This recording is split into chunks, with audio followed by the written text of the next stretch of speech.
Salvation, on the edge of the gray. Sharn, city of towers.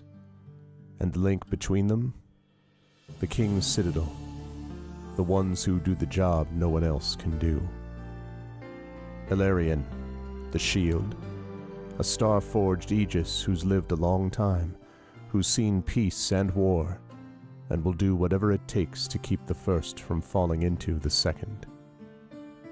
Merime, the sword.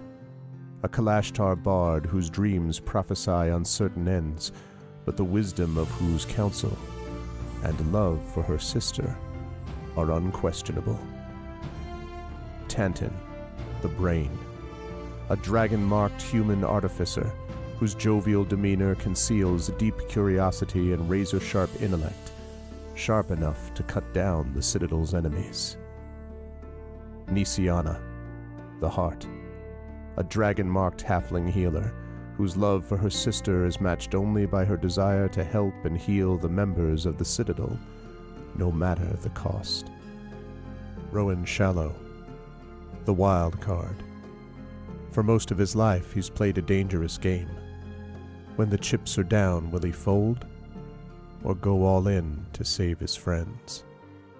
They found an artifact so powerful it could undo the fragile peace between nations, the Oracle of War, which gives anyone who owns it the knowledge they need to win any battle, and which, in speaking lines from the ancient draconic prophecy, could predict all of Eberron's future. They traveled to Sharn, city of towers, where experts like the Gynosphinx Flamewind began to unravel the Oracle's mysteries as the King's Citadel thwarted assassination attempts from the Emerald Claw and the nation of Thrain, tracked down the daring thief Sky Blue, and defeated the salvage broker and claw operative Erulin Karnak. Apparently. But there can be no rest while the dogs of war howl. And despite the Citadel's best efforts, Thrain and Brayland have inched ever closer to all-out conflict, just as the Oracle predicted. Now the adventurers must return to Salvation, to find the secrets of the Oracle of War before it's too late. But how have things changed since they left? And will those who've sworn to die before they give up their freedom, the servants of the enigmatic Lord of Blades, threaten Salvation's uneasy peace? They've survived the Grey, saved Salvation, and navigated the intrigue and deception of Sharn. But can they stop a war? Only if they remember that in the end, all they have is each other and the King's Citadel. Long live the King. Welcome to Eberron. Welcome to Corvair. Welcome back to Salvation.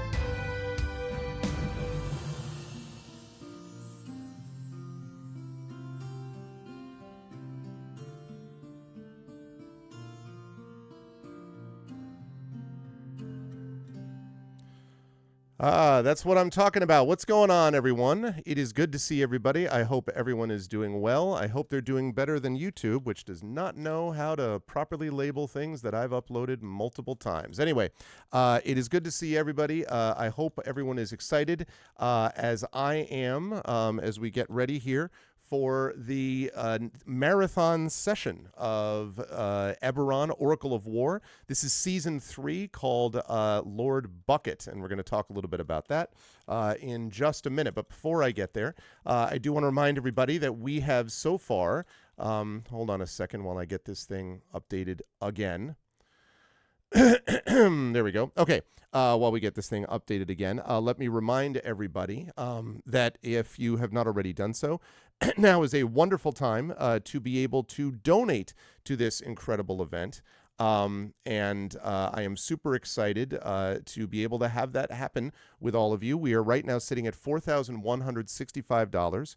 And my goal here, obviously our goal that we've set, is to get to $7,100. So we are less than $3,000 away. And we have we've made some excellent excellent progress. This is a very good place to be at the beginning of this marathon session, but I am super excited about it. Exclamation point donate will allow you to donate to that link, and we're very excited about that. If you haven't already done so, it would be lovely as well if you could spread the word about this, and I know a number of you have already done so, but if you haven't done so, it would be great if people could consider donating and giving information and stuff like that to others about this event. Exclamation point donate, as I say, will let you get over to our Tiltify page where you can donate directly. The other option, of course, is to look at exclamation point Damon. That will give you more information about the charity itself, so we would love that as well. So all of that would be really awesome if you would be kind enough to be able to do that. We would really appreciate it. And I am very excited to talk about, like, we've got giveaways and things like that we're going to be doing as well. So before we get to any of that, I am going to go over to unmute myself and apologize unreservedly to anyone that I may have interrupted, and then I'm going to unmute them. And last but certainly not least, I'm going to go over to show you the crew. They are here. They are ready. They are prepared. Some of them are tired. Yeah, well, no, I was going to say some of them are tired. Yes, I'm fully aware. I'm fully aware of that. But they have sacrificed their Sundays, part of their Sundays, to do this, and I'm always grateful to them every year. They are kind of the in the past they have been the anchor leg of ArvCon, but this year, I should say last year, it was actually the scientist came on Monday, which raised the most money. Listen, on the one hand, it doesn't matter to me. We're all in the same boat, pulling the same oars. I want us all to raise money collectively for Damon Runyon. On another note, are they really the best of all possible groups? I'm just joking. But will they raise the most money is really the question. I've got a thing I've got to go do all of a sudden. They feel quite confident, I think. They feel confident that over the course of this event and over the course of today's session, they will indeed raise the most of any group so far, due to a variety of sort of ace-in-the-hole things that they have brought to the table, which I'm very excited for them to talk about. So I will begin first with the gentleman at the bottom left of the ziggurat while I try to get YouTube to accept my changes to the titles that YouTube doesn't want to do. So while I'm doing that, bottom left of the ziggurat is the amazing and incredible. Yeah, YouTube decided to label my scientist interview as D&D with GOG, and I've tried on 5 occasions now to be like, no, it's an interview, and YouTube's like, no, it's not. I know what is best for you. It's doing a Jedi mind trick, and I'm like, listen, AI hasn't gotten to this guy yet, all right? So anyway. So just tell it, I have spoken. I have spoken, exactly. This is, of course, Trent Sparks, who was with us yesterday, and with Shire Adventures playing Titch, but a whole different character today. Trent, it's good to see you. Thank you again, as I say, for spending the Sunday after doing yesterday's thing as well. How are you doing, and who are you playing today? It's a good thing you said it's good to see me. That reminds me, I haven't turned my lights on. So okay, well. I have to do that. And it was yeah, I'm good. Thanks. Hope I can do Roll20 by Braille. So anyway, wow, I've been listening to the last song on the RimWorld soundtrack. It's called Waiting for the Sun. There it is, right there. So anyway, yeah, I'm Trent Sparks. I'm a professional voice actor, audiobook narrator, idiot. I mean, that's a comma between those two. An audiobook narrator, comma, idiot, not audiobook narrator, idiot. Whatever. I guess it kind of works out the same way. So yeah, I do things. I read other people's words. That's what I do for a living. Everybody's like, never mind it doesn't matter. So yeah, we're doing a thing today where we're all doing it. You got this. You got this. Only 8 hours to go. Start low, go up. It's good. Remember, that's my bed right there. I can just turn and go lay down and be asleep in like 6 seconds. That's one of the beautiful things the Army left me with, is the ability to just clock out. Except last night, I couldn't sleep. I've been awake for a long time. But anyway, I am awake and here to play Miatantin Tagashal de Kenneth of the House Kenneth, the House of Making. He is a mark of making human. He makes things. Who'da thunk, given all those words. And he has what we commonly refer to. Hang on a second. We have what is commonly referred to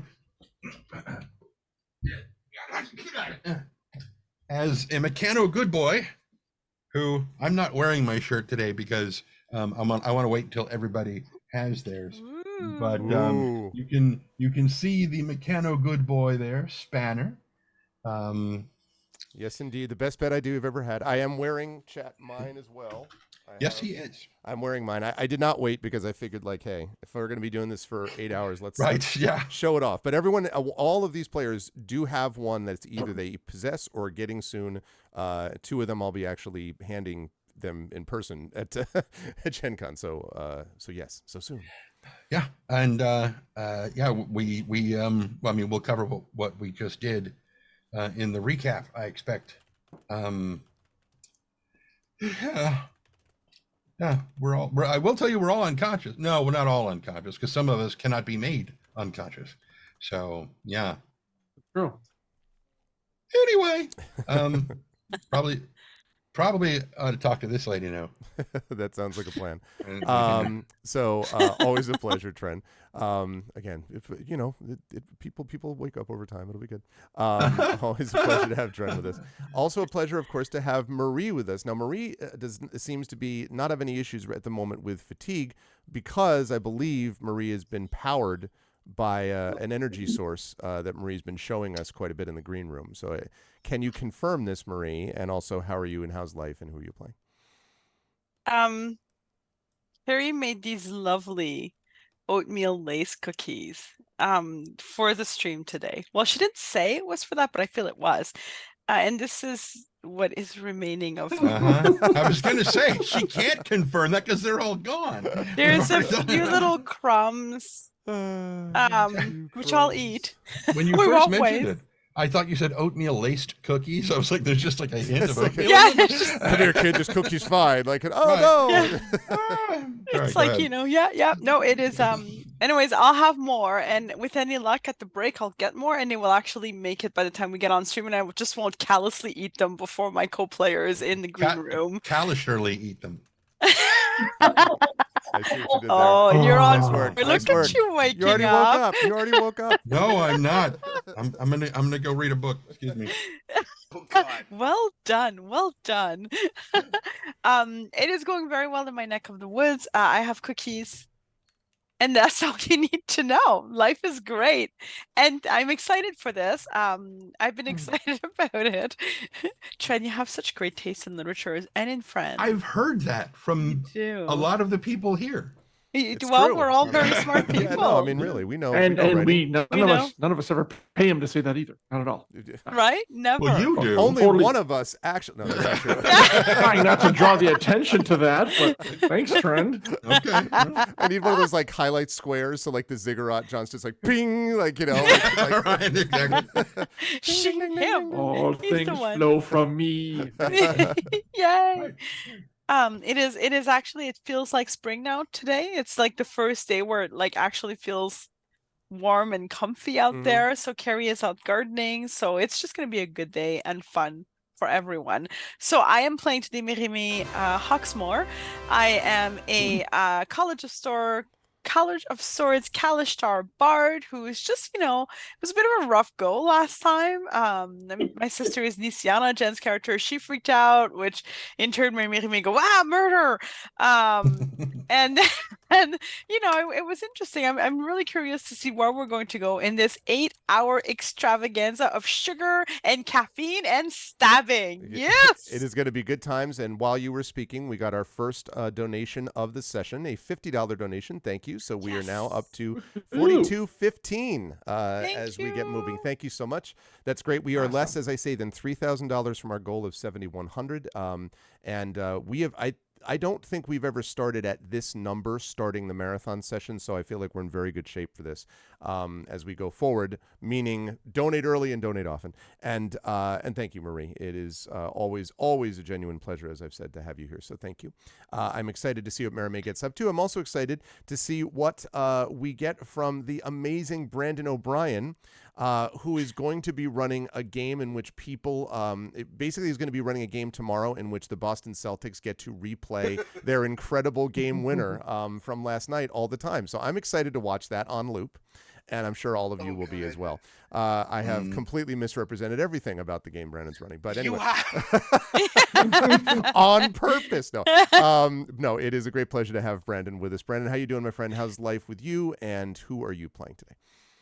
I am doing quite well. I got up today an hour before we were supposed to go live, as is the rule. I am now being powered by caffeine. Okay. Okay. I am very excited to do the thing. This is where I suddenly beseech the chat. This game is the only game of endurance that is taking place this weekend. It's an endurance game. Exactly. Some of us are being powered by sugar in order to stay awake until 8 p.m. So it'd be very nice if you made us the top donated game of this weekend, because we kind of deserve it. Greg has been... Yes. He said modestly. Greg has... Greg only just got... what, like 6 to 7 hours of sleep, I am assuming, after yesterday, and is now back at it again to GM us for 8 hours. I'm here, so we know that bad things are going to happen to the rest of the party. We kind of deserve as much support as you can give the Damon Rania and Cancer There Research you go. Foundation. Absolutely. Because I think that it would be really rad. Also, at some point, I am going to do a wild magic search because it's just statistically likely. So we kind of deserve it just for that as well. You actually did. Wait, is that a physical? You got a physical. Oh my god! Of course I did. I told you I did. I didn't expect it to get here like 6 days later. Okay. Yeah, actually, it got here 3 days later. But yes. I have that book. It's an amazing book. Yes. It's alright. So yeah. I am Brandon O'Brien. You may know me from all of the other things that happen on this channel. I will be playing Rowan Shallow, a wild magic sorcerer charlatan with an arm that is also a gun, that is also made of magic. So expect lots of very hostile things to happen in these 8 hours. Also, I shared with Greg only a couple of minutes ago that there is a thing that I forgot to tell him about Rowan. But that means because I forgot to tell him, I also forgot to tell y'all. So y'all gonna just learn a thing later this session, most likely. And that's gonna be fun for you all. Yes, indeed. I am. Yes, indeed. I am excited to have that revealed. I mean, I know, but I am excited to have it revealed in other situations. We shall see. But it's great to have Brandon with us. And again, as we say, you will see Brandon tomorrow playing with Valerie Valdez, which is going to be good times. Moving on up the line, we have the amazing and incredible Jennifer Brozek, who is here and ready to go. And Jen is also, in addition to being an amazing person and author, etc., has a surprise to reveal, chat, I think it's fair to say, for our session today, which I will let Jen do while I also ask how life is with Jen and who she is playing today. It is allergy season in the Pacific Northwest, and I also got up about an hour and a half ago. So I am waking up. I am doing pretty well. I would like to say that I own a book or a recording from everybody on the stream. Just saying. That's you know. And I will say one of the reasons that I'm doing the specific giveaway that I'm giving is 2 years ago, during the height of the pandemic, I had a scare that involved biopsies and surgeries. And it involves cancer. So this is very near and dear to my heart. Yeah. So everything was benign. Everything is fine now. But it is a thing. So I am going to give away. I've written this out. I'm going to put it into the chat, and then I'm going to say it aloud because it's a long thing. Okay. I have a tuckerization to give away. This means you get to name a character, and it's only for donations that happen during this stream. So if you donated yesterday, we love you, but it doesn't count. So during this stream, you can be tuckerized or immortalized in a Shadowrun story as a Talus cat. A Talus cat is a supernatural awakened character, cat. who looks like a tabby cat and then can project looking like, oh, a panther. They're magical. They're awakened. They can hunt spirits. They're pretty awesome. They will be, whoever is the winner can do the tuckerization or give it away as a gift to a friend, a family. The cat will be part of canon fiction, will be paramount, very specifically. They are pivotal to the end of this particular novella because of who they are and what they do and how they interact with the main characters. And they will not die. I'm just going to say flat out, the cat will not die. You can name it after your cat. You can name it after yourself. You can give it as a gift to your daughter or your son. And then based on this tuckerization, I will have characteristics from the person who gets it into the cat. And then you will get the stories before everybody else, so you get to see them and read them and, and enjoy what chaos this particular Talus cat gets up to.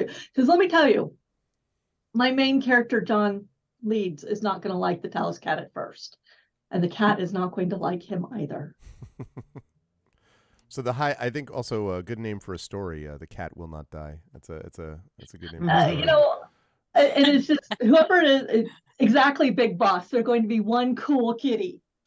Pet Cemetery, wasn't it? Wow! Unreal. Bringing it Unreal, and claims to be a furry on top of it. Some animal lover you are. I see how it is. He loves them beyond the grave. So there you go. Don't make me explain. No, I got it. Actually, prefer if you not explain it. Yes, you would. Where did all of our viewership go? If you're giving different donations throughout the next day, 8 hours or whatever it is. I'm sorry. Say that again. I'm sorry. Like if you're giving different levels of donations, because I've seen Team Chaos versus Team. Right. We have the overall, so every couple $100 as we go up the goal, there's a set of giveaways at that tier that get done as a raffle. So I would say that at the break, each break that we have, because we'll have a few, we can, we're going to talk about one thing that we give away. But anyway, as far as this is concerned, this is easy because it's just the top donor during this event. And I have a list of who donated. Now, again, if you are anonymous and donating, again, same thing as Jen said, we love you too, but I can't, give something to an anonymous person. So it has to be someone who's actually named and stating what they are. So if you wish to be a cat, specifically a magical cat, an astral projection style cat, that's not quite right, but that kind of cat. It's a magic cat. Then you definitely want this, which is really amazing. So definitely. And if you want to give it to your daughter, your spouse, or somebody else, I will be happy to work with them. Even cooler. Gift. Even cooler. Thank you for doing that, Jen. And I am also playing Nisiana Di Durasco. She is a halfling healer from the House of Healing. And the last thing I remember her doing is praying to Eberron to protect her group and popped an aura of life so that everybody within the 30-foot radius of her, no matter what happens, if they drop to 0, they pop to 1 the next round. And that lasts for 10 full minutes. So I suppose if whatever's happening could keep going, you could be 0, 1, 0, 1, 0, 1, 0. Right, exactly. They'll just be like you kind of get up and but that life aura of life is going to become very important, as we'll talk about in just a bit. I do want to briefly thank Dragonspear for gifting out of nowhere 7 tier 1 subs. Thank you, Dragonspear. Dragonspear has also obviously been contributing all weekend to the charity too. But Dragon, that's very kind of you. So thank you. So welcome to Hazelhaven, Proxima, Istarius, Wenchkin, and Queen Court Games. Aaron is who that is. Hey, what's up, Aaron? And Skybird77 and the Destroyer 001, who is clearly not being destroyed today, is just sort of in here. We got a raid last night of 300 people came in towards the end of the session, and some of those people have still hung around. So thank you to Dragonspear for those subs. And thank you again, welcome for the tuckerization, because that's very generous of you. So thank you. Moving down to the bottom of the ziggurat, someone else who may have a few giveaway announcements, is someone else who agrees with me that it's good that the Celtics won last night based upon the team they beat. So that's we agree on that. But no, much more important than that is, of course, John being here. John, it's good to see you. John Helfers is with us. And who are you playing today? How is life with you? And do you have any related announcements about things for ArvCon that are cool? I do. So I'm going to go into that first, if you don't mind. Yes, please. Oh, I'm sure we're anxious to see what we're all going to do once everyone else wakes up. By the way, we'll get into that later. So yes, I was recently at a trade show in Madison, which was a lot of fun. Actually, it was a good time, and I came away with some swag that we didn't want to ship back to our warehouse apparently. And I said, well, I can take those. And I'm driving home like, what am I going to do with these? Because I already have copies of these books. I'm like, wait a minute, I have an 8-hour stream on Sunday, so through ArvCon, we are giving away 5 trilogies. These are seminal trilogies in the BattleTech universe. They are limited edition hardcovers and limited edition, what we call Svepa leatherbound. It's a faux leather. No animals were harmed in making these books, but they're very nice. Oh, they are faux leather. They're faux leather. Yes. Oh, not okay. real. That's yes. even awesomer. All right. So I should have made that clear in the beginning. Yes, leather. it is okay. faux leather. Yeah, but they really Oh. they're pretty sweet. It's not Nice. just the appearance of one of the books. It's not the book. I don't even want to know that. Not this book. Other books. I heard. Foal. Anyways, foal like a young horse. Yikes! Foal. Jeez. No animals. Decided to go the other way. It's we even take worse. the foals when they're young and their skin is a smooth. Never. Anyway, Oh gosh. Anywho, it's Blood of Kerensky trilogy. It is the Jade Phoenix trilogy by Robert Thurston, the Blood of Kerensky trilogy by Michael Stackpole, and the Warrior trilogy in leatherbound by Michael Stackpole. The Faux FAUX for trend. Leatherbounds are also, the Stackpoles are signed by the author.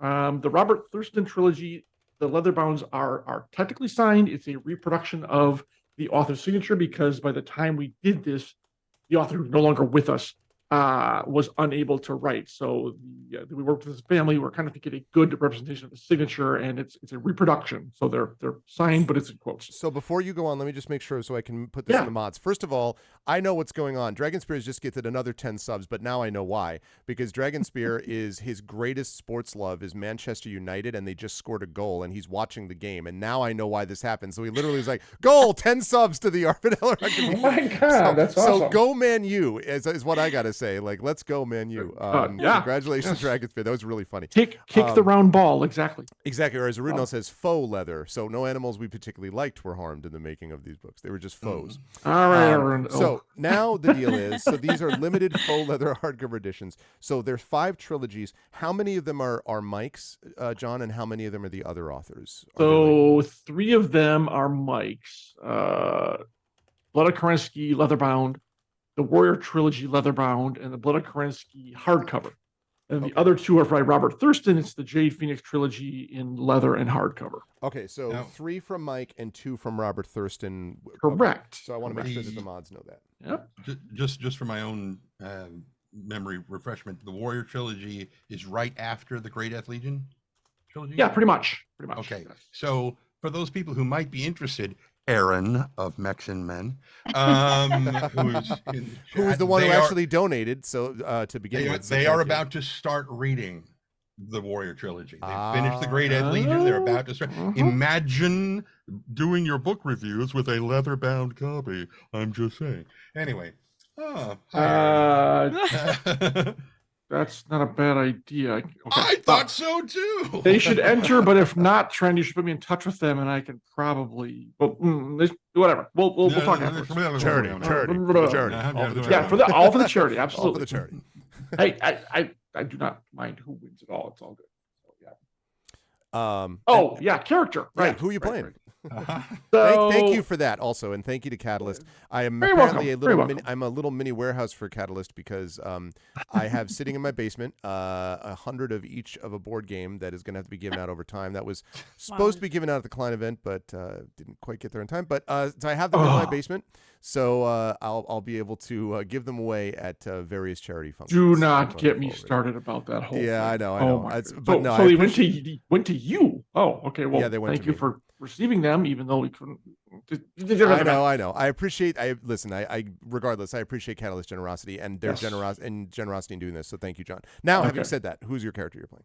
Yeah. I am playing a character who cannot be made to go to sleep by any means. So, if you wanted a witness to what happened last time, Arv, I'm just saying, use that. I am playing Ilarion, which is they are a Starforged, Warforged Aegis. It's kind of taking the armor thing of the Warforged to a new level, and the Starforged is a whole lot of fun. It's this whole weird combination of characters has been a blast to play with this group, and I'm looking forward to the next 8 hours of doing more. So yeah, it's all good. Let's go. And on tonight's level. Anytime you describe something downstairs, you have to say "sitting in my basement." So eyeing all the boxes with bad intent. And then some random guy walks up and is like, "I play rock flute." I know. Jethro Tull links that rock flute exists, but anyway. So it is a great. It does so exist. How dare you? I love my friends and my players. I really. Nothing cheers me up more than that. Thank you very much, John. Thank you to all the players for being here. And let's get rolling, chat. We also have some aftermath to deal with. And I do want to mention on the game side that there is, this is kind of a little bit of the beginning of it is a bridge episode because this is the very end of Parliament of Gears. But because it's the very end, I'm really calling it sort of like the aftermath episode almost is what you could describe that first part of it. And then we're going to move on to Lord Bucket. And if everyone is like, who the hell is Lord Bucket? You're about to find out in just a little bit after you resolve some of your own things, of course, as well. Now, one thing to note is that the players have, I believe, leveled to... what level were you? He said you were 8, right? So we haven't hit 9 yet, as per you said last session. That's right. Update my character. That is fine. Right. We have a long session to do that with because you are going to be leveling to level 9 after we've just determined if anyone survived. Assuming that you all survived. It'll be a short session if we're all dead. If you're all dead. All right. Thanks, everybody. We're just gonna toss around basketball memes and gifts for the charity for the next 7.5 hours. This is actually, we're going to talk about what happened in our last session. Let's jump over to the map and let's talk a little bit about what happened over here with the players. And I need to move. I cannot capture them all. All right, we're going to do this. I can't. Why are you guys such... I'm going to go like this. Now I think we can almost see it. And I'm going to, let me just recapture. I forgot that you folks were over in the left-hand corner of the map. So just let me move all these things like that. Okay. And then we push this like that. And then we do that. Great. Okay. Wonderful. So in our last session, over the last few sessions, the members of the King's Citadel have been engaged in what I think is fair to say, I think the party would agree, has been their most perilous mission to date. It was a mission to not only find, but rescue a group of captives that have been taken by minions of the Lord of Blades, the enigmatic Warforged leader who lives in the Gray. And if the Lord of Blades even exists, and it's becoming quite clear that the Lord of Blades absolutely exists, is planning vengeance against the nations surrounding the Gray and the some of the members of the last war that used the Warforged in their war some years ago. Lord of Blades has become an increasing threat. And as it turns out, there was, in fact, a raiding party that was run by the ominous Captain Reeve, who controlled Captain Reeve, please, I shouldn't undersell. Captain Reeve, who ran the Conclave, a modified version of a troop transport, basically, which Tanton himself had worked on back in the day during the last war. This conclave had been modified not in the most positive ways from the party's point of view, to be more of a kind of fortress that would pick up prisoners and then would use those prisoners, work them to death, and was bringing some of the prisoners back, apparently, to the Lord of Blades stronghold, wherever that actually was. The party did, in fact, after a couple of encounters with an air elemental and some other strange things in the Gray, managed to find the conclave, and using the plan of having Ilarion pretend to be interested in joining, infiltrated, again, back of the shirt, best bad idea we've ever had, Best bad infiltrated the conclave and managed to convince Reeve, indeed, that Alarion was a good possible recruit for them.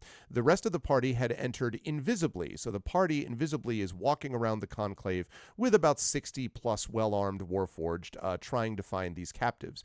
But as it turned out, they weren't the only captives that were there. According to the air elemental, which they found outside, there had been other elementals that were powering this troop transport that had also been trapped.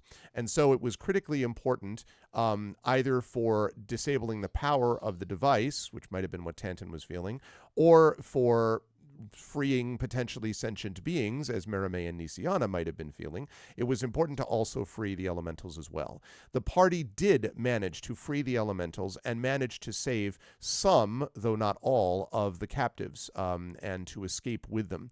But it was not a cost-free exercise because during the last climactic fight, in which there was exceptional use of sorcery points and Wall of Fire from Rowan, in which there were exceptional use of the Aura of Life, which I'm going to come back to from Nisiana, in which there was heroic battling back despite the lack of their Aegis from Alarion, in which Merime was hammering away and defensively flourishing to attack Reeve, who was obviously a massive threat, and Tantan, who was trying to get the damn doors open and did manage to finally get that done. The party working together did manage to escape with some of the captives. And as they were escaping, Reeve triggered some device. Those of you who have seen the movie Predator, think about the end of Predator and the Predator laughing, and you'll get a sort of a vision of what I'm thinking of, and triggered some massive, almost like I guess a modern version would be like an EMP pulse that basically... No, oh, sorry, EMP is the pulse? Is that what you're saying? The P stands for pulse. Fine, EMP, So- sorry. Okay, It's like rest Or in peace, EM please. pulse if you want to be All right, pedantic. EM pulse, right. Thank you. So, and EM pulse, pulsing away, an EM pulse, which kind of disabled and essentially destroyed, for all intents and purposes, not blew it up, but I mean just left it completely inert, the conclave, and presumably whatever else was within it. And as we begin our session today, let me fire up a little bit of music appropriate to the situation. How about... While you're doing that, I would like to echo what Emily said. If any of you have a really nice tweet about what we're doing here, please post the link to the tweet in the chat so that we can all, retweet and cross-pollinate each other's tweets, because it helps to get the word spread out more and such. Yes, very much so. And again, I've said this multiple times and we'll say it again later. So many thanks, not just to the donors and to the players today, but also to the mods who are doing just astonishing amounts of work.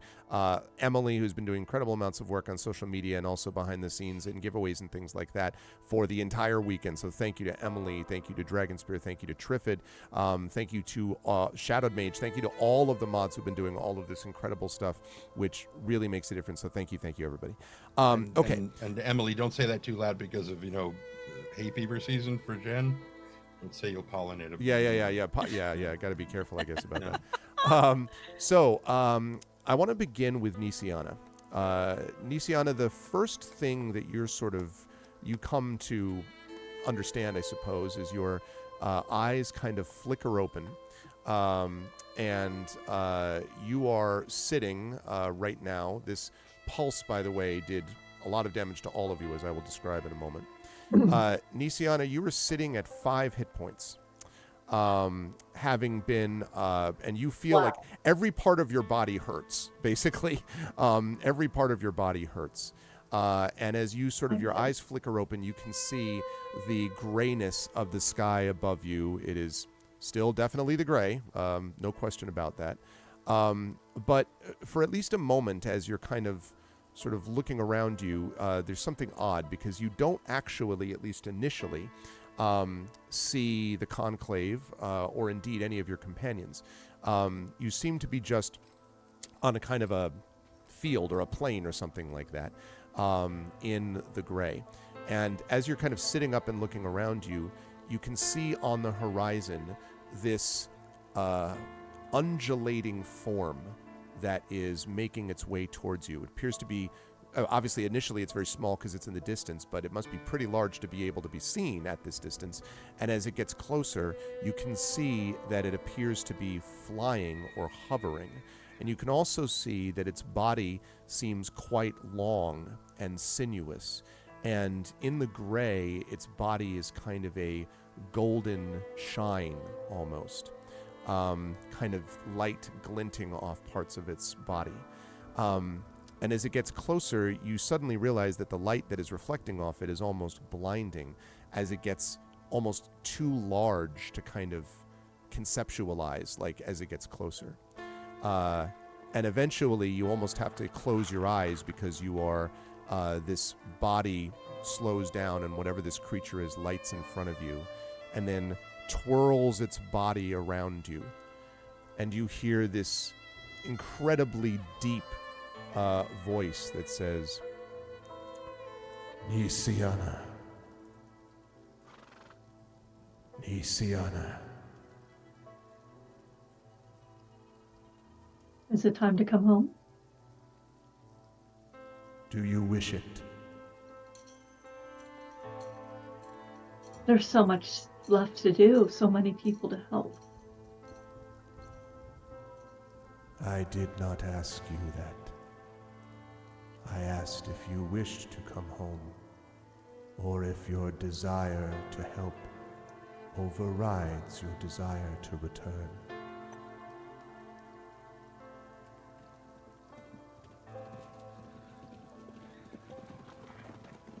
They need me, and I would like to stay. You have healed others. Will you, Nisiana, heal yourself?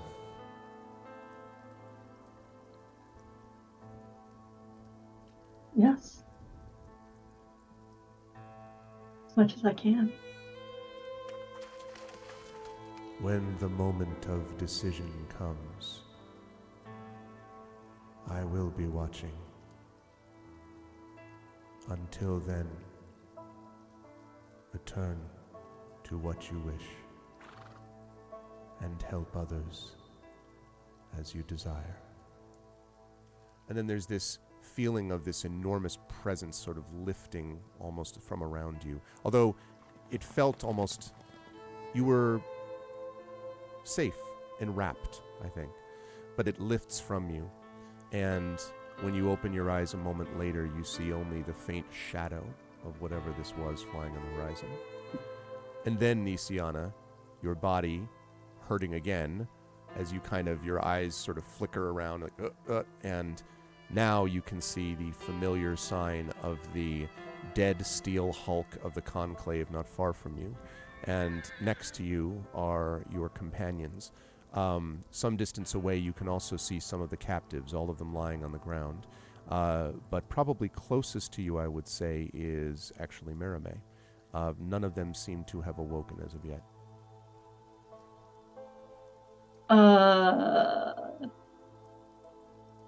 I will start with Channel Divinity to my group, because if I am this hurt, they are also this hurt.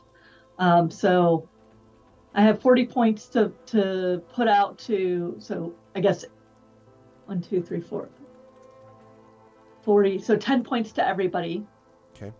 Because they're probably under half hit points. That's the first thing. Yeah, they are.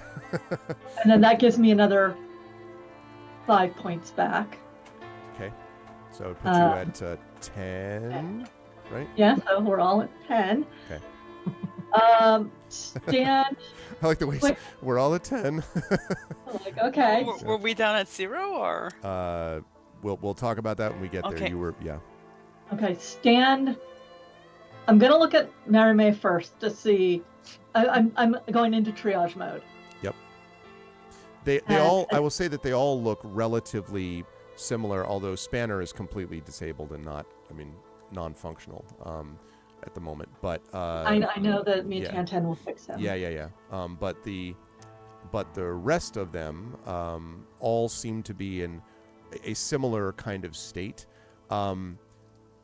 I'm going to talk about what happens to each of them, but like from the outside, it looks like they're each about equally sort of hurt and injured. And you can see around, I should mention as well, Nisiana, that you do see a number of pieces of shrapnel.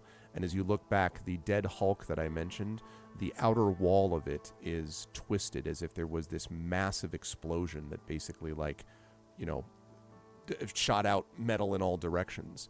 And there are a couple of them. Rowan, I think, is one example of this, who has a big piece of shrapnel in his back.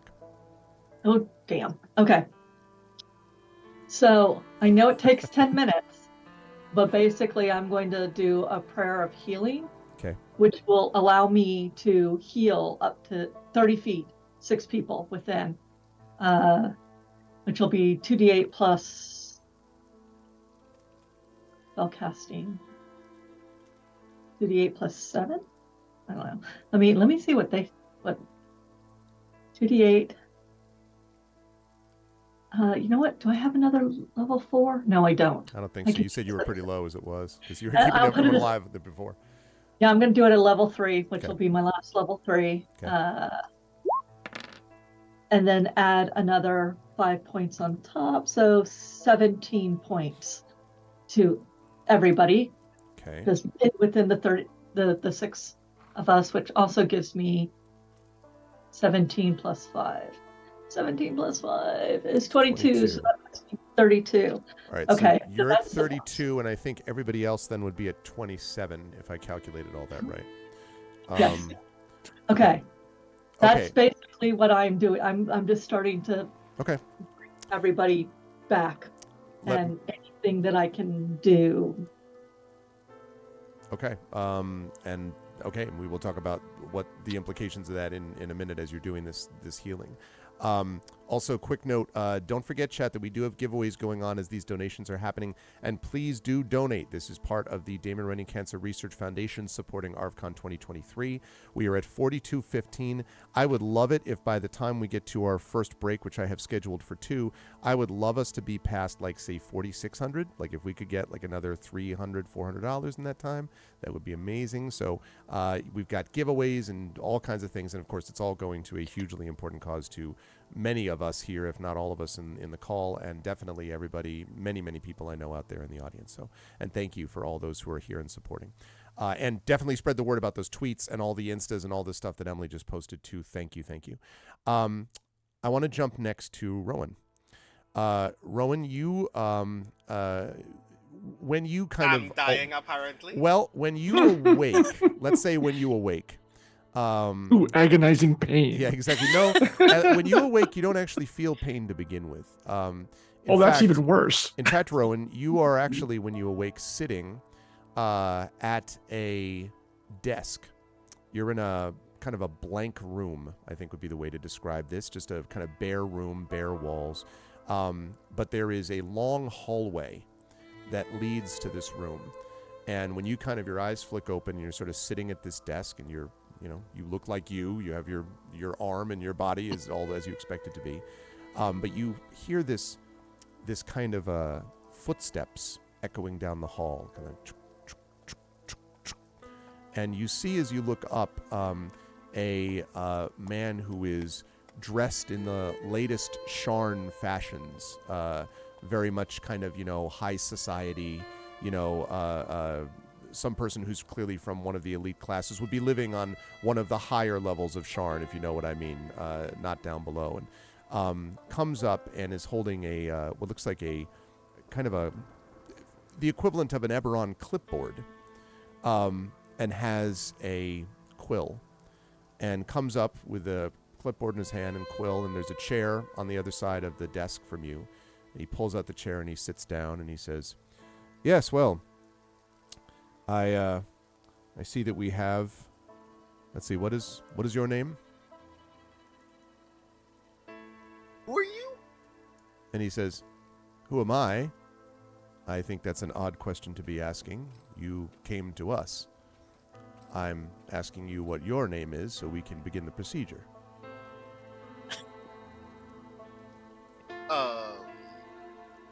Rowan. And he writes down, he says, Rowan, let's see. Is that 1N or 2? 1? 1N, all right. Just one name, or do you have a last name? I'm sorry, what's happening here? And he kind of stops, and he kind of puts the glasses down a little bit, so he's like, well, you came to us, you arrived here, and the general procedure is that you're processed before you're sent on. That's how things work here. That is what you want, yes? You wanted to. That's why you came to us. Sent on to what? I'm confused. A lot of I things can are see. happening all of a sudden. Please describe to me this procedure as if I know absolutely nothing about what's going on, as I do. So he kind of sighs a little bit, and all right, well, the general procedure is I take down your information. I take down notes from you about how you believe your life has progressed, and what things you think you might have done differently if given the opportunity. And then once we've got this document down, then we process you. It's right down the hallway, and then it really is up to you. You can decide whether you wish to be going to a place of punishment. That's really your decision, or whether you wish to go to a place of reward. Some people just go to a place where they can just sort of relax and be. It's really up to what you want to do, but there are forms, of course, here that have to be filled out. And he holds up his clipboard, and you can see that he's got your name on the top of it, and then there's a bunch of lines, and then there's a signature, and it says, please print, and then next to it is the actual, sign part of it, and then it says, final contract, underlined. I look at the document, and then I look at this person, and then I glance down the hallway behind him. And then I turn to him again and go, so where's the exit? I'm sorry, the what? What now? Yeah, I would like instead to not do this and go the other way. So he takes the clipboard back, and you don't want to go through the procedure? Not at the moment, no. Well, it's rather irregular. I mean, once we process, once you come to us, that begins things. I suppose. Well, wait one moment. And he pulls out of I don't want to describe him as having a business suit, but I want you to imagine the Eberron equivalent, right? That he pulls out from an inner pocket, and he says, "All right, let me see. Regulation 365. Well, all right. Listen. For most people, once this decision has been made, it's kind of irrevocable, and I imagine you can understand our position. We can't just have people saying that the time has come for them to leave and then say they have to return. It would confuse things, and it would. We can't have that." He says. And imagine the paperwork involved. He says it's very, very difficult, and everything must be filed on triplicate, and we've had budget cuts. It's a long story. He says, but and as he's looking through this, he says, there is one exception though. That is, if you were a wild card, you might get to decide differently. But I must warn you that wild cards are not only rare, but they live dangerously. If you were to turn around and go back now, there's no guarantee that you'd be given this opportunity again. If the time comes when you do choose to move to the next stage, that stage might not be available to you if you took this option. The wild card basically cancels much of the contract, you see, and then no one really knows what happens next. So it's a risk.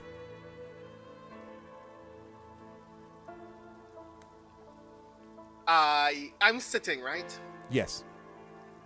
So far. Mhm. So I stand. Okay, he does too. And I put my hand out for a handshake.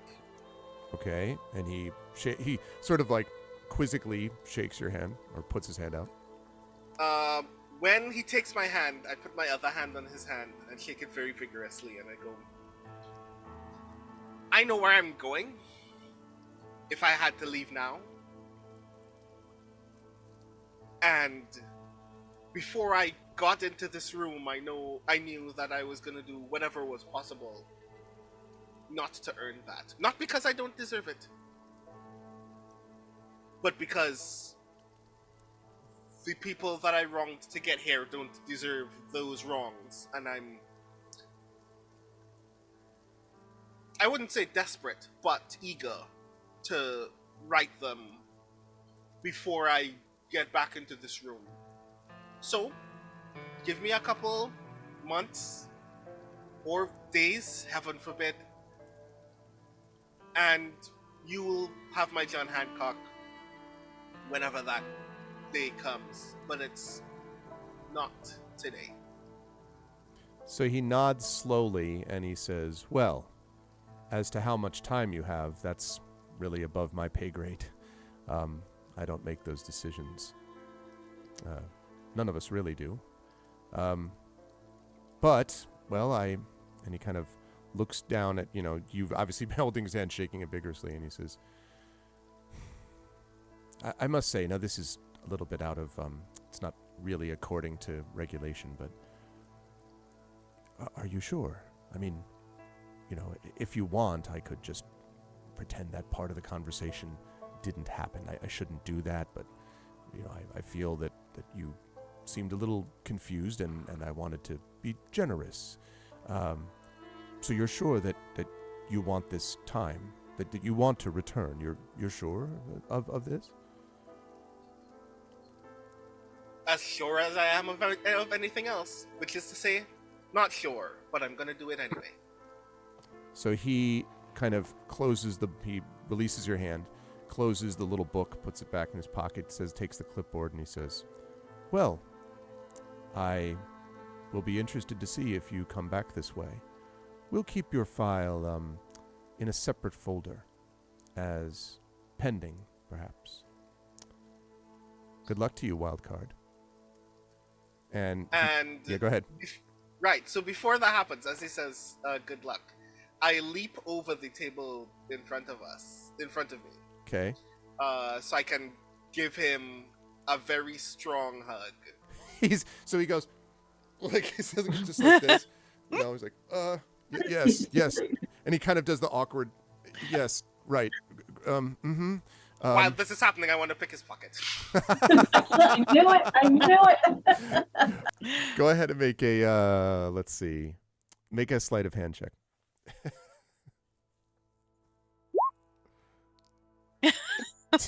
What was that? That's an 8. I tried my best. So I have this image of you like trying to pick his pocket. And you just he says, and he sort of and he whispers in your ear as he's doing this hug, and you're doing this thing that he's like, it wouldn't have been that pocket anyway.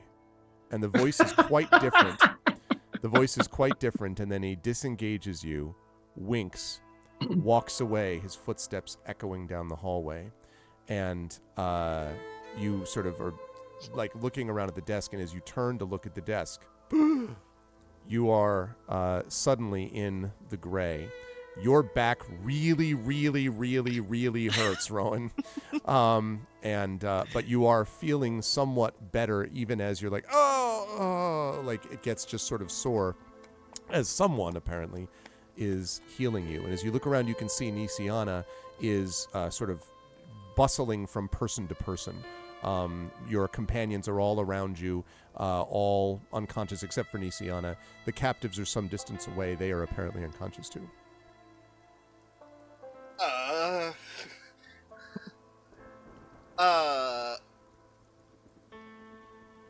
Nisiana? Don't move. I haven't checked to see if you're paralyzed or not. I'd appreciate it mightily if That's what you want to wake up soon to. you can get to that. Does he still have the thing sticking out of his back? Yes, although it looks like yes, but it looks like your healing has made it that it may have been basically what it looks like is that Rowan essentially tried to kind of turn around at the last second because, like, instead of being hit full in force, whatever this is, sort of turned around, so took it in the back. So it looks like if you're careful and you do a medicine check, you should be able to remove it without further injury because of your healing work. You think? Okay. All right, stay put. I'll be right there. This is going to hurt. I'm sorry. And I do medicine. It already does. No, trust me. I do this at advantage, so I take a quick look at the situation. I'm like, okay, hold your breath, count to 3. And she pulls on 2. Yeah, I do. 1, 2. It's Yep. the classically. And I get... Wow. Oh, nice. True Can I 20. just say, by the way, that the players have been rolling off the hook all weekend. Like, seriously, right, Trent? Like, people have been rolling Yeah. like Good. nobody's business. So anyway, yeah, Rowan, you do feel this, but Nisiana, you are very convinced that this is not going to lead to paralysis. And frankly, Nisiana, this is as impressive work as you've ever done to make sure that it didn't do that. Like, that's awfully good field medicine work. You feel inspired. I almost. work in the trauma wards during the war. I didn't go to war, but I saw the results of it. And so, I do a quick look over, quick patch. I'm like, okay, wiggle your toes. You can do that, Rowan. You're if you Good. I'd like to retain the use of all of my other natural limbs, so thank you very much. Can you wiggle your toes? I can. Yes. Okay. Thank you. I'm gonna roll you over, get up in your own time, do it slowly, pretend you're 80 years old. I get up immediately. Oh. That might have been a slight mistake, Rowan. It's a little painful. I'm fine. Oh, yeah, everything's... Thank you. I'm gonna. I hand check... him the weapon, the shrapnel. Yeah, that was really close. Indeed. I'll check on Tanton if you check on your sister. I've got them. What I would like you to do is to go, well, 1, make sure nothing's going to sneak up on us. That's important. We're still in the gray. And 2, if any of the people from Salvation are able to move, get them closer to me. I mean, Okay. you can do as you wish, but I mean, unless you know how to heal. Do you know how to heal? Is that something I didn't know? I'm pretty sure I can't really help you in that regard. Okay, then just go get the other people closer to me, and I will make sure that everybody else is okay. Understood? Thank you. And I go to check on the longer surviving rescued. While you're doing that, we're going to jump to Tanton.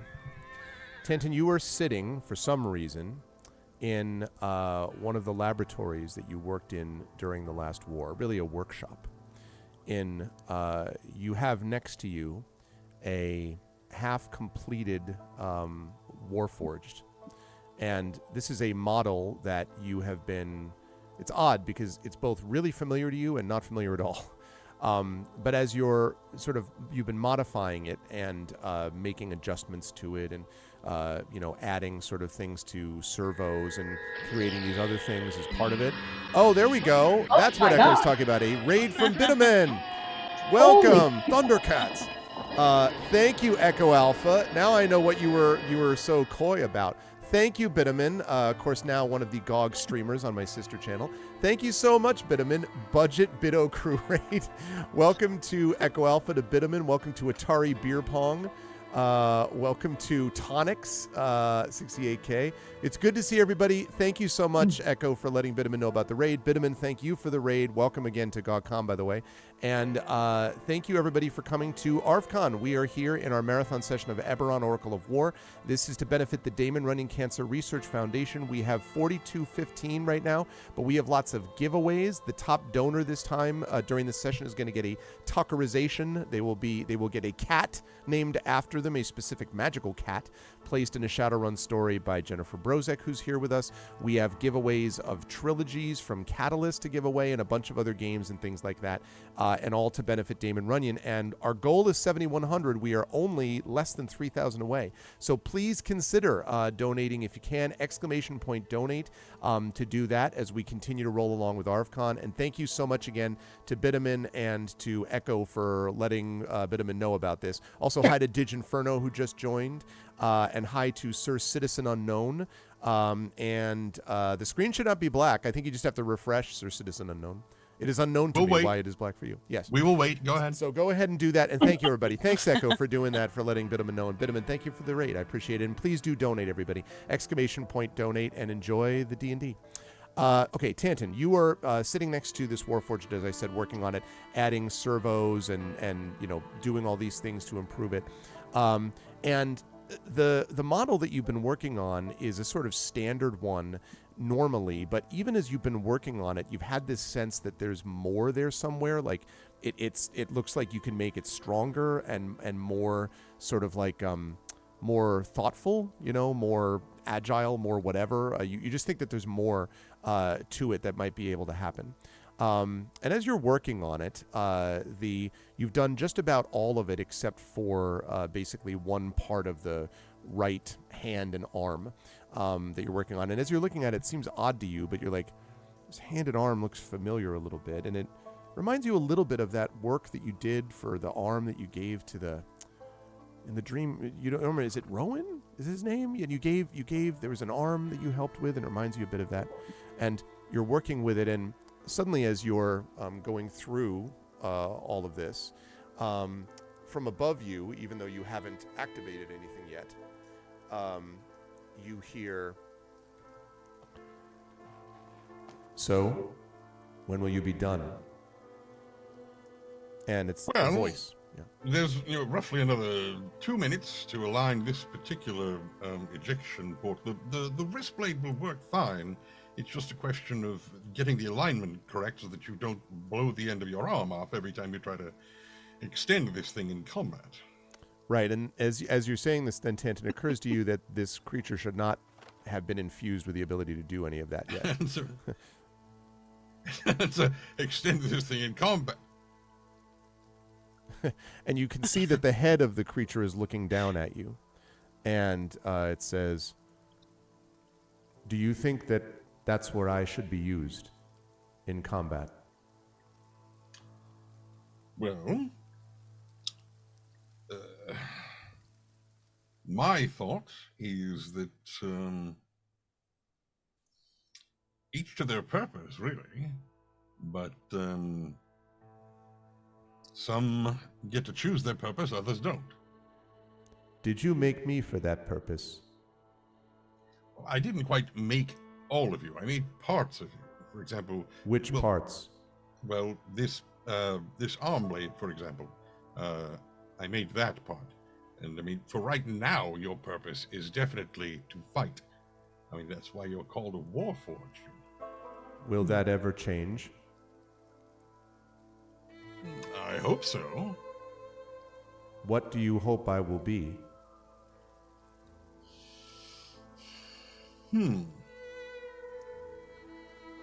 Well, I suspect you could be whatever you want if you had no longer a need for an arm blade or that Warforged over there. I installed kind of a catapult into his arm.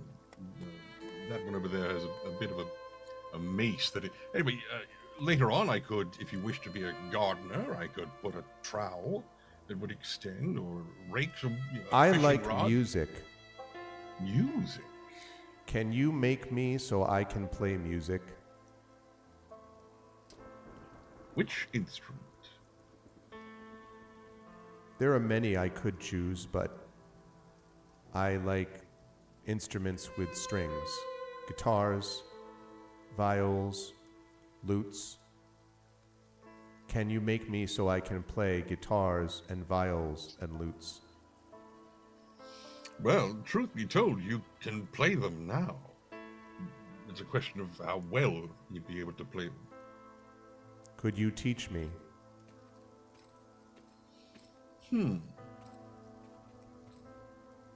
It would take a long time. Possibly some upgrades here and there, but yes, I suppose. Well, you would be better off learning from someone else who understands the instrument better than I do. Doesn't make any sense to learn from someone who doesn't know how to play it. But you understand me better than they do, don't you? I understand your workings better than they do. They would have a better chance of understanding whatever spirit you might have. You don't understand my spirit? I barely understand my own. Why? It's the sort of thing that one doesn't tend to figure out until one's life is very near its end, I think. When will I know when my life is near its end? Probably a few seconds before it ends. Do you know when your life will end? No idea. If you could, would you want your life to end and stay here, working on me and machines here? Or would you go back and leave me and others so you can build in the other place, the place before your life ends? And for probably the first time, Tanton actually thinks about the before. Because he's been very much in the moment in his work at this point. Yeah. He never does that. Of He course. never gets lost in his work and is existing solely in the moment and doesn't know that his friends are trying to talk to him for the last 15 minutes. Never happens. Not that he can remember at least. Right, exactly. Finally. Quick note before you continue to say thank you for the 1,000 cheer, Dragon Spear. I'm glad that Manchester United has won. Also, Dragon Spear contributed $100 to the charities now, so we are up to $43.15. Thank you very much, Dragon Spear. Oh, Congratulations thank you, to Dragon Man U. On you go, Trim. Manchester United has won what? They've won a cup, and they're now third They have place one confirmed. cup. That's one cup for everybody to drink out. That sounds unsanitary. Anyway, on you go, Tanton. Right, so prick mode disengaged. All right, well, for now. Anyway,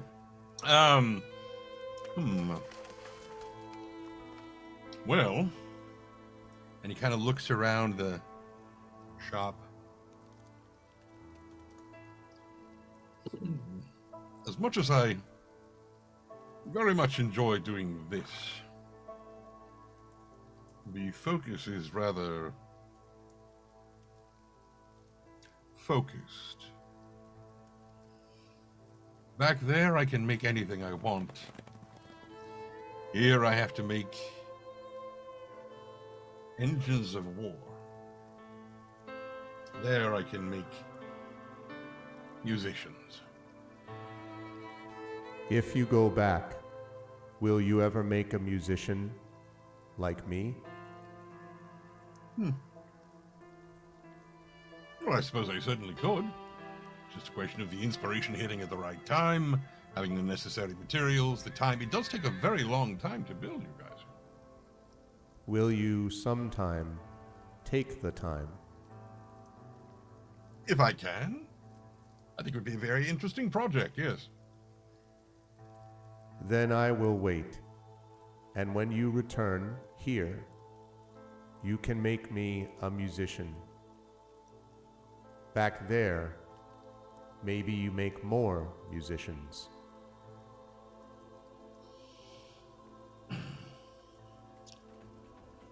All right. And the Warforged nods very solemnly at you.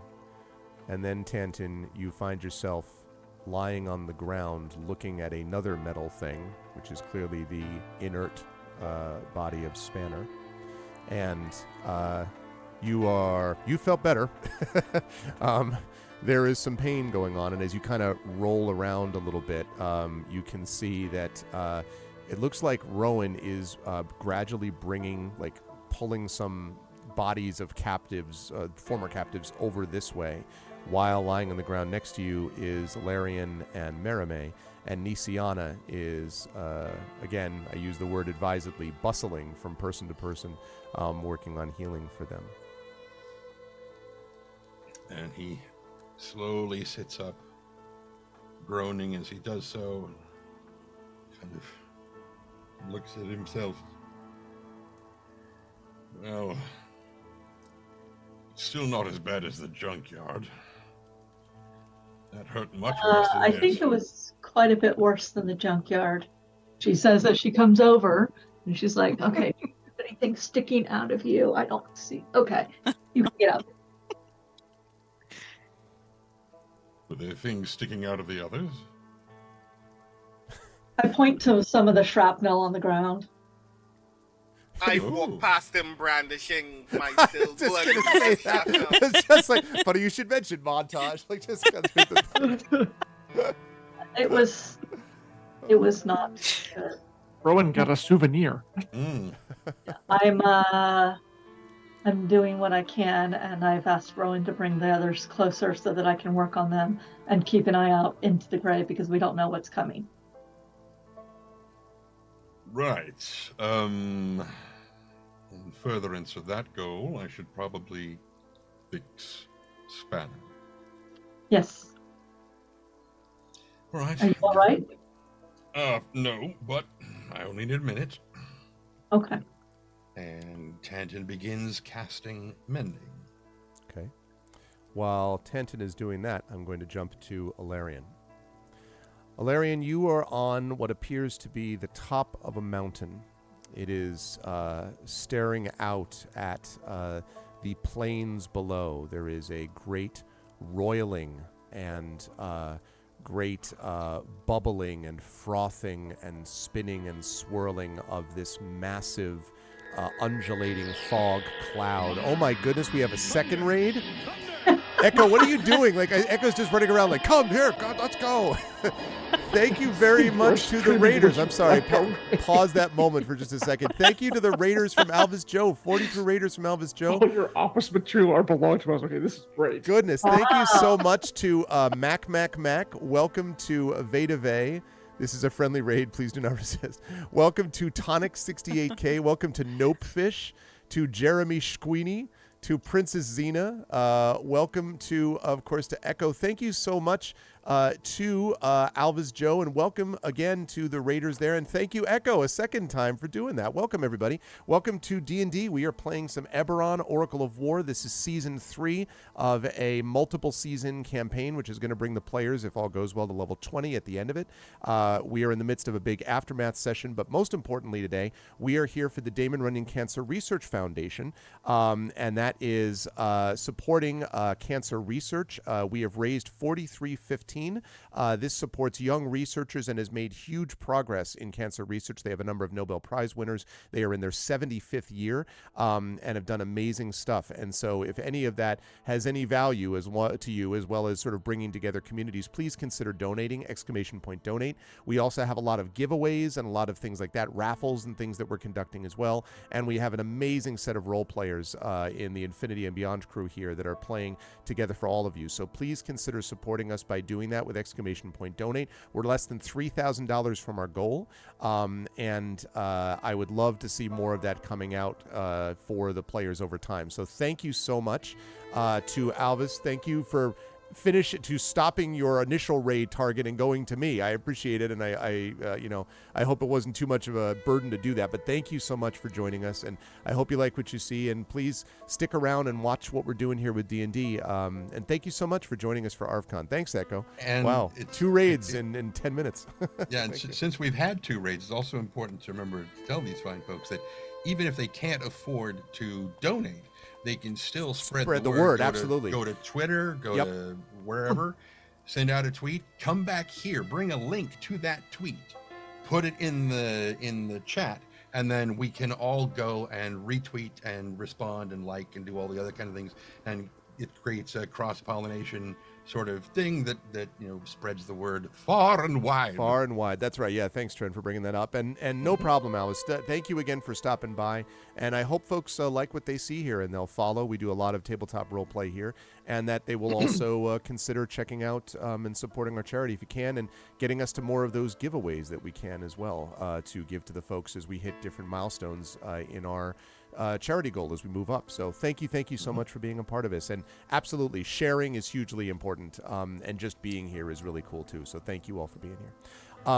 Okay, so Alarian, you are looking at this roiling cloud, and it is a awful sort of keening wails that come from the cloud, and shouts and shrieks of pain and agony and anguish as this is sort of coming from the cloud. And you are sitting above it, hovering above it really, on top of this mountain as you look down. But you are looking at what is unquestionably the morning. It is Mourning. You are looking at what once was Seer. And below you can see the entire landscape is just engulfed with this, while you are standing, you're hovering on the mountain. And as you are looking down at this, sort of, in that area, you hear this voice from somewhere that might almost sort of remind you a little bit of some version of your own voice. And it might be like something to the effect of, so, sorry, wait a second. It actually sounds like good. Let the hate. Let them fight. No. Yeah. No, it's not like that. It's this one. Okay. So, they've done it again, haven't they? And you don't hear anyone you don't see anyone doing that. You just hear the voice.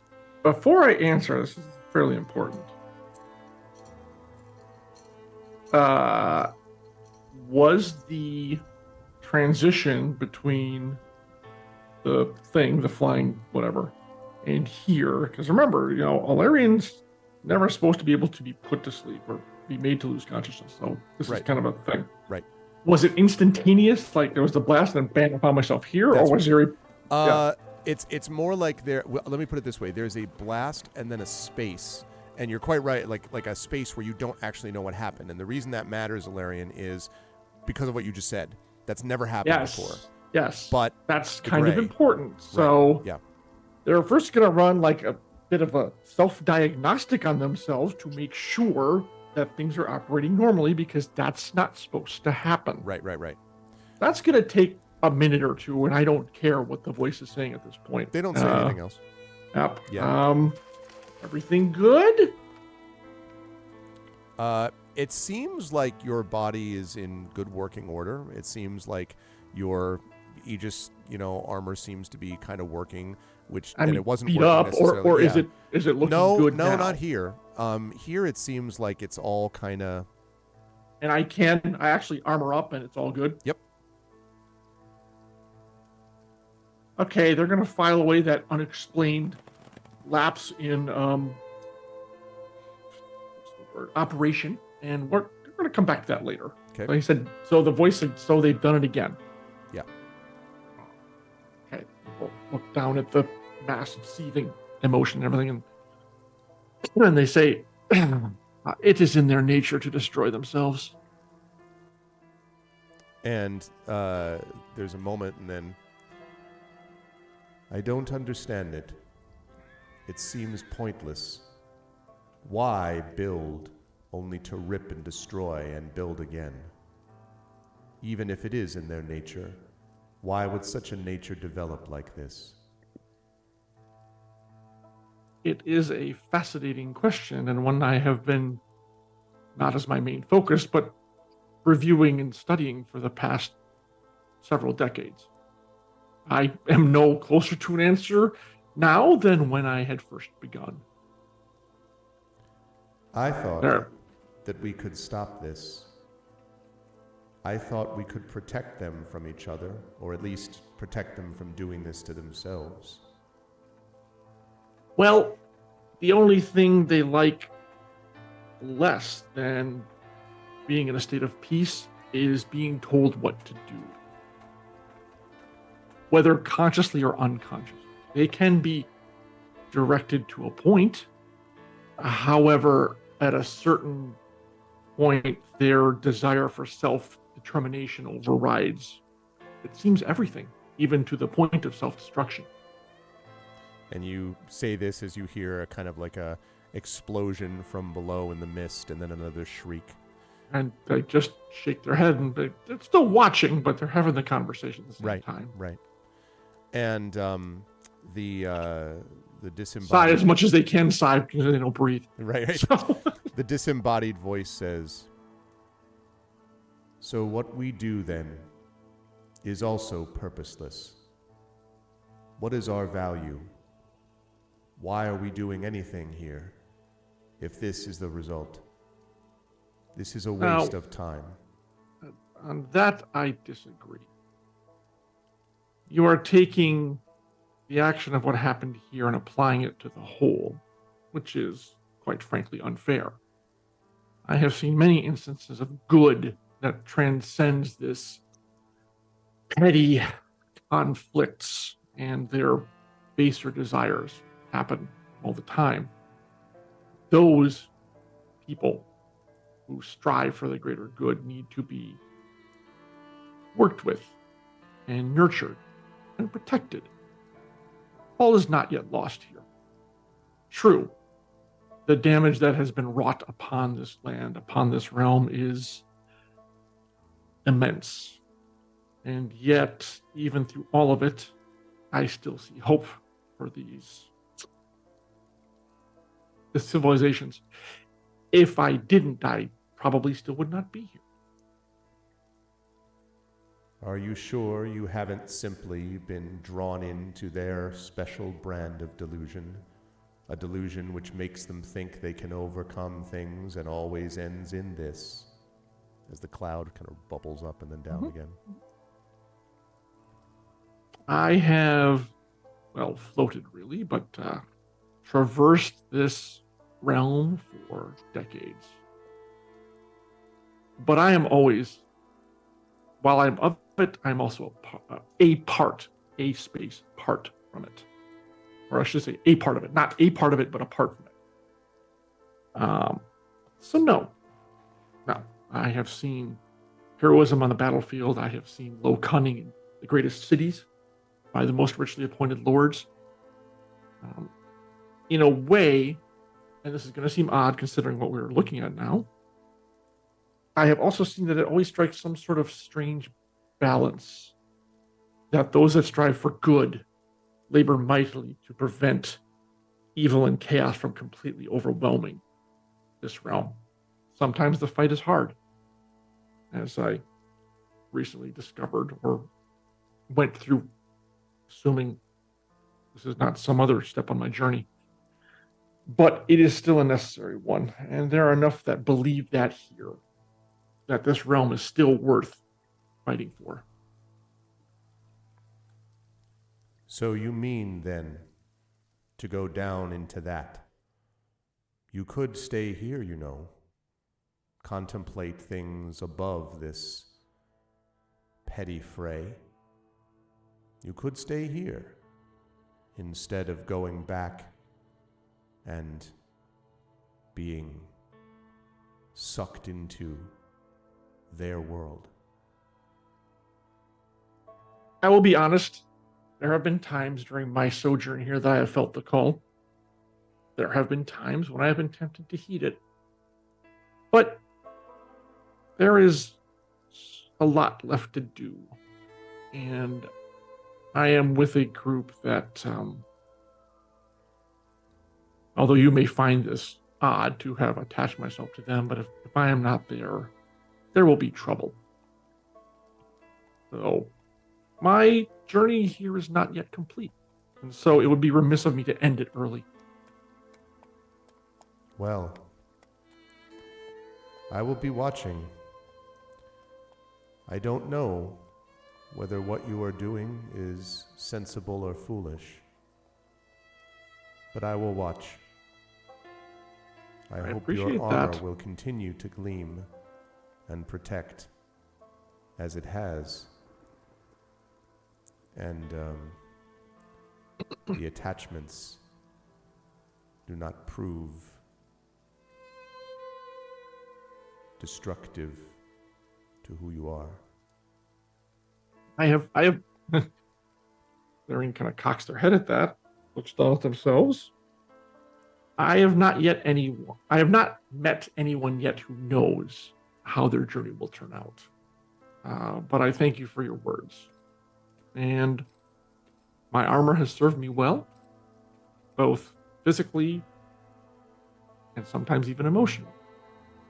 And I trust it will continue to serve me well. The recent contretemps with it aside, I will be more wary of that in the future. But yes, my journey is not yet done. So I will be heading back. If there is nothing else. Nothing else but what you make it. And the voice sort of drifts off.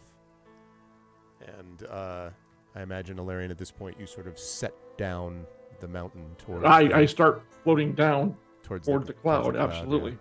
Yeah. And just before you enter the cloud, not that your eyes flicker open, but rather suddenly the cloud kind of... Yeah, like it kind of do. Looks like, like they were dimmed, sort of, yeah, and exactly. then Exactly. You enter and you're like, and you are looking at Rowan pulling bodies of captives, former captives over.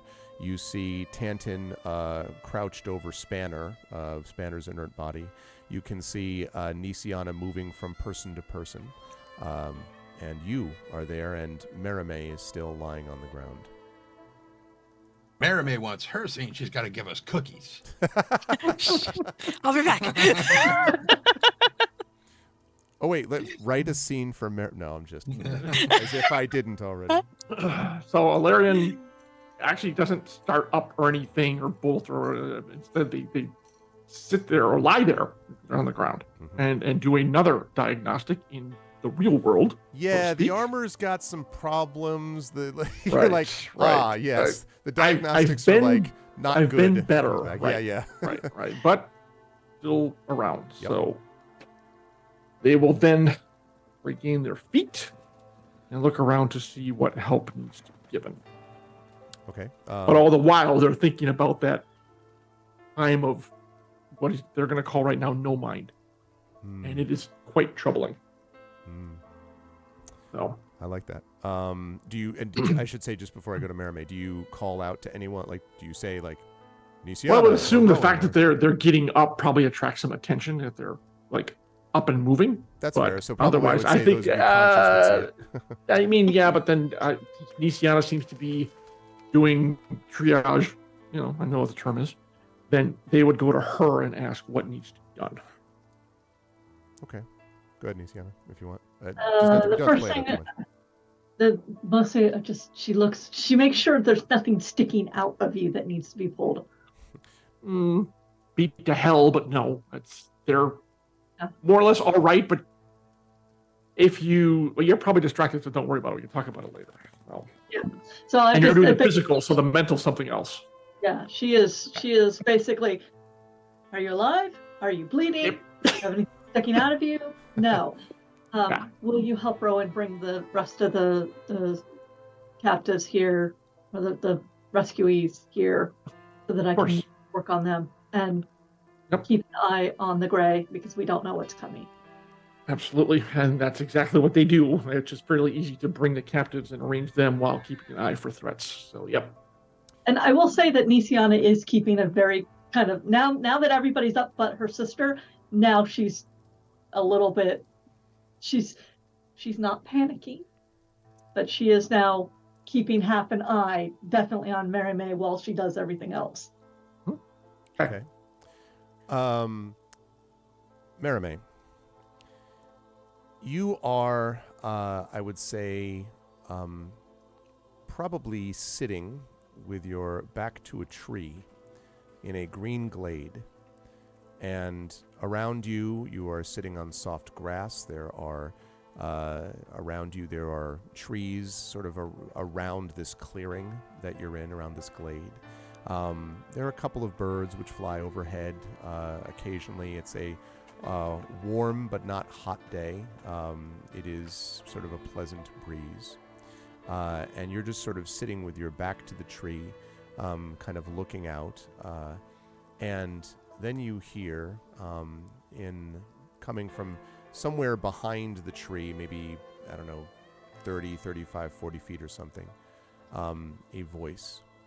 And it says, So, you returned to the land of the dream, I see. It is the voice of someone you know quite well. It took you long enough to return here, child.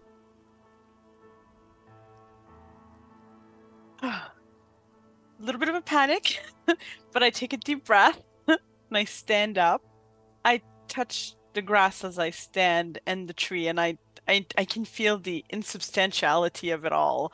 And I turn to face the familiar voice. Which is the voice of Sorashana, who looks at you and says, with her arms folded, and she says, I told you that you had left your heritage behind, and you've spent your time wandering in the world and dealing with the mundane, the grounded, instead of what is your birthright, to spend time understanding prophecy and song. You hear the prophecies, you hear the songs, but you don't do anything with them. Instead, you fight and you sing and you spend time with your friends who do not wander in dreams. And here you are in a pleasant place, kind of looks around, but with, with her face kind of in that typical, disapproving expression that she so often gets, and says, and I suppose you'd rather stay here, wouldn't you? Or go back to your friends and spend time with them, instead of wandering the stars, understanding what you're being told. That's what it's come down to for you, hasn't it? How dare you, you old hag, accuse me of not doing anything when there I am trying to follow the prophecies, and whatever breadcrumbs are thrown at us as so the stars decide, so that we can try to stop war and save lives, when all that you're doing is floating about in your smoke in a little shack down somewhere on the same world we're trying to save. And now here you are, and you ask me if I'm going to stay here with what, you for company? That is very tempting, but no, I don't think so. I think I'm going to go back to do what I've been doing, which is trying to make a difference in the here and the now, not this here and now, down in Eberron. And so she kind of listens to that with her arms folded, and then, well, I'm glad to see that you've got your spunk. Not that it matters to those others. Not that it matters to those that you have not helped. For all the words that you say, Marimay Hawksmoor, you would rather spend more time helping people by stabbing them, or by inspiring others, following prophecy.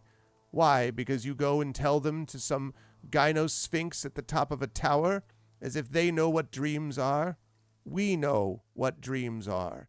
You decide reality is more appropriate.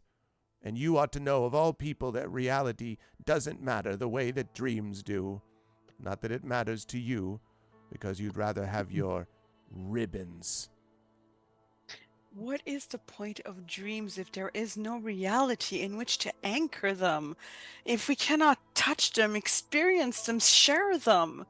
You want us to fight a war in dreams that we can't even touch, and you... Why don't you help me instead of judging all the time? Why don't you help me? Give me the prophecies and the details that I know, so that I can save the people, and then prove me wrong by giving me everything that you know, so that I can go down there and try to change things, and then fail trying. But at least I will fail trying. And that is worth more to me than staying here in this really nice place. And she kind of wanders past it, and she has her walking stick with her, and she taps the tree, and you hear the sound of the wood of the staff on the bark, and she says, I have seen better. I've seen a place nicer, and I've seen people who are more committed to living in it. You might be right, Marimay, that I haven't given you everything I could have. And you know why? It's not because I am, what did you call me, an old hag? I could call you other things too, but go on. You could. But that's not why. I told you because my giving you this tells you and does nothing for you. If I told someone what a dream meant, it would be what it meant to me, not to them, and then they would go wander off and follow prophecies. How many people have asked Kalashtar to tell them what their future holds, and have then brought themselves to destruction because they did not understand it? We are designed to give them guidance, but not a journey directly to the path. You would have me take us to the end, when what matters is what gets us to the end, or the end won't matter, Merame, it won't matter at all. It only matters because we take the journey to get there, and I can't take that journey for you. Even if your journey, and your swords, and your ribbons, and your fashion, and your friends, even if I don't understand them, they're your journey. Even your sister that you love more than anything else. Do I know why you spend time with her? No. But I'm not the one who needs to spend time with myself, Merame. That's you.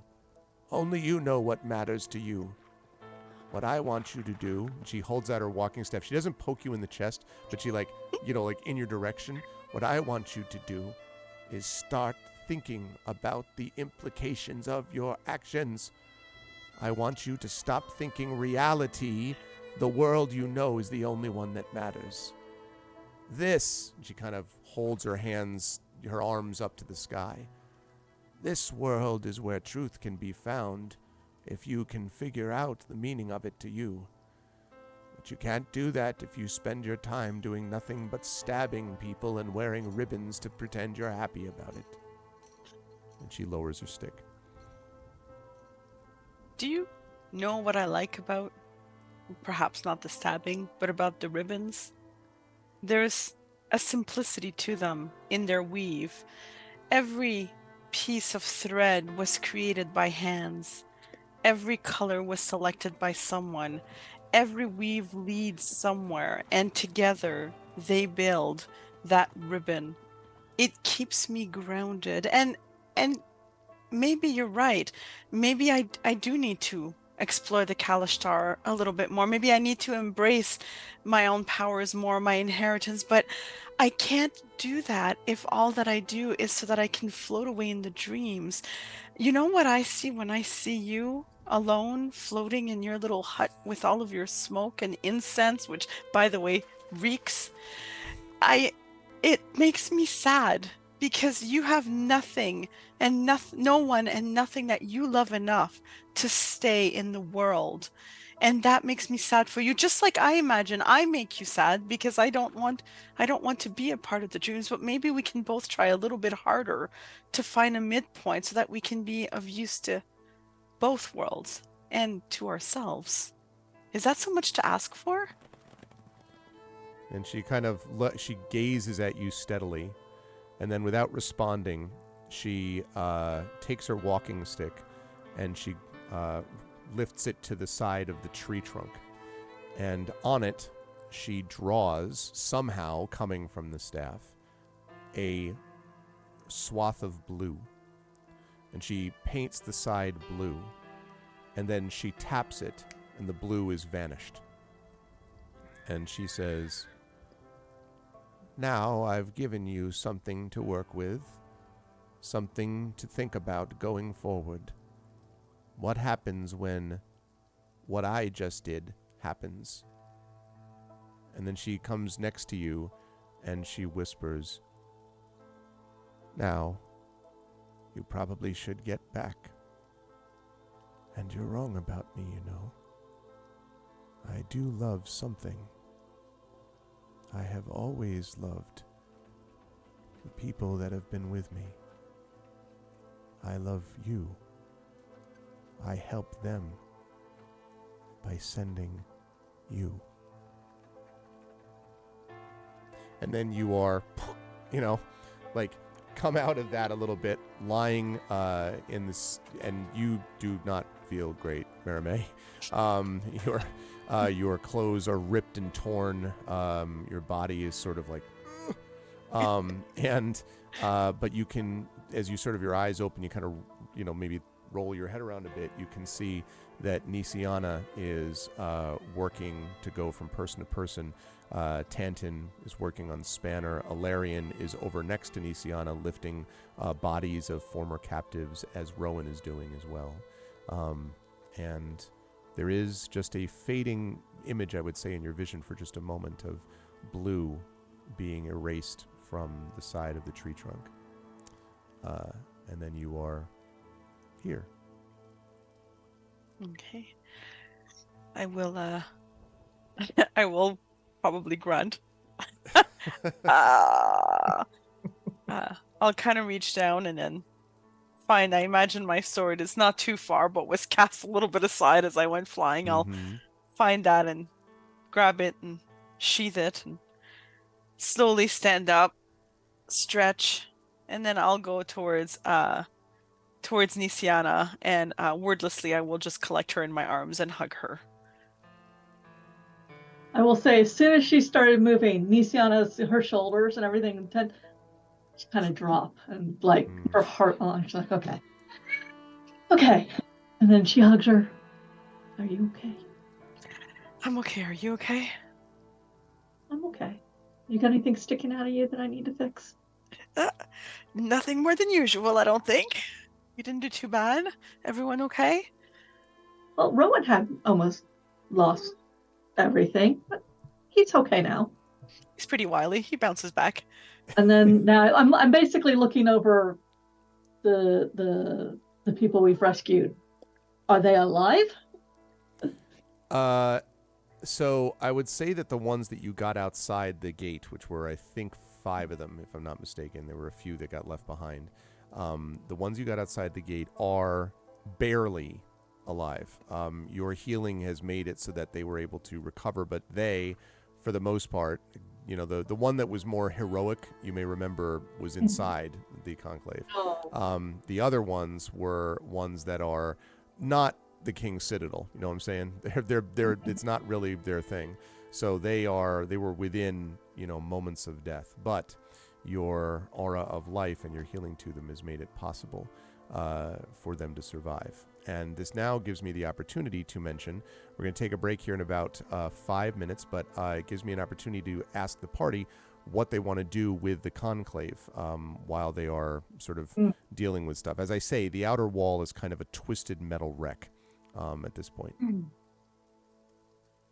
Once the survivors are stabilized and we've kind of had a chance to take stock, Alarian will announce their intent to go back inside the structure. Okay. So the metal wreck is going to be difficult to traverse on the outside. You know, think you might be able to do it, but it's going to take a little while, Arian, and it's going to be a little dangerous because it's very unstable. Like there's just bits of shrapnel and metal and a little bit of stone somewhere sort of thrown in and all that kind of stuff. You can try to get over it, but just be aware it's going to be dangerous to navigate.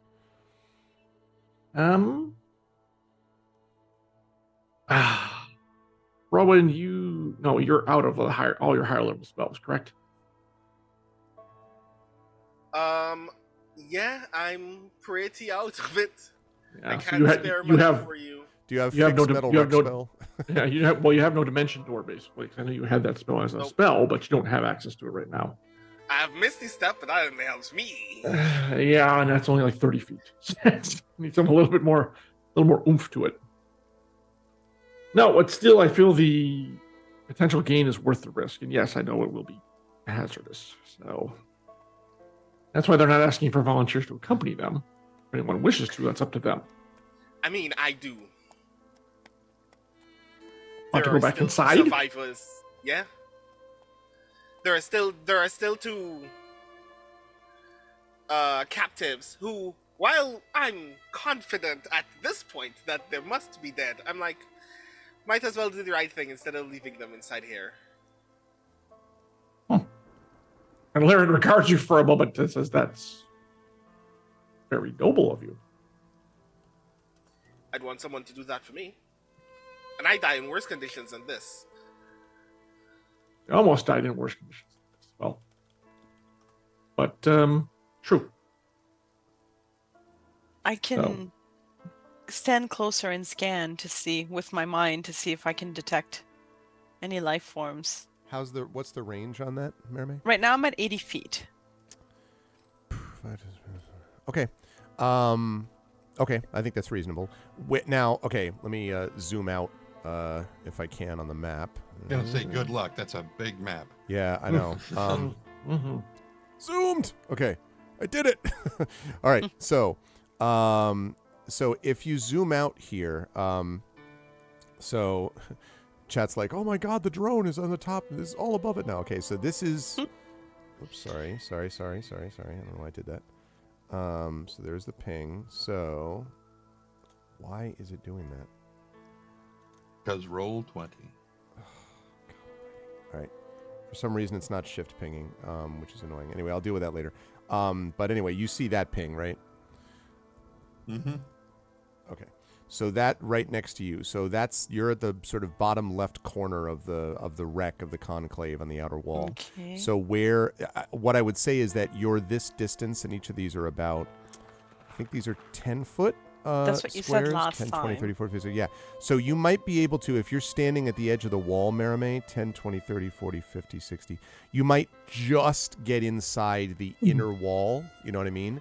You wouldn't be able Right. to detect like beyond that unless you can somehow get past this metal barrier wall. But you could try to detect just from where you are as just extended to that portion of the conclave.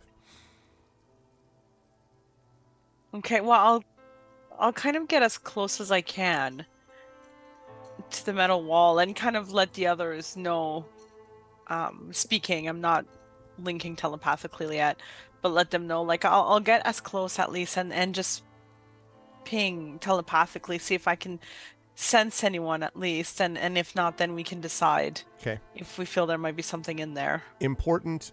Where specifically are you pinging from? Is it the like down here where you're standing, or are you gonna like try to go to this side or the top, northwest or northeast? Like, Well, both Rowan and Ilarion seemed concerned that there might be someone left alive in there, so I'm gonna try to go.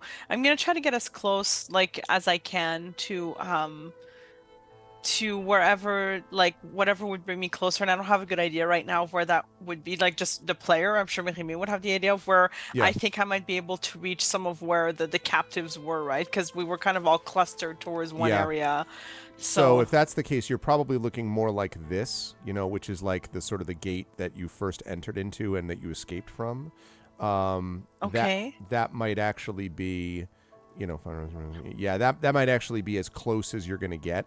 And that sort of gets you to the middle, like as close to the middle of this side of like basically where the captives were leaving. Like they were all going out this way. So that would be probably as close as you could get, I would say, to get the most number of people or whatever, if there is anyone. Okay, I'm gonna try that. Okay. And I let everyone know what I'm doing. I'm not just sneaking off doing my own thing. I'm wandering off. Okay. Yeah, So- I'm done. Well, I'm gonna go with her because it's dangerous to go into the gray alone. Here, take this Warforged. Exactly, it's dangerous to go alone. And I'm also examining. So, Greg, as we walk, remind me of what this wall's dimensions, composition. Remind me of what the wall consists of. The wall is basically it's a bunch of it used to be a bunch of metal and sort of stone and rock and repurposed stuff, like basically things that were combined together. I was thinking about the sad passing of Tina Turner and Mad Max Beyond Thunderdome, and I've made several references to this today. It's a little bit like technology, the Mad Max sort of fortress stuff, where you like just combine a bunch of stuff together. And again, there are pieces Mash it together, weld it up, and it's good to go. That's it, and pieces even of like Warforged and stuff like that in the wall as well. Around this wall. Now, again, the inner complex is what Tanton is familiar with. That's the more like traditional troop transport looking thing, which is different kind of metal. But out here, it's kind of like catch as catch can, and it's a disaster right now. Yeah, how high is it? It was something on the order of like 12 to 13 feet, I think. It is now varying anywhere from like 8 or 9 up to 13 or 14 feet, but it's very jagged, obviously now. Like there's just bits and pieces and twists and all that kind of stuff. So that blast actually affected the wall, too. Oh, yeah. Okay, interesting. And then when we get to the gate, so Merrimaid, we're heading up to the gate. Is that correct? So you folks are going here, if I'm not mistaken. I believe so. Yeah. All right. What does the gate look like now? It's also important. Absolutely disastrous mess, just like the rest of it. The gate has basically been sort of collapsed in upon itself. So it's like the pieces of metal that were on the side of it are now just bent together over the gate. And the gate itself is bowed out towards you as if it absorbed this massive explosion there as well. So it's like, wall and then coming out like the gate pieces towards you. But again, even though it's bowed out towards you, it's still contiguous, like it's still the pieces are still together as they go around. Yeah, well, let's see if I can change that. Okay. So I want to try to bust the gate open. If it's already been weakened by the blast, hopefully I'll be able to do that. Okay. Let's have you make a strength check. Now I'm thinking about the opening sequence of X-Men with Magneto at the beginning. One of the most unbelievable openings of any superhero film crazy. Of all time. Incredible. Anyway, and as I take position and kind of look at Merrimaid, I'm like, any assistance you could give would be very helpful right now. All right, my this friend. is a task. I think we've been through a lot, and I think that together we handle it quite well. I believe in you, my friend, and I give you 1d8 of inspiration, which I still have some inspiration miraculously after that battle. Just want to remind the stream that I don't think Trent took any damage, but I also know that Merrimaid took not one hit point of damage in the fracas that was our last session. Yep. All right, so it's a strength check, right? Yes. Here we go.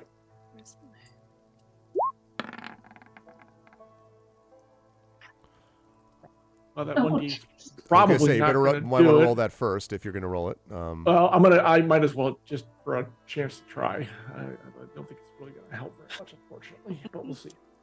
I mean, if I rolled an 8, that would be a 15. That's true that Trent does have the inspiration that you gave him, I think, because that's still in May, so we still got that. Yeah. Nice. 7, which makes a 14. Hurt. This thing is you barely move it at all despite your strength and despite Mermaid's assistance. This thing is just, right. So that doesn't work. So alternatively, I'm still planning on going inside. And then the question I asked Mermaid, so where is one of those parts of the wall that's like only 8 or 9 feet tall instead of 12 or 13? Mm-hmm. There's a couple of around there that are more like 9 or so ish, like maybe here. Yep. Are you going to toss me over the wall? Well, the idea was that I can lift you up enough where you could jump over yourself. I prefer not to toss my friends unless they actually truly ask me to do so. Good luck, see what you find. And then, of course, I would immediately be following you over. Not Yes, let you go in there alone. Um, But before we explore that avenue, which I think is very viable, I think we should go back since Rowan did mention wanting to recover bodies. yes, and 3 of us are I better. am quite sure there's no one left alive here. And also, I would expect once everything is settled, Tenton, I would imagine, would want to go back inside if at all possible. I can't imagine him not wanting to Wait, unless is something the has clock changed. around? I'm about Who? to deal with that. Okay, all right. I just Clock was with the captives. So and- let's head back and regroup a little bit. That's a good idea. I still have my shatter spell too. I'm just saying, if you want me to try to blow up that door. That's what we need is more shattering around here. I think like that clearly. That's what I feel too, right? And Just we're- the number line, you just go all the way around to building it again, right? After it's so shattered. We're 60 feet away from the main building. That would be 10. Yes, about 60 feet. Yep. Okay, and your range of the shatter spell is what again? Shatter is 60 feet. I have 3 spell slots up. I barely use any magic except my upper spell slot. But you can set it. It's a point and it radiates outward, and everything in that radius takes damage. Correct? So it's a 10-foot radius. I can set it up 60 feet away. Oh, perfect. Okay, then yes, I do want you to try to break the gate open. Absolutely. Let's go tell the others first before they hear this Okay. giant explosion. Yes, and freak out. Yeah, Yeah. that is a wise course of It action. would be kind of us. And I Give think All right. so. I'm sorry, Marie. No, I was just gonna say give someone a heart attack while these Right, savages right. brought them Oh my back. God, they blew themselves up. Yeah. Yeah, everyone just be a little bit kind of. We've already had being shattered today. So while you're heading back, I think that is a good opportunity for us to take our first break of the day. This is going to be a let me see, what did I say? 10-minute. So we're going to have a couple breaks today, chat. We will have 10-minute breaks, and then we'll have one 20-minute break for sort of lunch, dinnerish or so. It's 2:17, so I'll say a little bit over. Let's say that we'll be back by 2:30. Whoops, hold on. You're all frozen. Give me a second. I got it back. Sorry about that. Wait. You should be back. Come on, Zoom. What the heck? Wait a minute. I mean, it looks fine to me. I mean, but doesn't mean- Well, there I we have go, some there we go. people frozen and some people not. There we go. Now I fixed it. So we are going to take a little bit of a break. We are at 43:15 so far. While we are on our break, it would be nice if, and this is if the mods are cool with this, could we run, please, a giveaway for that first trilogy of books? The first trilogy of books, which is mentioned in the mod channel. This is, again, a set of books that is being given courtesy of Catalyst, and it is one of a set of BattleTech trilogies. These are limited edition hardcover editions and faux leather-bound editions, and they are signed. 3 of them are signed by Mike Stackpole. And that is a particular one of the BattleTech trilogies. There are 3 of those. And then there are 2 trilogies by Robert Thurston, and those are also signed by the author as well. And we will give away a copy of those, one of those sets, to the winner of this raffle during this break. So we will be back here at 2:30. In the meantime, don't forget, ! Donate. Let's continue to move that number up, and please spread the word about this. If you have loved the amazing role play from the players here over the last hour as much as I have, this is really top-level stuff, no joke, then you should hopefully spread the word so other people can enjoy it too, and donate, as I say. Thank you so much, everybody, for being here, and we will be back to you folks in about 10 minutes. Hang tight.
Okay. So welcome back, everybody. I really like that Lonesome West music in the back. It's like it's perfect for this kind of stuff. But welcome, everyone. Welcome back to the amazing I&B crew, Dungeons & Dragons with Infinity and Beyond. This is Eberron Oracle of War, Season 3, Lord Bucket, although so far we could call it Choices in the Aftermath. I could have called it that too. But it has been doing wonderful to play with these folks so far today. And we've still got 5.5 hours. That's right. More play as we're going through. We are not giving up. Can't stop, won't stop. Reminder that we are doing this as part of ArvCon 2023 to benefit the Damon Running Cancer Research Foundation. We have raised $4,315 so far, but our goal is $7,100, and we would love to get that higher. So if you've been watching, please spread the word and let people know. As we've been saying all along, if you tweet about this or Instagram it or Facebook it or something like that, please come back here with a link to that so that those of us with those social media platforms can re-up and echo and increase and broaden that thing. And broaden that tweet or that echo or that Facebook or whatever it may be. And either way, your support is really important. Spread the word. Thank you to people like Echo for bringing in a couple of raids to build up our numbers here too. And remember, the top donor for this, and Effect Life promptly gives us $25. Thank you, Effect Life. So we are now up to $43.40, and Effect Life has given some before as well. Thank you, Effect Life. Effect Life, by the way, for the Eberron crew, is European, so is on a different time zones from us. And as a consequence, us generally, I know that some of your Pacific time zone, you know what I'm saying, and substantially different, so usually can't watch us live. But Effect Life is the person who made ArvBot, which does a lot of our giveaway stuff and like voting software that I use for different things and stuff, and is awesome. So thank you, Effect Life, very much. I appreciate that. And also hi to Brahms. So yes, please type in !donate and do exactly what Effect Life just did. Let's build this up. We are now, less than $2,660, I think. We're less than $2,660 away, if I added that properly. No, I didn't. $2,760 away. Less than $2,760 away from reaching our goal of $7,100. So let's keep it up.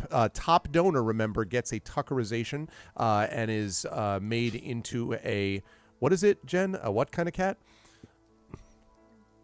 It's called Stellaris cat. It is a Talus cat. A Talus cat. That's right.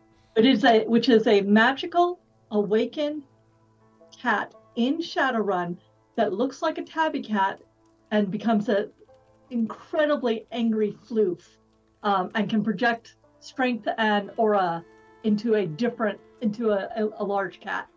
And it will be a pivotal point in a couple of upcoming stories and a novella.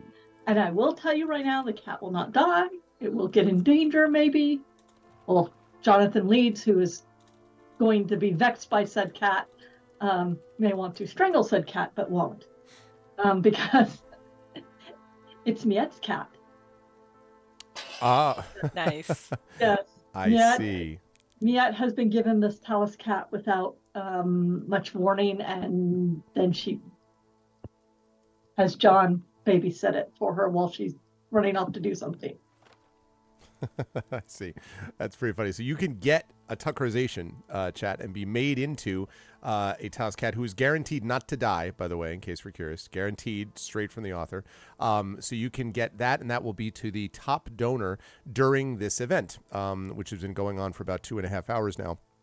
Also, please enter the giveaway for the gifts that have been brought to us via John, thanks to Catalyst.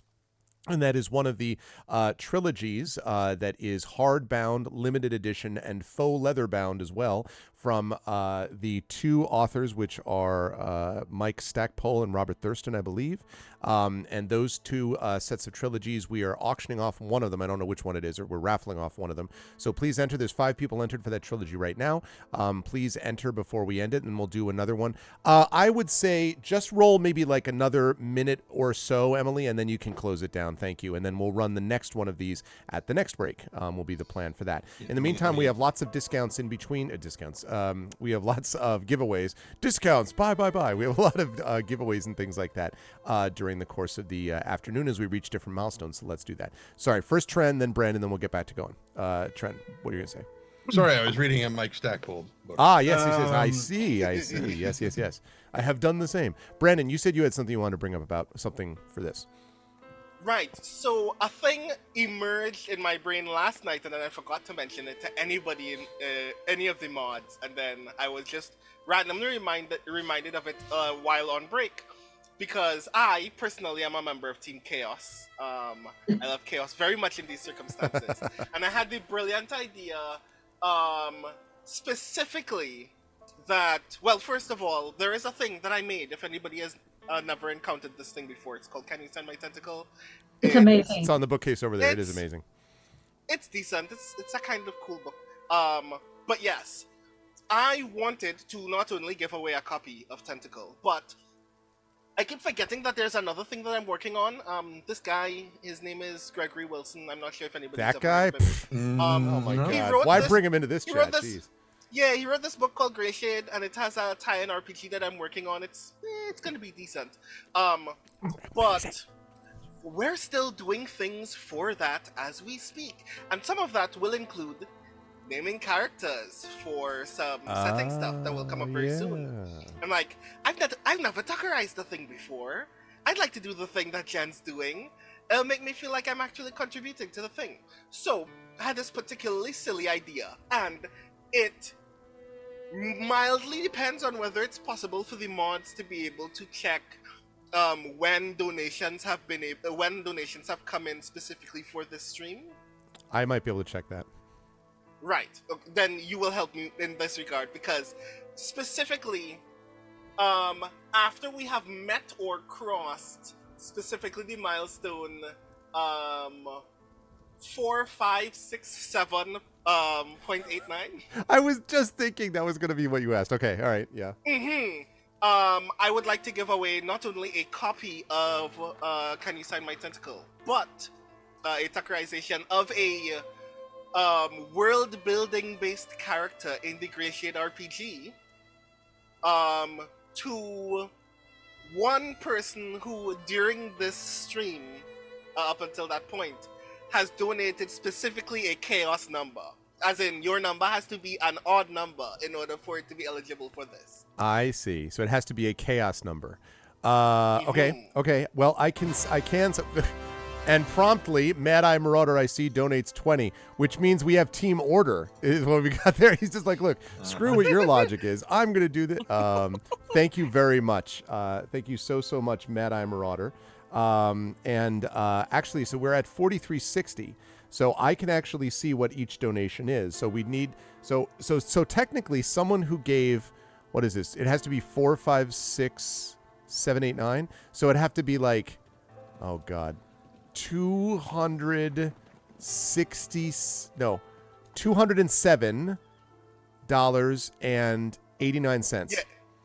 If someone gave $207.89 right now, we wouldn't have to worry about any math. You just do it right now, and then it would be like this. That's why this part of the show is called the Aftermath. That's exactly why it's called this. And Mad Eye Marauder, another one of the guys from the Of Mechs and Men book review. Thank you, Mad Eye Marauder, and thank you for allowing us to shout out, because I think it was right. Was it on this podcast, or was it another one? At the end of their where last you shouted it out?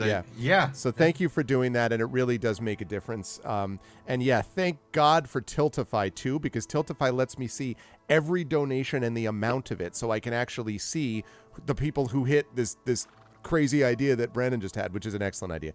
And yes, you'll be Tuckerized, and part of what I'm going to go on record right now and say is going to end up being, I don't know where, I don't know which one, some kind of award-winning tabletop role-playing game. This game is going to be very, very good. Brandon has done amazing design work. I'd like to think that the foundational world from which it comes is mildly okay. That's the part that I did. But regardless, it's going to be an amazing... That's the very neat part. That's the part that is actually good about the RPG. It's going to be an amazing tabletop role-playing game. I'm really excited about it. We're going to be doing a session of it. A campaign of it on this channel too. So, yes, please do that. Let's make the chaos happening. And it allows the whole world to donate, not only the Americas. Amen, Effect Life. I was so happy when that was the case. Because amazingly, you'll be shocked shocked to hear that cancer affects people all around the world, not just in the U.S. It's stunning, but like it affects people everywhere.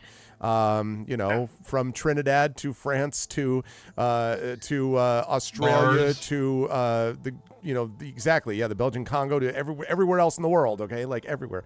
No, not Mars. That's outside the world. People in Mars don't have cancer. You say okay? that. Yeah. Just a couple of months ago, the Nebula-nominated author R.S.A. Garcia from Trinidad and Tobago was just recovering from a cancer scare. That's right. That's right. That's right. So yeah, I mean, so it is a thing that can bring everybody together. So yes, please do donate. Please do become a part of that. Thank you, Brandon. That's a good idea. So we've got that donation going on. We've got the trilogy donation. We're about to finish up the first of the trilogies. We've got Jen's Tuckerization and all the other giveaways going on, and all of this for a good cause. And I'll add one last one into this, which is that when we hit 5,000, I will give all the players inspiration. At that time, I will give all of inspiration. Please donate. 5,000. Please, oh my God. And now I'm worried why we're going to need that inspiration. About that time is when you should be getting. No, we will. I remind us that there are some members of this party right now that are at less than half their HP. That's true. And that brings us back to the adventure. So let's get back into it. So I think that you were trying to get into, or you were coming back to talk to the rest of the party about getting into the mix. And we can, by the way, just so the party knows, we can RP however much or however little you want. If it's just a thing where everyone's like, yeah, it's fine, let's go in and see, we can do that, or we can RP it out. That's up to what you folks want to do. So it's. Yeah, I want to see this gate blasted open. So, but I mean, I think that this conversation will be relatively short. So, shouldn't be a big deal. So, I mean, I know we kind of all want to get moving. However, Larian thinks this is important to do before we leave this thing behind. So, yep. So they'll go back with Marimay and explain the sitch and say, we believe we have a way to get the main gate open, and they'll feel this is important to do. There may be valuable information in there, and with a nod to Rowan, recovering any of the villagers that sacrificed so much to allow the rest to escape is a worthy endeavor. So, if everything, and then Clock is here, right, Arv? Yes, Clock was with the other captives and has basically, I would say that at this point you've been able to get Clock up enough that he's rebooted, kind of, so to speak. Although I feel bad, I have some images could be like, they're not really robots. Yes, I know, they're not actually robots. So he's sort of in a general, okay state, and he says, well, that was quite unexpected, I'd say. Well, what exactly are you planning to do now? There's not much left of that thing.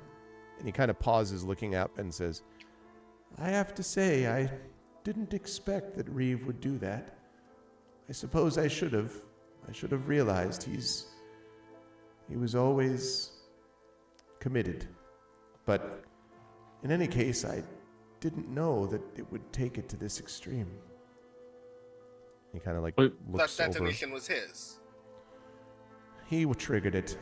You could see what he was doing. He basically used his own core to create a feedback loop. Explode himself, took out every warforged in the place, and while they did that, it eventually overloaded everything in the conclave as well. It meant that he sacrificed not just him, but everybody that served under him. And that, I should have realized from the beginning, was the only thing Reeve ever really cared about. That and the Lord of Blades. Which is further reason that you, Ilarian, should be very glad that that restraining bolt was taken out. Otherwise, you probably would have gone up with everyone else. That's true. But there were some good ones there.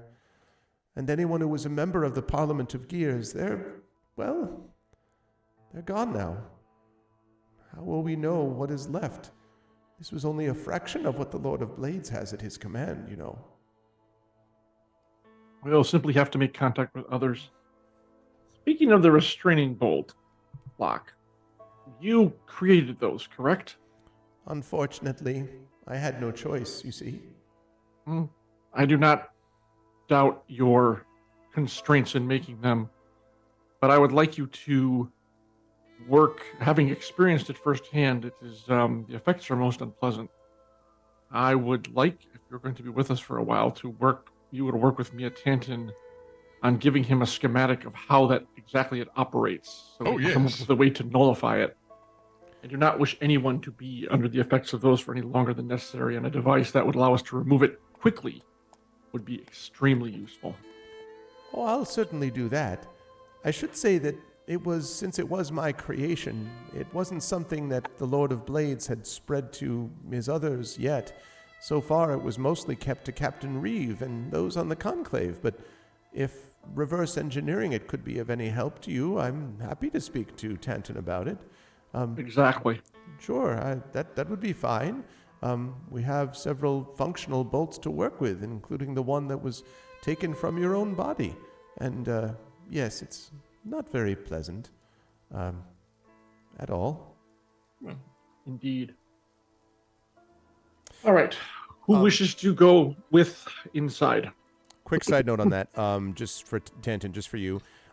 Be aware that in practice, this means you maybe have one functional or previously functional one of these bolts to work with. Just be aware. You may only need the one, but just so you know, like, unless you find some of them inside, a lot of these things are, Clock didn't have one because Clock was able to stay clear of it. So apparently because he was able to convince them that that's how he was able to make these things without the restraining bolt. The only other one that you had came from Alarian, and that's the one that you're working with. So just so you know. Okay, on you go. Sorry. Yep. All right. So who's coming with? I am. All right. We're all going. Big old I party. know it may be dire in there, but there may be a Warforged or a human clinging to life. And if there's a chance, we should help them. Mm-hmm. Is Mia Tanton's spanner back up and running now? Oh, yes. Yes, that's part of what helped to repair Clock. Oh, that's right. Clock, do you wish to accompany us, or would you prefer to stay out here? The choice is yours either way. Well, I suppose it doesn't matter too much. I can come with you. Although, is anyone going to be out here with them? And he kind of jerks a thumb over his shoulder at the captives. That was kind of my thought, is that someone should remain out here in case something the Grey is not hospitable. Then I'll do that. In a way, I'd rather not see what used to be or what could have been. So you can all go inside while I stay with them. But I wouldn't stay there very long. This is the Grey, and no one knows what will happen here. And it's possible that the Lord of Blades could have another party out already. I don't really know how close the communication was with the Lord of Blades. I don't plan to linger for any longer than necessary. There are really only 1 or 2 rooms I wish to actually see, and then we should be gone. So the visit will not be a long one. And so Clock nods and agrees to stay with the captives, who are all kind of like woozily sitting on the ground and quietly chatting with each other, talking with each other, and sort of looking up and kind of surprised to be alive. And I kind of suspect that you'll leave Spanner out here just as a little bit of backup. Or were you planning on taking him inside? He'll be out here, but definitely within calling range. Okay, good. And then it can also alert us if there's something coming. Right. So he's basically going to be right at the gate or the door once we get it open, so that he can watch what's going on out here and come in and tell us. Okay, well then let's head back to the gate and. I'm gonna warn them that it's gonna get loud and not to worry. Yes. If you hear a big boom, don't be concerned. Don't be alarmed. Oh, that's an excellent plan, Rowan. Let me see your arm. All right. And Tanton pulls out his jeweler's kit, and if you've ever watched somebody write separate things at the same time with their hands, that freaky look, where it's not like they're making the same shape. Oh, even if they're mirror, I mean different things. And basically he just starts drawing these arcane runes down either side of Rowan's arm, and then he just kind of grabs at the wrist and the elbow, and the dragon mark tattoos flare. He's like, That will last for an hour. What is it? It's magical now. Oh, I mean, the gun is magical. Fun. Aha! I'm gonna ask for some ways to make that more permanent at some point in the future, but this is nice for now. Thank you. In Okay. case she needs any help with the gate. I imagine, yes. So, if the party is heading up to the gate, Merime, as I understand it, you're casting Shatter, if I'm Oh yes, correct. and I'm pretty happy about it. I need something to kind of like, shatter me out of what just happened. So, yeah, I did that. Okay. So go ahead Did. and make what you're going to do is you're going to roll thunder damage. I'm not going to have the wall make a Constitution saving throw. I'm here to tell you it's not The going gate. to. Okay. Sorry, so the I'll gate. just I beg your pardon. so I'll just hit my shatter spell and then you'll just take the damage from there. Yeah. Is that That's fine. perfect? So am I? Oh, it's asking me which level. I'm going to cast it at level 3 because I can. So I'm going to. Okay. Because I can. oh my goodness. It's a lot of dice. There's only supposed to be like 4 dice there. I don't know why I doubled them, but I was I like, don't know why they wow. haven't fixed that yet. It's crazy. Yeah. so it's 12 points of thunder damage. Okay. I think 17. It's supposed to be 17. Yeah. because of the higher level cast. Yeah. Right. Yeah. Okay, so there is this sound of like tortured metal and as this thing is further sort of bent and sort of twisted. And the thing is now it's not completely out of the way, Merime, but it seems like if you did that one more time, it might sort of get the rest of out of the way, you think. I'm gonna do it one more time, my friend. Okay. I'm gonna do it again because I only used my level 4 spells slots. I have this image of Valerian being like, I don't think that we're... Just constant. Okay, wait. Shatter. Okay. Constant explosions near you, my friend. Shlook. Ah, There you 21. go. Okay. So yeah, with another like booming sound, and the captives, the former captives are like you get down despite your warning, and the metal goes flying out, and now there is a jagged hole in the gate that would grant access to the inner courtyard. Oh, I feel better. Shall we go in? Okay, so Carefully. assuming that you are going in, inside the courtyard, and I would say inside the building beyond it. First of all, the building is so that let me talk about the courtyard first. The courtyard has several bodies lying around. They are warforged bodies, which are completely inert and lifeless, and many of them twisted and as if something exploded from within. There are several of those iron defender dogs that we talked about are also lying on the ground. Many of them with in various states of repair. Like they're not, some of them are not all intact, if you know what I'm saying. They're all just sort of paw limbs here and there and everything. And the inner building is a hopeless wreck. If there's anything that was inside it, it would take you days to clear out the rubble and the sort of twisted metal that's there now. It is basically just a mass of metal. And what looks like happened was this thing when the core, so basically this, I guess the way to describe it would be that the electricity / pulse of this core kind of blew out and then back in almost at the same time. So, and as a result, it was like taking, an origami crane and like opening it and closing it again quickly. What you'd end up with is a pretty smashed up, messed up crane. And that's basically what this is. The doors are completely impassable. Again, you would need multiple, to go back to cranes, not origami, the other kind, cranes to lift the stuff off of this. It's a hopeless wreck. I don't think I have enough shatter spells for this. Yeah, I was going to say 100 shatter spells later. Or gantries. Mm-hmm. Sorry, that was for the Mexican men, guys. How high is it to the landing level with the weapons and such? Now it's probably, I don't know, maybe 13, 14 feet. It's a little hard to tell because the top of it's all very like caved in, you know, Larian. Like, so it's like, they're kind of like, you might actually be able to get to the ballistas theoretically okay because they're all sticking up at the corners. It's the whole interior of the building that's been crushed in. Were the windows blown out? Let me think about that. Yes. The windows I would say have been blown out, but all that reveals inside is just more metal mess. There's really no space between the window and the rest of it now. Want to? We're only supposed to blow the bloody doors off. I want to see.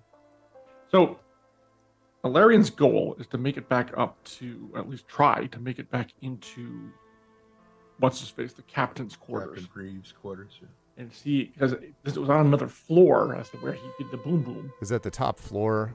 Alarian, you think that's almost impossible. The entire thing has been crushed in from like all the way around. It was the top. I mean, to show you on the map. So it's like it took a can and blew it out, then crushed it, and sucked the air out and back into the back. And it's like here, but there's nothing left of it now. Yeah. Okay. Like, all right. Which clearly was which clearly was what Reeve intended.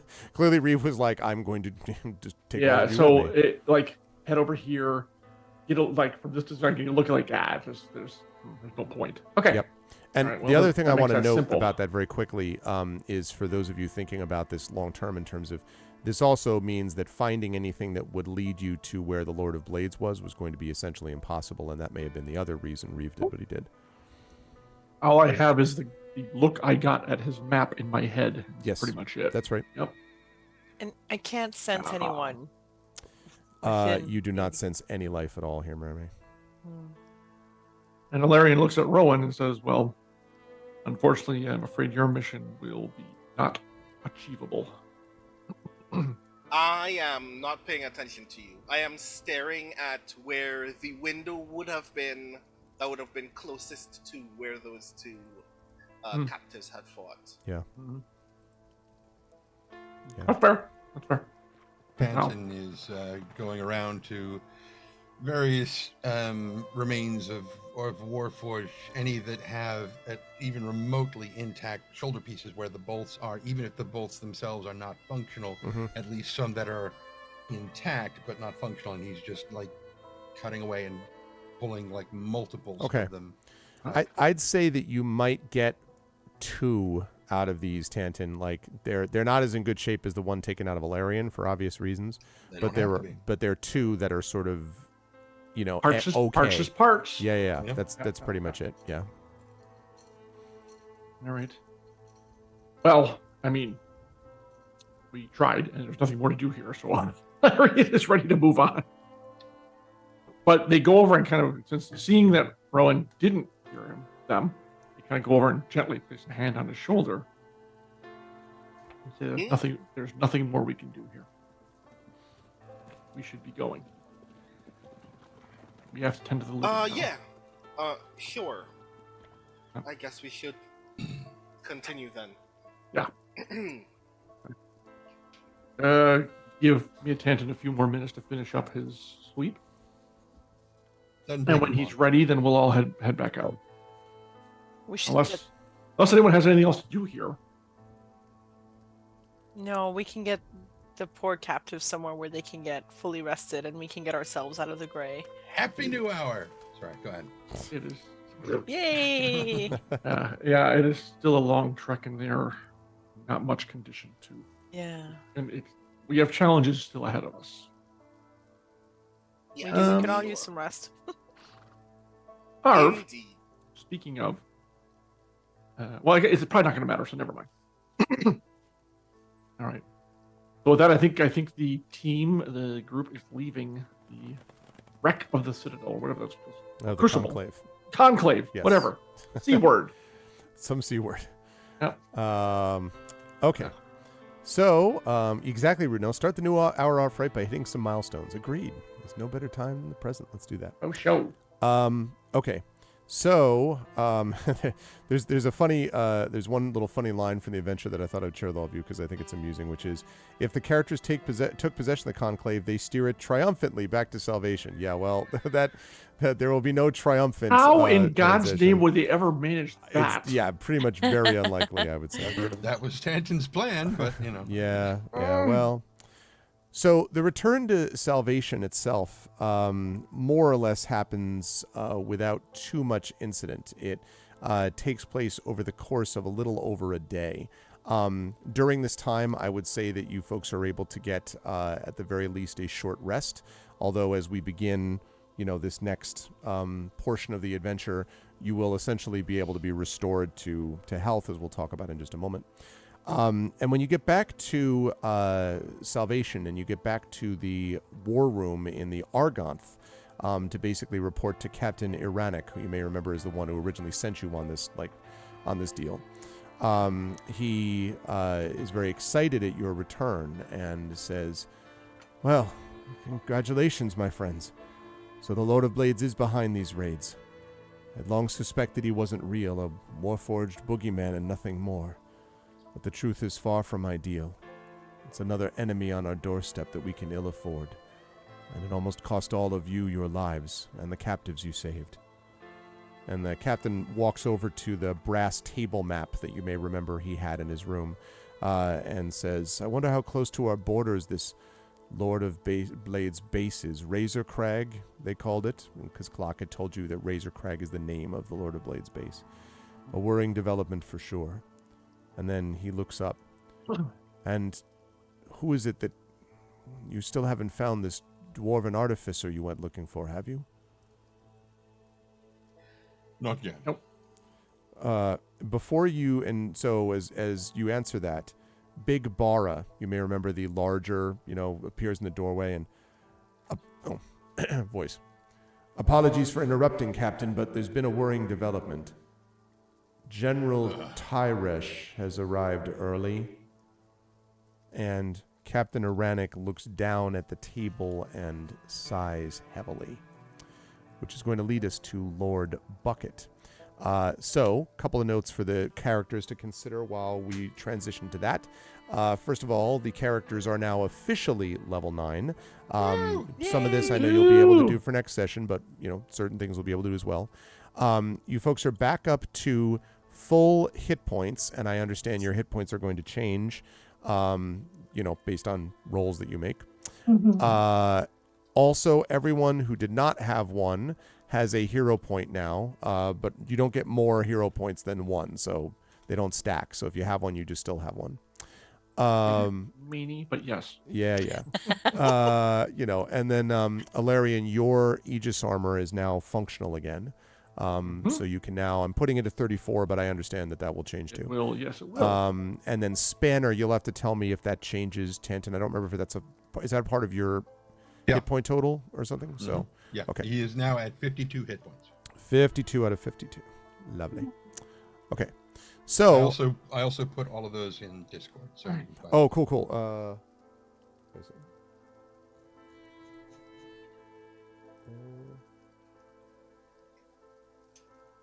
Okay.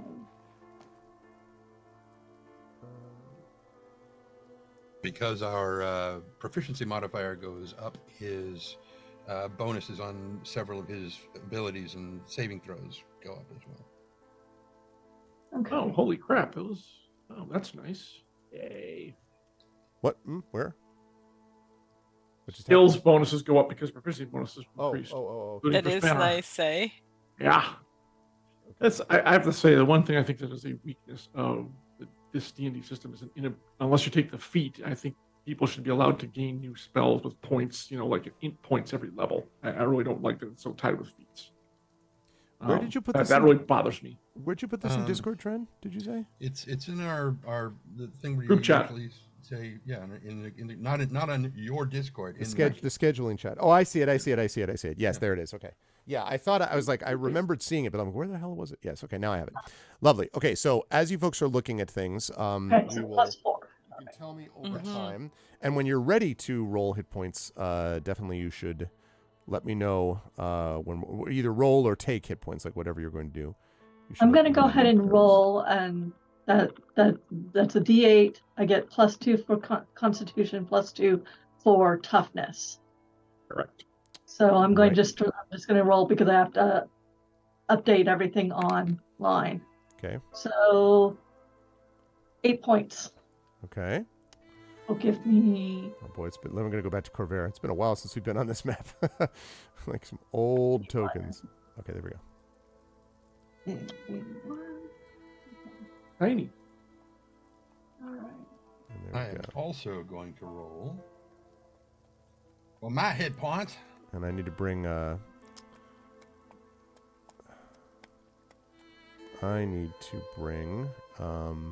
Rowan over there. So just 1 second. Just 1 moment. 5 points. I am at 60. Okay, I'm going to be asking about all these again in just a second. Yep, whatever. That's fine. Looks like don't worry about it. Okay, so there's that. Here we are, and here is Rowan. Okay. Rowan, who's grown to giant size. I got his strides across the land like Rowan. a colossus. Okay, there we go. Right. 1, 2, 3, 4, 5, 6. There's Spanner and Hilar. Yes. Okay. Good. Lovely. All right. Now I can pay attention to what you're all talking about. So, now, hello to Cerberus or Kerberos Cull, if that is your real name. That is. Yeah, he's one of the Valhalla Club BattleTech guys. Oh, very nice. Nice. Very nice. So you got 60 out of 60 now, Tanton? Is that what I see? Correct. Okay. Yes, welcome everybody again. Exclamation point donate. Exclamation point donate, Cerberus, is how you do that. That will bring you a link so that you can then become a part of this amazingness. And again, if you donate this odd number, you can possibly get a Tuckerization by Brandon O'Brien. If you're the top donor, you can get a Tuckerization from Jennifer Brozek. And if you are the overall top donator for the entire event, you're going to get some amazing photography printed on metal from Drew the Damager and Prince Justin, respectively. So, okay. That is Tuckerization, not Taqueriaization, which is feeding me endless Tacos. carnitas. Yeah. That would be a good, actually, if you do this, then you'll just get a big tacorization. A lot of people just get tacos. That'd be pretty well. Okay, so I've got 60 out of 60 for Tanton. Nisiana, I have you, that's 4, so is that 77 out of 77 no, now? 4 plus 4, which is 81. Oh, okay, so 81 out of 81, all right. Did not add my, oh yes it did. Mass Cure Wounds, Raise Dead, and then I get Greater Restoration. So I'm still waiting on Rowan, Maramé, and Alarian, which is fine, no rush, I'm just making sure, right? I'm just going to take the average. Oh, Rowan, you rolled, so you go first. Okay, plus con, yeah? Yeah. This is why it's easiest to just hit your hit dice button, and it calculates all that for you. 52. 52. Okay. And then Maramé and I are taking the average. Thank you very much. You're not rolling, John? But you've no, always shocker with 4 levels at 1 hit point. Yeah, no thank you. So Maramé, you've got so the average for you would bring you up to what, 107? So 5 plus 2 plus 2 for toughness, 2 for constitution, 2 for toughness. So I'd be at 111. 111. Ooh, that's a nice number. 111 and 111. 1. Yep. 111. Okay, and let's see. We've also got. Hold on a second. We've got this. I enjoyed the fact that the bard has the most HPs. I'll just put it right out there. Yeah. Mm-hmm. Well, you're not counting my armor. I would edge you by 4 points. That's okay. You should. 5 points. It should be more. It should be, but silly you rolled shit. And kept trying to do, it'll work this time, which is... Now you're throwing away what clearly would have been the top possible one here. Chaotix has donated more. I will get to that in a second. 8444. Chaotix, who is currently the lead, he is the top donor so far overall to the event. So thank you, Chaotix. Okay, let's see. As insane as my hit point rolls were for my last 2 characters, they are dismal for this one, which is really amazing. Okay, so Nisiana is that. And as a fighter, I can't afford to do those. It's bad enough as it is. Just 1 hero You point. guys want to know my favorite thing? I now have something called I have access to Flame Strike. Ah, Flame Strike. Oh, fantastic. Quality Because we spell. spend so much, spend so much time outside. That's amazing. Well, the other thing though with that is I only have one 5th level spell that I can use, and that means I actually have to stop and think. The night before, I have to actually think, am I going to take a life tomorrow? Wow. I actually have to think that. I want to say very quickly, I'm going to update the donation totals from 2 people in just a minute. But Alarian, so you are now at, what is your average? So you took the average, which means what? You're 5 plus 2 plus 2. So it's 5 plus So- 2 points for con and 2 points for toughness. So 9. So 78. Correct. That's So what then my armor goes up to 38. Because it's half rounded down. 38. So I get 4 points. Got it. Okay. And I'll take that. All right. Oh, good. And we So are it's now 1 plus 2 plus level- 1 plus 1? Sorry, what? It's 1 plus 2 plus 1 plus 1? Or is it 1 plus 2 plus 2 plus 1? Sorry, it's a quote from Clue. Are you done? I think that's when we say stop helping. Stop helping. Don't math. I Doing don't great. math. Neither do that I. is a great movie. Thank you to Fantastic. Chaotix for an $84.44 donation. Thank Aw. you to Cerberus sir. Call for a $20 donation. It says great cause. Thank you very much. Put that Very nice. together, and we are now up to, here we go. Here we go. You ready, Brandon? So it's now 44, 64, 44, which is, I don't know what. I want it on the record that I hate this. 44, 64, 44. But that's a great poker hand. Yeah, This well is Look played. at that orderly. boy. It's I an- don't have a kind. Orderly, somebody fix this right now. I was going to say, it's an impossible poker hand is what it is. Like, Oh, with a wild card, it's 5 of a kind. oh, that's You true. done? Wild card. With a wild card, and we have one. Hey, See? branding. Absolutely. That works out. All right. Good stuff. Thank you, everybody. Thank you so All much right. for the donators, and let's keep rolling with that because, as I say, $5,000 inspirations for the players. We're making some please, good people, progress. get us inspirations. I think we're going to need them in the next 5 hours. Yeah, no echo. It's Flame Strike, and it's pretty awesome. You calm down a column of flame. So, all right. So after, so that's the first thing is sort of level 9 here.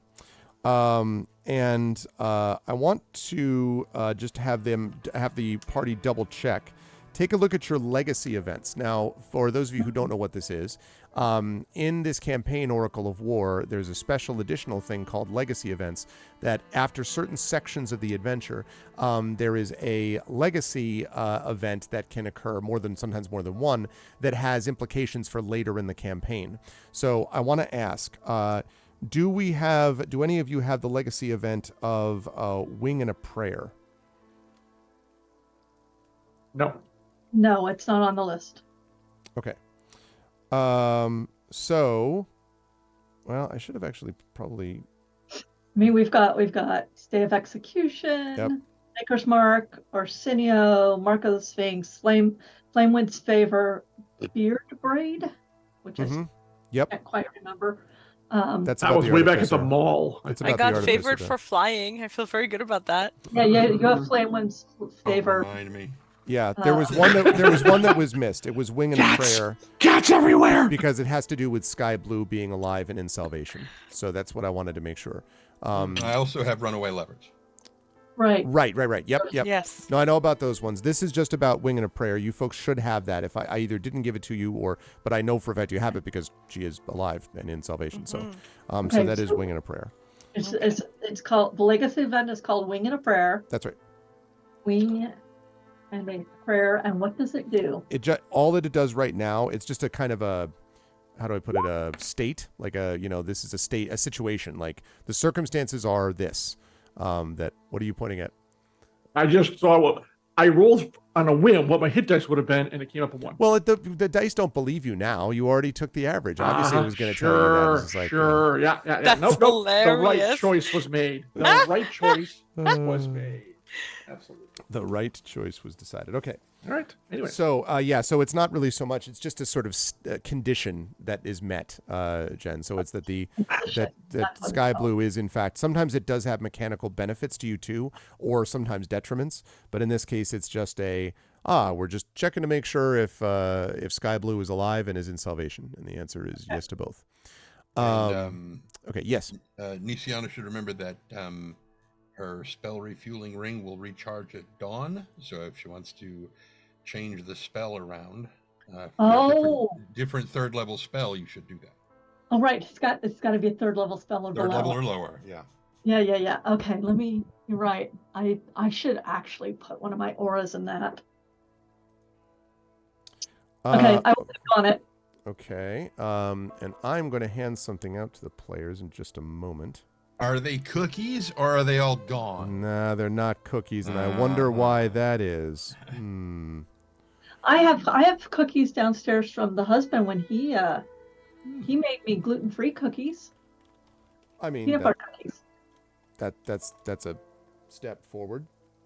You know, step forward, animal, forward. Okay, right. So, gotta make sure I had that correct. I do. Okay. So, let me save that. Wow. In there and in. Yep. I've got there, access to the banishment too.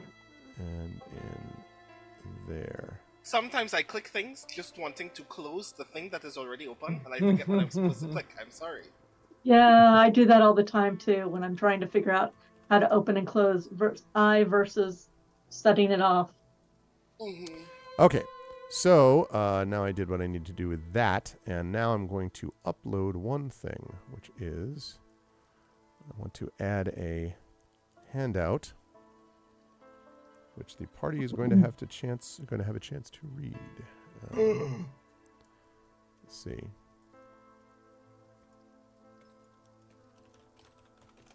All right.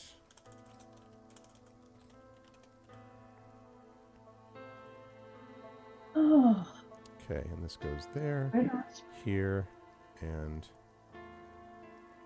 here, and there. So we're in a new chapter And now, there. Lord Bucket. That's right.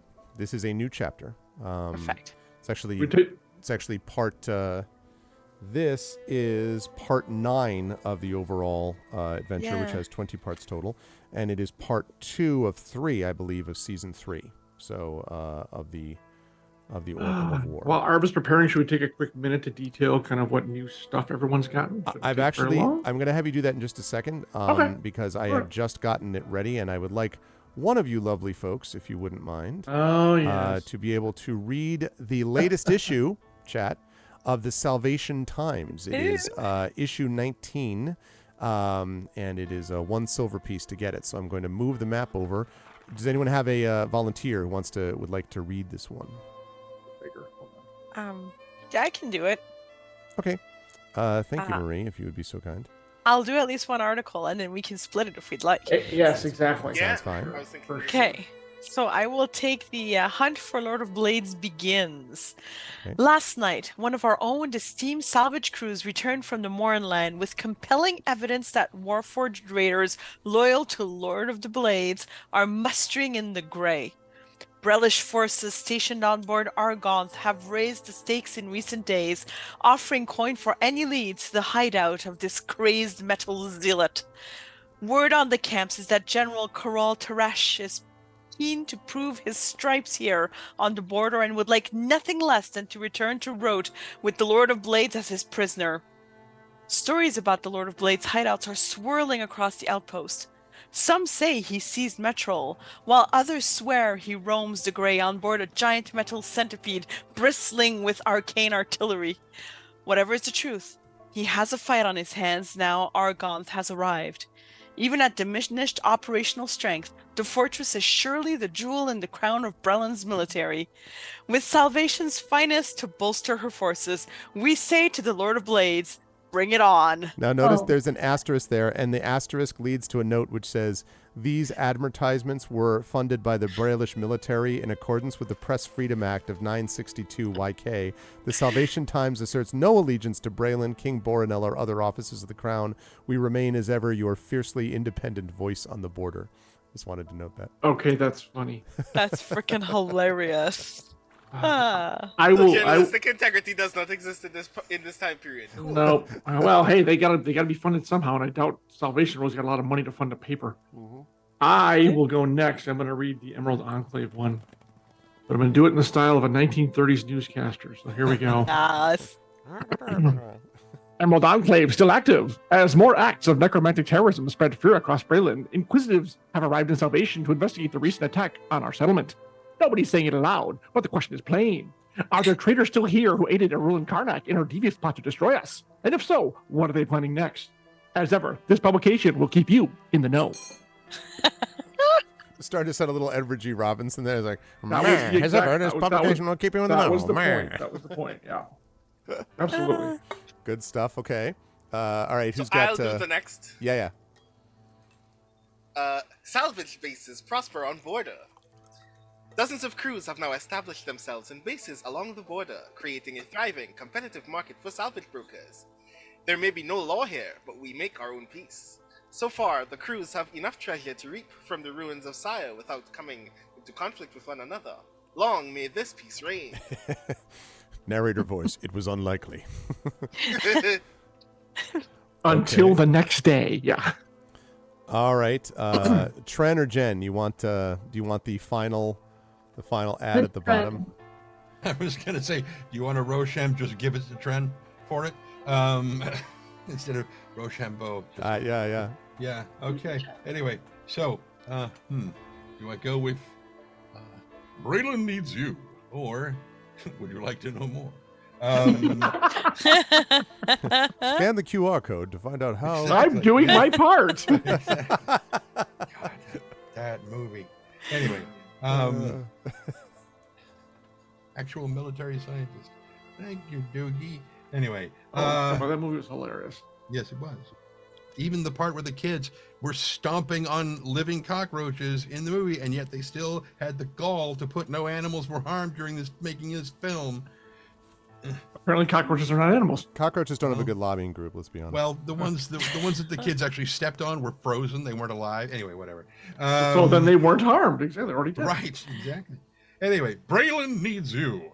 The Braylish Armley. Armley. This is why I narrate audiobooks. You're fired. Yes. Yay! Oh crap! I've still got like 12 contracts outstanding. Shit. Anyway, so the Braylish army has need of brave folks to stand together on the border and crush the forces of darkness with the light of freedom. Are you missing purpose in your existence? Note, not life. Existence. Yeah, existence. Different thing. Do you want to do some good for once in your life? Okay, rude. Oh man. Do you want to see the world? Well, And kill everybody you see. Or what's left of it. what's left of it, yeah. As it burns. If your answer is aye, then sign up now. You won't regret it. For very long. Uh-huh. Good pay, respectable benefits. Bullshit. Excuse me. I thought that said loaded equipment. It's like, oh, good. Yeah, right. Good. No loaned. Loaned equipment, veteran's purse, which is absolutely glorious. It's like Gucci, but it's made out of faux leather. And, Oh, there's. I wondered when we were going to get a return to the full leather. Yeah. ROI on that one just keeps giving. Oh man, I wouldn't want to pony up the cash for that either. like a present. Let's go. Let's go. No, that's not. Oh, look, Arv, don't look a gift horse person in the mouth, okay? That's all I'm saying. You That's all I'm know, saying. you had a chance to say that joke, John, and I think you should have said nay instead. Oh. Stop Sorry. winning about it. Why are we here? Why did we volunteer for this? For 8 Yeah, hours? for 8 hours of this. What is wrong with I us? know. Why would I saddle you with that? Really? Okay. So Oh. I have Would to- someone please take the reins? For Oh God's my sake. gotta- no. God. Galloping No. right Good call, along. good call, Marie. Good call. Oh, I am never here live to actually do this to Arv. Boo. Boo! It's so true. Boo this man! Boo! Okay. So anyway, that is the condition. Those are the circumstances, chat, under which we get things started. As we begin with the beginning of Lord Bucket. And you're going to have a chance to do some stuff if you need to in Salvation. We'll talk about that in a minute. But Oh, yeah. it would be a warm evening in Salvation were it not for the shadow of this thing I'm going to put up on stream in just a moment. and you'll be able to see it on the Twitch stream, and it's coming up right now. This, since I've talked so much about it, is the floating fortress known as Argonth. And it's kind of big, actually enormous. Okay. You can see the village in front of it, and then you can see Argonth behind it. Wow. So the Shadow of Argonth, a vast floating citadel blocking out the sun. The Braelish flying fortress has definitely seen better days. There are countless people, minuscule in proportion, clambering about its surface, repairing the battle-scarred hull, moving supplies, and otherwise doing what they can to keep it serviceable and, more importantly, airborne. An immense ramp allows access to the fortress's innards, and fresh from your latest mission into the Mournland, and this is a few days after these events, you've been summoned aboard to meet with Elaine Iranek, the fortress's captain. And as I say, after we do all this, you'll have a chance to speak to Halar, talk to whoever you want to talk to, although I do want to ask the party not to spend too long in Salvation, but you can absolutely do some of that after we're done with what I'm talking about here. And I'm only doing this because it will affect possibly what you want to do. So Argonth is the size of a small city, as you can tell. And after navigating its twisting avenues and corridors, you finally find yourself in audience with Captain Iranek. A brass table bearing a topographical map of Braylon dominates the room, and maps and charts are affixed to wheeled easels across the floor. Broad windows offer a clear view for miles ahead, and in the distance, the hazy wall surrounding the Mournland looms menacingly. And when you come in, just from a few days ago, you see Captain Elaine Iranek consulting with Big Barra, again, leader of his scouts, and several other functionaries. And once he sees you, he says, oh, yes, please, come in. The rest of you except Barra, please leave us. And they all do except for Barra. And when you're all settled, the captain says, food and drink, please, for our guests. I hope that it won't be the last good one that they have for a while. We have a... let us say a mission that we'd like you to do. And the reason this mission is important is related directly to the information you brought back to us recently. This situation with the Lord of Blades indicates that we are at some considerable danger here. And, well, Barra might be able to tell you more. And Barra sort of nods and says, my breakers have been patrolling the area around the outpost. There are patrols that usually have 3 to 4 scouts, but we've had some troop shortages of late, and Barra sort of glances over at Iranek, who kind of like eyes flicker back to her and then back center again. And Barra sighs and says, commands from above mean that we have had to spread our troops a little thin, so scouts have taken to patrolling alone of late. This morning, one of the breakers was ambushed by a small force of war-forged raiders. By the time we had reinforcements arrive, the raiders had retreated, probably into the forests bordering the Mournland to the east. We would like you to search the forest east of Salvation, see if you can find what I'm guessing are raiders allied with the Lord of Blades, and return them alive to Argonth. It has to be alive. One of the things we learned from what you brought back is that although we can get some information from the artificer you know as Clock, even Clock was kept in the dark about the current plans of the Lord of Blades, probably on purpose. We need to find out more about where they're going to strike and when. We don't know exactly what the raiders' numbers are or their capabilities, but we do know that they are a serious risk. And if we don't bring some of them, first of all, stop them from raiding, and secondly, bring them back alive, we're going to be going into this whole business blind. We have no idea where the attack is going to be coming from or what form it's going to take. And given what Salvation's been through, as you all know too well, over the last 6 months, even with Argonth here, we're not 100% sure that it will be able to hold up. And Iranek kind of nods solemnly in agreement with all of this. And sure, Ron. You're muted. Of course, we never should mind, there you open with the obvious question. What if they'd rather we bring them dead? And Barra sort of hesitates and looks over at Iranek, and Iranek says, in that event, I would say, Rowan, you have to stop them from getting their wish. Apparently, from what you've told me, Captain Reeve had no problem sacrificing himself and everyone around him, but that does us no good. Even if they were to sacrifice hundreds of their numbers, there must be more Warforged there. And each Warforged, and he kind of looks at you for a minute, Ilarion, is powerful enough to be a threat, let alone many of them. So, I don't know. You are members of this King's Citadel. You have proven that you can get things done no one else can. Somehow, they have to be brought back alive, or we're going to lose out on all of this. A more pressing question.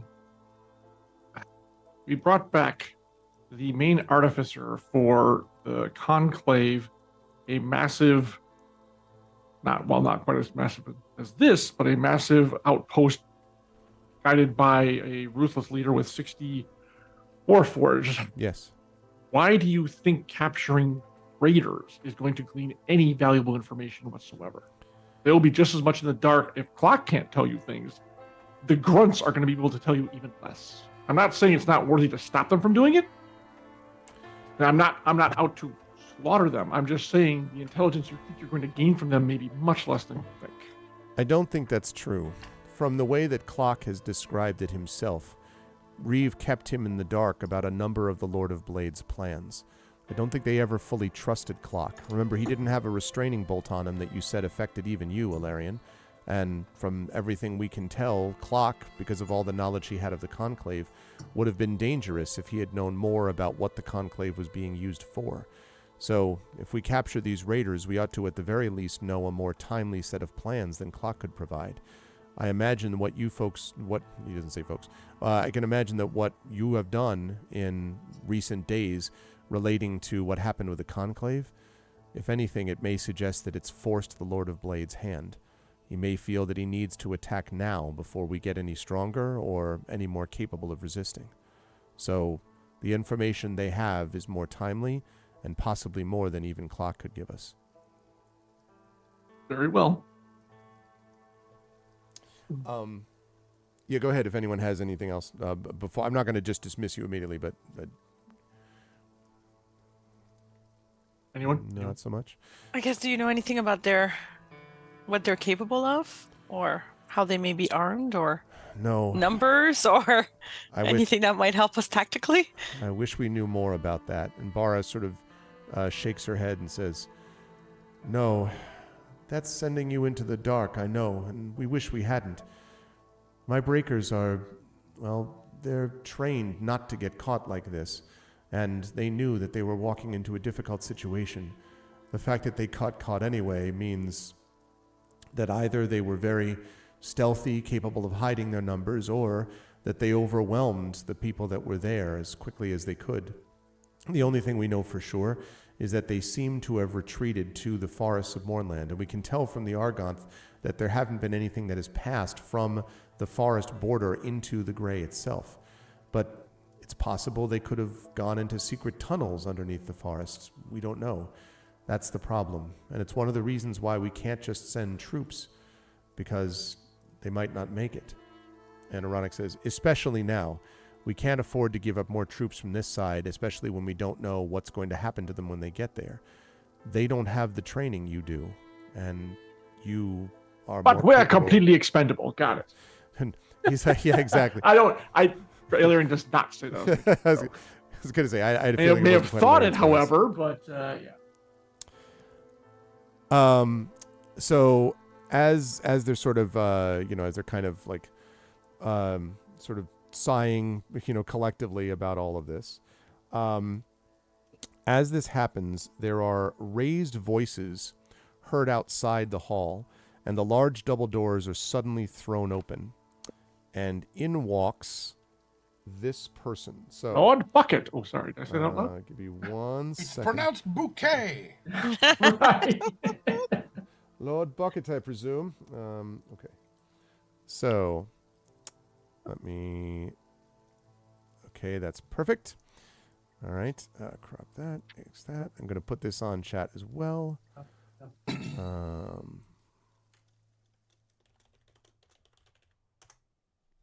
Okay. So, walking into the room. You Striding see- manfully. No. I would say possibly. It is striding, but I wouldn't say necessarily manfully, as you'll hear in a minute. Is this person?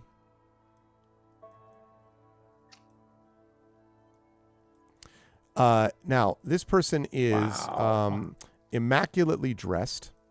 And is dressed in Brailish military regalia. Those And- shoulder pads. Sorry, yeah, go right. on. I know. And And that hood thing. It's Yep. to help prevent against concussions. he strides purposefully into the room and leaves an overpowering smell of some mixture of perfume and cologne in his wake. Oh, thank goodness I don't smell. I don't It's- have a sense of Yeah, smell. I It's just envy you like, that right now. Hey, Yeah. Tivinorium. General Tyrish, Captain Aranik stammers, jolting to his feet. I wasn't expecting our meeting until this evening, sir. Please sit. And upon entering, General Tyrish unclasps and removes a soft velvet cape with a flourish. Yeah, literally like this. Yes. And without sparing a glance, drops it right in, drops it right in Rowan's hands before seating himself in the most comfortable-looking chair beside the war table. New cape for you. And he never got it back. So he doesn't say anything. He just he furrows his brow and he kind of rubs his chin, and he looks at the map table, sort of stares at this one spot on the map table for a few moments. Let's see. Can I get passive perception scores? Don't do an active one. How many people have a perception above 11? Yo. Okay. Not Tanton. It would be. His is 11. I'm going to give you a little bit of a negative because I suspect you're not paying attention to this right now. No, Tanton. he's not. So Rowan, you also would have He's a little coughing a bit, passive, I but think. he's not. He's Okay. not paying attention. Rowan has observant too, so that's a +5 on top of that. Okay, so here's Yeah. the thing to note. The place that General Tyrish was studying was an area on the map some 100 miles to the north of Salvation. Just take that as you will. And- Hold on, one quick question. Sure. Like, that's a forested area? No, Or just deeper into the Mournland? it's nowhere near Salvation at all. Hmm. And so General Tyrish is there, and then Captain Renix says, General Tyrish, may I introduce you to a member of Braelin's extended military. This is Miatantin de Kenneth, the House Kenneth, Merime Hawksmore, Alarian, Nisiana de Durasco of House Durasco, and Rowan Shallow. And I Oh, sorry. cut- I Sorry, actually- go ahead. Sorry. He's Right, so about I to cut- say I- Rowan, and he says, Yes, I cut him off just before he introduces me. And I put out my uninjured hand and introduce myself. Good evening, I'm Tyrone Morrow. Presently serving alongside these wonderful soldiers of this extended military force here. I'm not sure if we've made each other's acquaintance, but I'm sure we have at some point. and so you say all that, and the general sort of barely looks at you, and then kind of sort of looks back and says, yes? Well, what is the business then, Aranik? And Aranik says, yes, General. So these 5 are going to be going out to find the raiders that we previously mentioned, to track them down if possible. All right. Well, each of you will receive 200 gold if you complete this mission properly. To complement whatever. Captain Ironic did offer you an award, right? A reward? Did he? We were just getting around to that. Oh, disappointing. And Ironic, you can sort of note that Ironic kind of shoots a glare at Big Bara, and then with a nod, Big Bara says, Do you have any further questions? Because we should probably speak about them outside the room. And Big Bara is sort of clearly being like, let's leave now, to everybody. This is the general, right? Is that what this is? General, yeah. Yeah. And yeah, you're going to pick up the hint and say, yes, no doubt the officers have much to discuss. We should retire to a more suitable location. We look forward to discussing our better reward when we return, Captain. And Captain Ironic nods slowly, although not looking in your direction. And the general pays zero attention. It's just sort of, again, staring at some random spot on the map. So, as you are ushered out, the door closes, and General Tyrish's once pleasant, polite tone, at least polite anyway, sort of, rises in volume and anger. You can't hear what he's talking about, but clearly he's chewing out Ironic about something, muted by the heavy oaken door. And Big Bara says, yes, well, Ironic has given your orders. You need to locate the raiders and capture as many as you can alive. We must find out what the Lord of Blades is plotting. Just to be clear here, out of respect, we're not receiving orders. We are doing you favors and working with you. But remember, we're not working for you. Yes. Well. Thank you. That's yes. The general may see it differently, but yes, of course. Yes, naturally, that is the case. And sort of looks nervous. Looks like, I mean, you don't know if it's nervous because it's a Warforged, can't tell the expression, but kind of looks at the door several times. As nervous as she could look. Yeah. I think for me it's probably fairly clear. Just to be sure, Bara, you seem to be in a bit of a spot.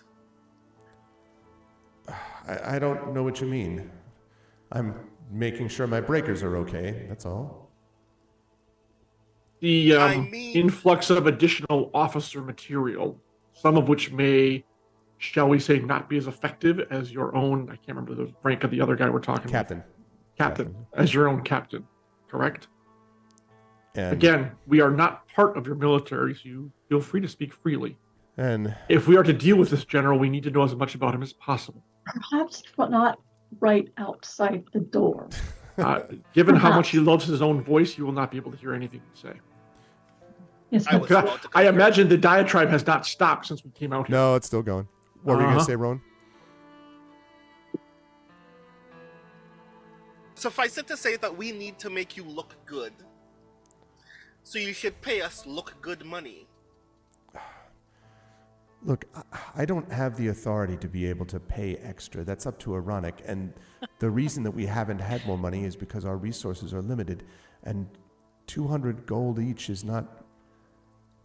I don't think the general knows how much money we actually have available to us and how we're going to pay that.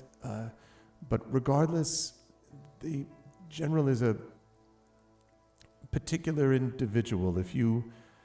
You mean a cantankerous goat? I could have sensed that a couple of minutes ago. Look, this is not the time to have this discussion. He is the type who will throw away money and people without a second thought if it makes him look good. So. Exactly. So we could just take some coin off of him. Look, can we not talk about this here? Yes, let's go outside. Well, let's go somewhere else where we can talk about it then. There. Because we still have questions before we leave. Okay.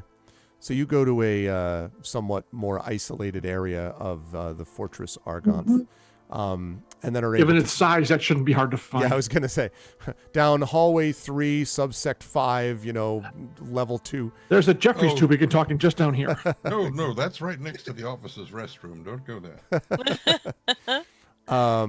So when you have retreated to a suitably isolated location, you can talk to Bara about what information you have or don't, or would like to get, either way.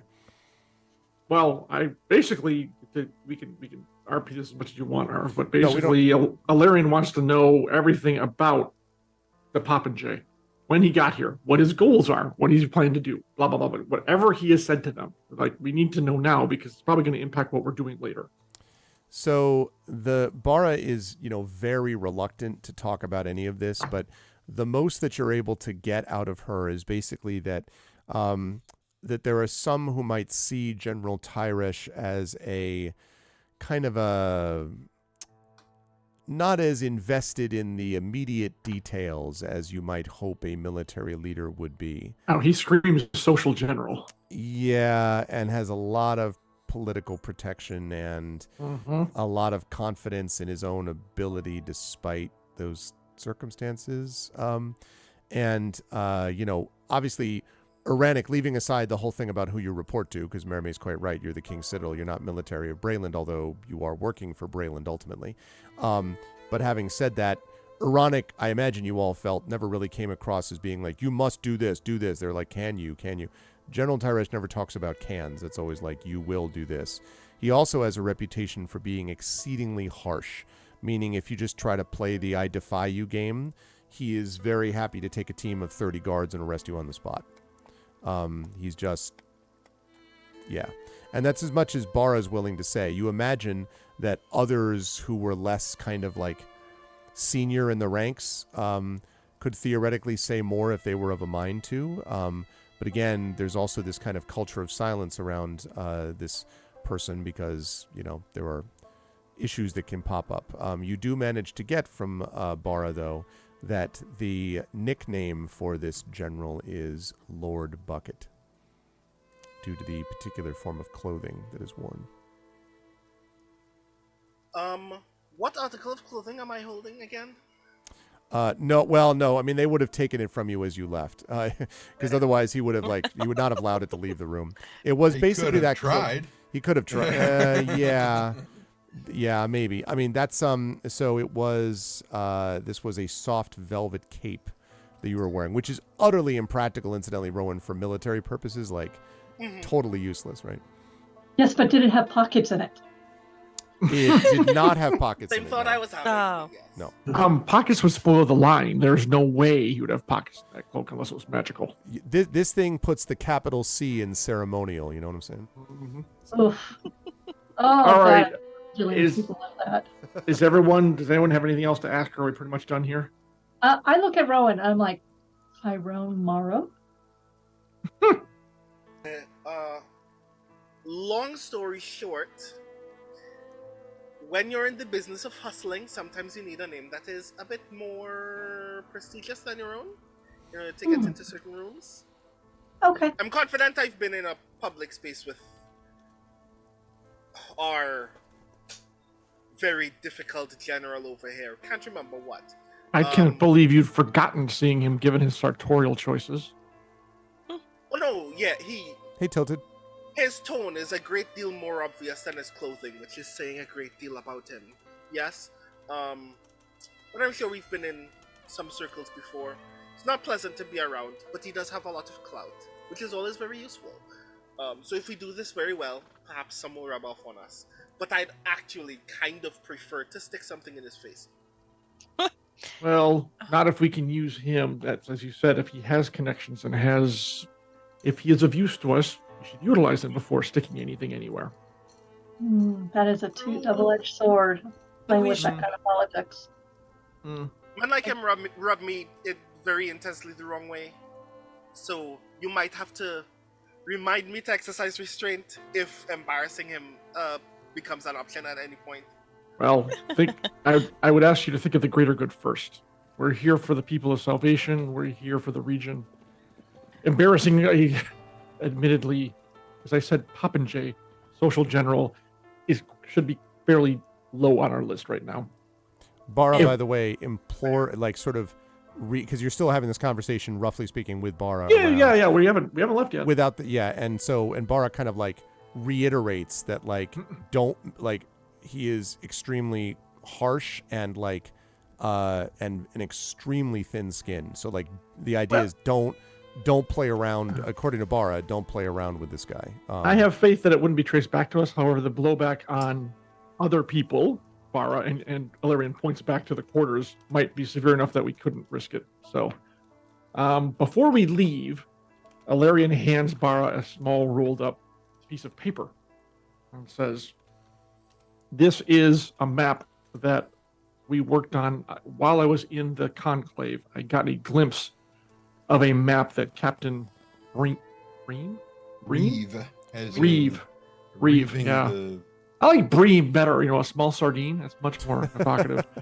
Captain Reeve had in his quarters before it was destroyed. We recreated it as best we could. I'm giving this to you. I trust it will find its way into the hands of those who need it and will not find its way in the hands of those who don't. And Guard it well. Bara sort of takes this and nods and says, I will. I'll make sure to share it with Captain Ironic as well as soon as I can, once the immediate conversation is over. In that case, I think we have items in town to take care of before we leave. This forest of yours, how far away is it from the town? And Bara tells you that it is probably, it's not too far actually, maybe only about 20 to 25 minutes by walking. It's pretty close. It's on the it's on the southeastern portion of Salvation, because remember, Salvation itself is pretty close to the Mournland, and the southeastern side of Salvation has this forested area that it sort of is between that and the gray. Like you can actually walk into the forest, leave Salvation 5 minutes later in the forest. No, I take that back. Leave Salvation about 20 minutes later, you're in the forest. And on the other end of the forest, which is not that large, maybe 10 minutes or so, you'd be into the gray. So. Oh, okay. That actually ratchets up the urgency of this mission a bit more if they're raiding this close to Salvation. Exactly, which is why they're so freaked out. Yeah.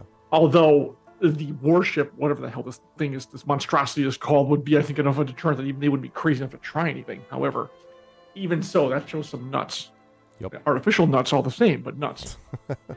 All right, but I've got a couple things to do in town first. Yes, like we should get Rowan and Hilar to perhaps have a chat, as nothing has been really told to poor Rowan, who has been quite useful. If he's interested in staying with us and helping us out, of course. Agreed. Which I hope so. Yeah. I mean, at this point, I can do with learning some more.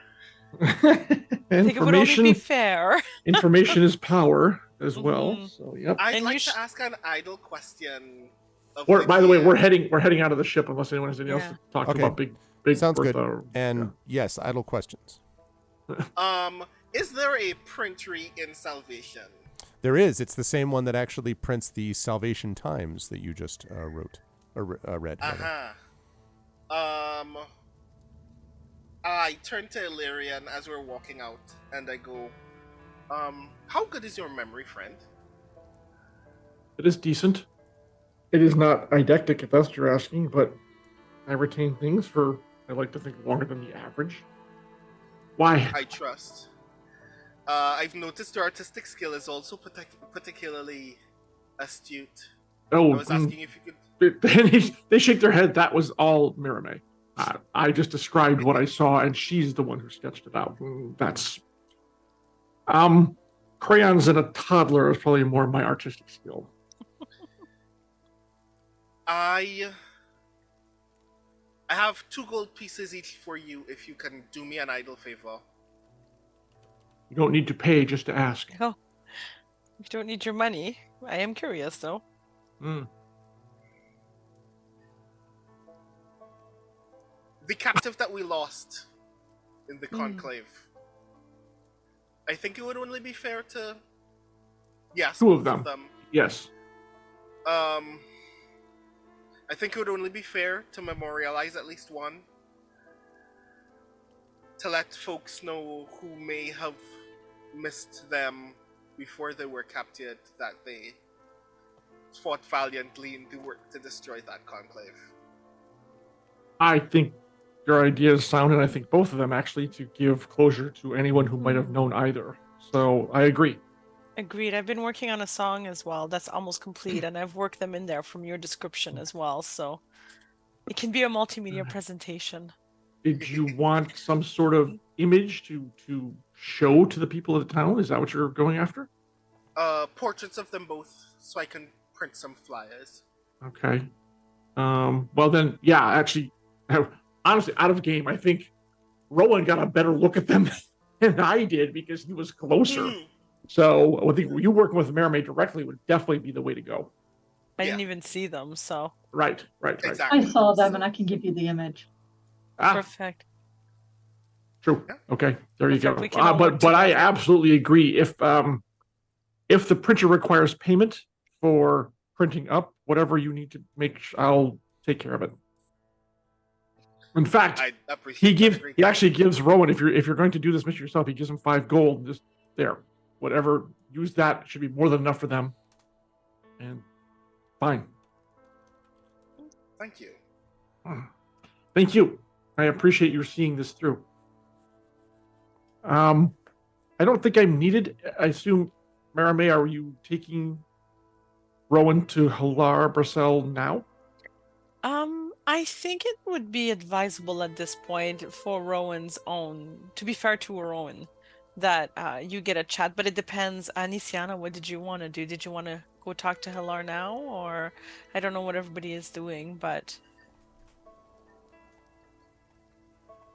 I have no opinion. Oh. Very well. Why don't you stay with me and we'll have no opinion together.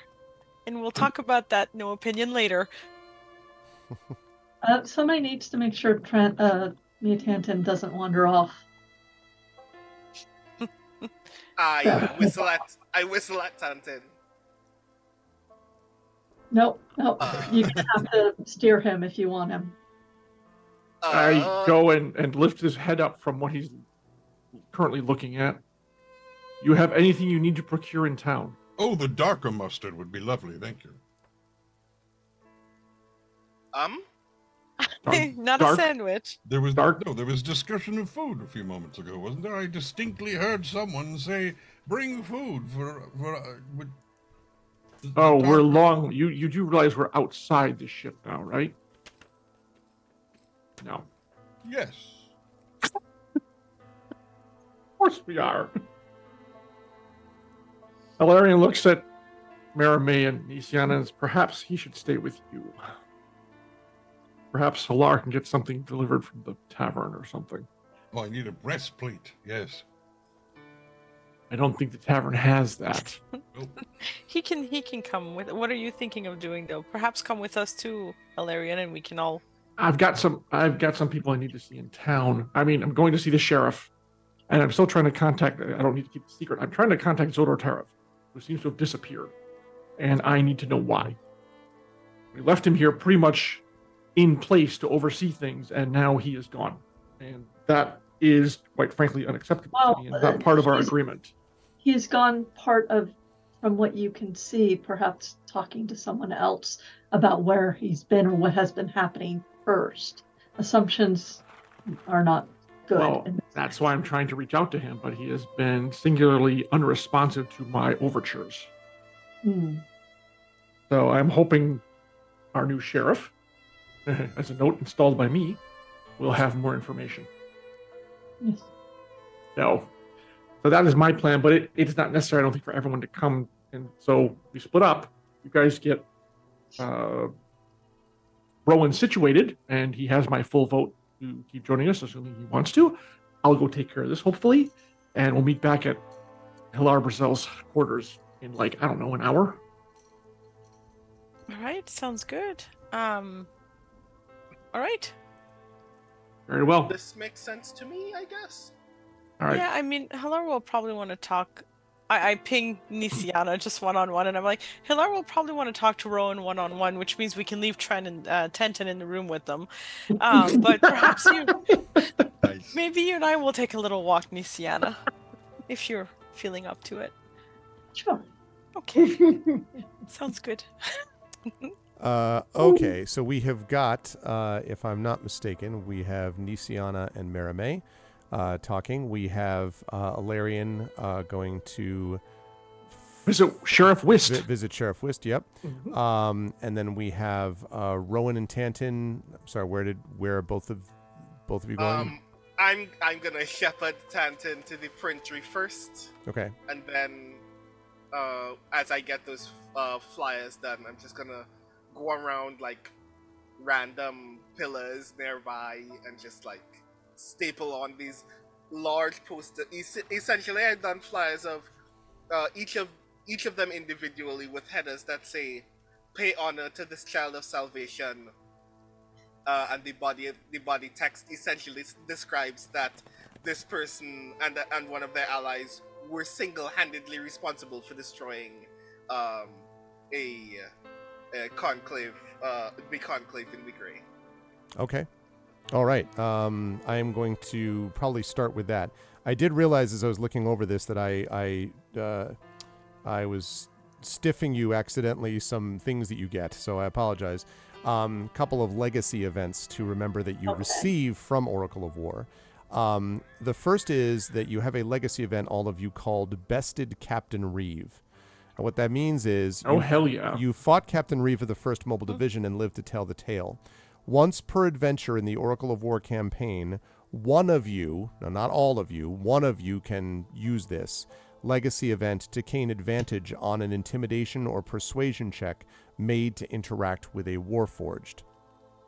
So if you were speaking to a Warforged, the fact that you beat Captain Reeve is going to sort of stick with them. The other thing is that there are, you also have the legacy event of Eternal Gratitude, and that is that you did rescue some captives from the Blades Conclave. And a couple of them, in fact, have offered to gift you something, and actually a few things. One of them has gifted you, each of you, a potion of healing. So that's the first thing. Right. The second one is that you are given a map of Seer, which gives you advantage to all survival checks made when you're navigating the Mournland. So when you're going through the Mournland, if there's a survival check, you get advantage to that.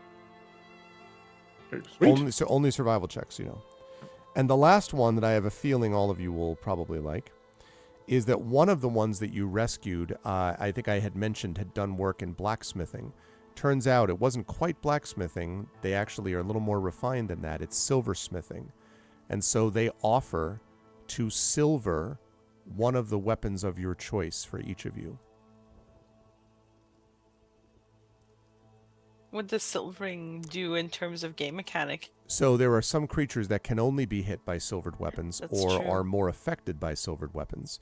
And for those of you using Clerics, for example. Yeah, precisely.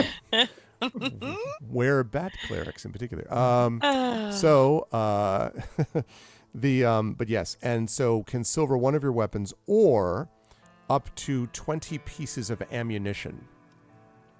So basically can either That'll work. Yeah, silver 20 pieces of ammunition. Not both though. 20 silver quarrels, please. Okay. So just go ahead and make that note. Is that for each of us? Yeah. Yes. Nice. I guess that means I get 20 silver bullets. I was just going to say that. You got it, Rowan. You that's 20 each, right? Mm-hmm. That means that Rowan would get 40 because Tanton doesn't need them. Well, but are you not taking? Are none of your weapons being silvered, Tanton? No. Okay. Okay. Okay. You know what? I guess I'll have my dagger silvered because, I mean, honestly, if I'm wading into combat, it's bad already. Yeah. True. But you might as well take advantage of it just in case. Marimay, can I assume That way, you know. Oh, sorry. Go ahead. Well, if she gets, cursed by lycanthropy, she can just stab herself. Yeah, sure. Just to save herself. Can Exactly. I assume? I want to point out that I'm not bringing up any of this. This is all John. Can I assume that Marimay is silvering the hell out of the rapier? Oh yeah. I mean, listen. So now it can blind people. It does extra damage. It's The silvered. glitteriest of glittery rapiers. Yes. It is. Yes. Yes. It is good. It is a good day, my friends. Okay. All right. The last bit of information that I want to give you is that one of the prisoners. Well, actually, I'll handle this when we talk about what Hilar Brasal finds out. So remind me that there's something specific that Hilar Brasal wants to tell you about one of the captives that you found, which is going to be important. Sure. So yeah, sorry. Those are. I was looking at it. I'm like, I know there was stuff I didn't give you, and that there was the end of Parliament of Gears stuff I didn't give you. So now you have those legacy events. Okay, so we have Tanton and Rowan. I'm going to start with them. Then I want to move, I think, to Alarian, and then I want to finish with Marimay and Nisiana. So let's start with Rowan and Tanton first. Now, Rowan, as you're going around from place to place, kind of getting this stuff printed, and then posting it there. And Tanton is kind of, I don't know, following you around, basically, I guess would be the equivalent. Well, Yeah, more like- likely walking away from me every once in a while and then needing to be shepherded once more. Yeah, just pull him back in line. Yeah. As you're putting these things up. And Rowan, Just go ahead. Yeah, sure, Marie. sorry, just so you know, like I was intending to like just kind of walk them there and then kind of leave with Nisiana, but I'll ping Hilar and just say, hey, we're sending Rowan in. He's good. Make him an offer. Okay, that's fine. That's fine. Like as I go by. I got you. That's fine. Yeah, I wanted to focus. I was going to focus more on you and Nisiana doing your thing. Yeah, but yes, that's yes. fair. Just so you know. Gotcha. Like, just... Okay, I will note that because Ilar is ready then to receive Rowan, etc. So Rowan, as you are kind of putting these things up, and at the end of this, I assume you're going to meet at Hilar's, right? Rowan is the plan after you've done the stuff. So, as you post these things up, and how many did you get made, by the way? Like a couple or like 20? Like how many did you get made up? My aim is 50 to 100. Okay. So as you are, and I would say that's probably one silver bruise. I would say probably that would cost you about 5 gold to do. 50 silver, roughly. There you go. Yeah. So as you're walking around posting these things up, you notice that for a while you're just sort of focused on your task, kind of like putting this up. And Tanton behind you. But eventually you notice as you're kind of like, trying to shepherd Tanton along, that your hand, because you're not even looking for a moment, kind of like brushes other people. And then you're like, what? And you turn around and you see that a small crowd is gathered and has actually followed you to the last couple of spots where you've put up these posters and these flyers. And this fairly young, I mean, not like 6 years old, but maybe like a 12 or 13-year-old boy, I would say, possibly could be a shifter, maybe. Sort of looks up at you as you sort of turn around to notice these people. You're still holding these flyers, and is like, what are you doing, mister? Just commemorating the good deeds of a stranger I met in the Grey. Did they save us then from being attacked at one that you're writing about there? They very well might have.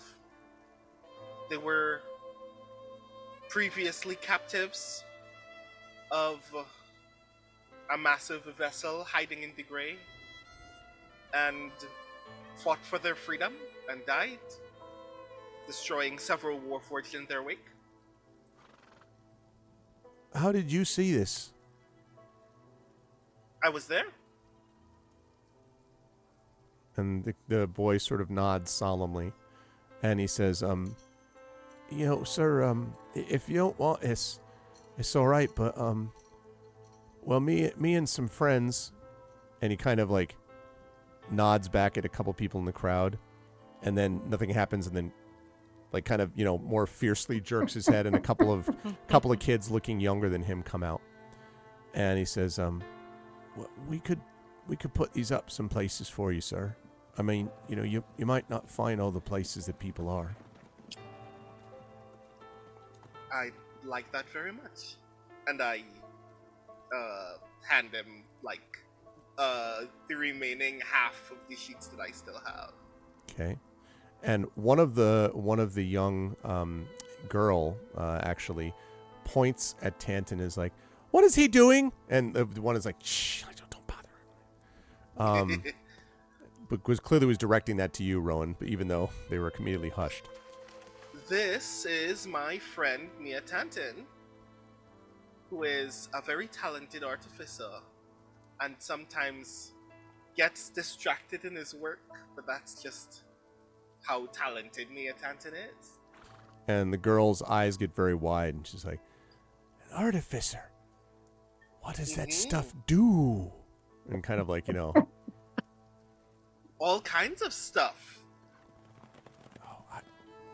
if I asked him whether I could, like, see it, what do you think he would say? And the other kid at this point is just glaring, like, more than daggers, like swords, like, shut up, shut up, shut up, shut up, shut up, shut up. But the person's paying no attention. I just, like, I step and put my arm around Tantan's shoulder and just, like, poke him in the cheek. Oh, yes? Hi there. Hello. And these young ones would like to say hello to you as well. Hello. And the girl's like, what cool what are you doing with that? Oh, this? Yeah. How old are you? 8 3/4. All right. By the time I was able to finish explaining what this is, you would be 40. And so the girl stops for a minute, and then, like, you can see, like, smoke, like, coming out of the ears, like, calculating everything. Yeah. Can I play with it? No. But I'll tell you what. You look like someone who can take care of yourself. Yeah, I'm 8 3/4. Mm-hmm. You have a favorite tool? Yeah. And reaches back and pulls out this weird, like, it looks for all the world like kind of a hook screwdriver. There's like a hook on one end, and there's a screwdriver on the other end, and it is battered to hell. You're not 100% sure the hook was intended to be there. It might have been that this was like a thrown away screwdriver. And she says, I can tune up anything. Like there was a Warforged once, and I was able to screw its arm-ons that didn't fall off or anything. And the other one was just like, not meaning it moved anymore. Shut up! I still fixed his arm though. And then looks back at you. I'm 8 3/4. I can do it. Let me see that for a moment. And starts, and then is like, well, you're not gonna take it from me, are you? Because this is my screwdriver. Only for a moment. I swear I will give it back. Okay, and kind of like hands it over very uncertainly. And he pulls out a jeweler's pick. He's like, do you have a favorite song? Yeah, it's well, my dad taught it to me. It's a Salvager song. Mm-hmm. Yeah. Sing it for me. Oh, and kind of looks around, and both kids are just like, one kid looks like they want to melt into the earth, and the other kid that was talking to Rowan is just kind of like, like just glaring. And so she looks around shyly. There's a small little crowd that are all staring, and she says, out in the gray, find what we need. Out in the gray, I will be home. Out in the gray, though we will read. Out in the gray, all our love's home. Find what we need. Find what we must. Find what we see before it turns to dust. Out in the gray, out of the cold, we must go home. We must be bold. And kind of stops. And everyone around is just sort of the crowd. Their faces seem softer, maybe. Like a little like, it sounds familiar. And except that even the kid, even the boy, is like, the older one is just kind of like, is just sort of now looking like, like, but not angry the same way they were before. So as I she give finishes, like a small round of applause. Yeah. And as she finishes that last line, he just barely finishes a rune on the tool, and for a second it glows, and then it starts repeating the whole song. And it sings it back to her. And the eyes are just like wider and wider. And it's like a stereo screwdriver. Yeah, like just and then she looks to you and she's like, will it always do that if I wanted to? Probably not. not everything lasts forever. But it'll do it for some time? For a time.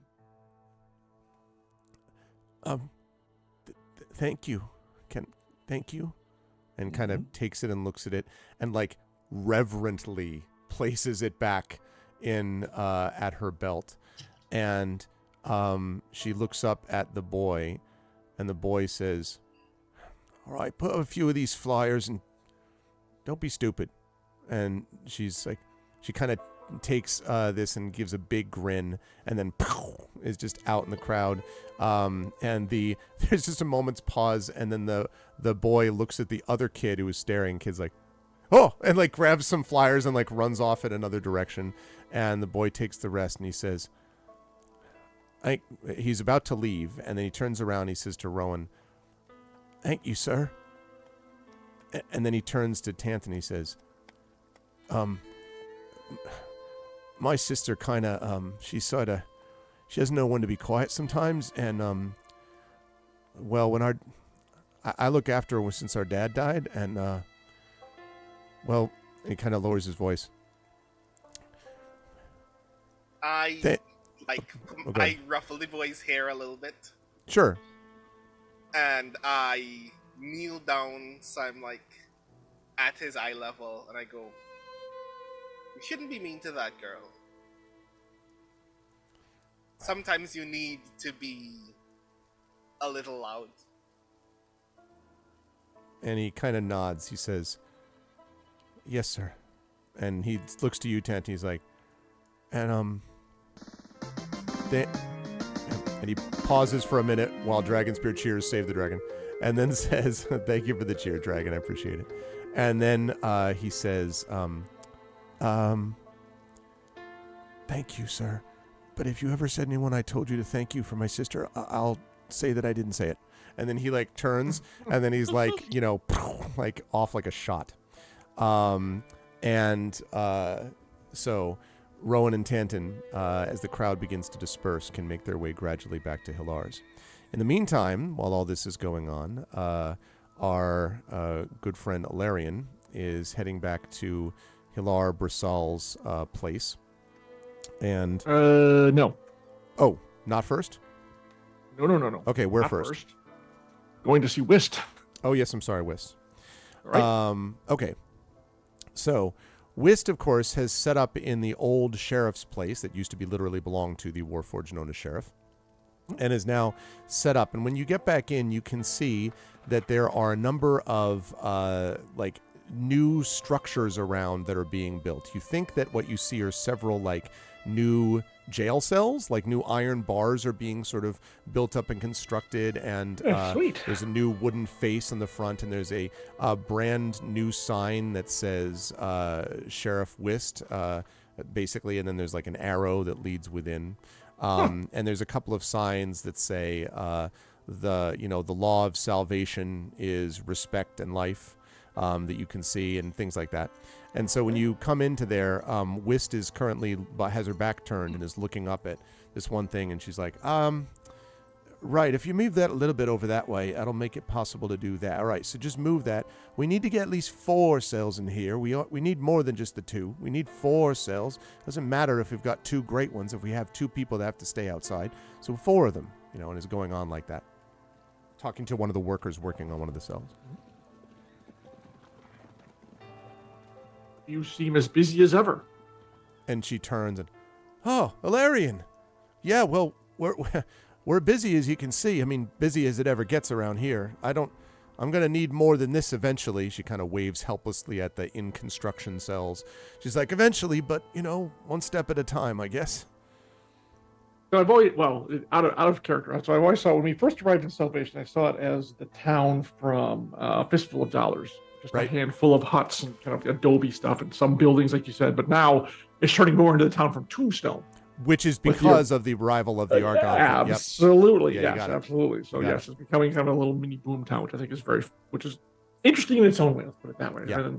But Alarian taps her forehead, their templates as well. It is good that you're planning ahead, because obviously, as you've already realized, the influx of new people also means new troublemakers, possibly. That's the deal. But you knew that when you asked me to take over for the law here. It's not easy to be one person trying to enforce all this, even though I do have a couple people working under me now. But, well, you're not alone. No, I've hired a couple. The Brailish military actually gave us a little extra money. They thought it would be better if we had some money ourselves. They wouldn't have to run all around town taking care of some drunks. We ought to be able to handle that. But it worries me still, even with a couple extra people. Like you say, there's extra people coming into town now as well, and there's all kind of rumors too about war building on the border and all this bit with the Lord of Blades. And she kind of points out the room at the, obviously, like the ubiquitous fortress out there, and she's like, right. And Alarian kind of holds up their hand when she mentions the Lord of Blades. It says, let's step outside for a minute. Okay, and she goes outside. Inside, you still hear the noise of doof, doof, doof, hammering, saw, and all that kind of stuff. And once outside, they drop their voice a bit. Obviously, rumors are going to run rampant, but I think let's be careful whom we speak to or in front of. What are the main rumors in town, however? All kinds. Some people say the Lord of Blades is going to invade tomorrow. Some people say he's already here and he's just waiting to spring out and attack. Other people say the Lord of Blades is just a chance for Braylon to lock us into martial law and do what they want with salvation.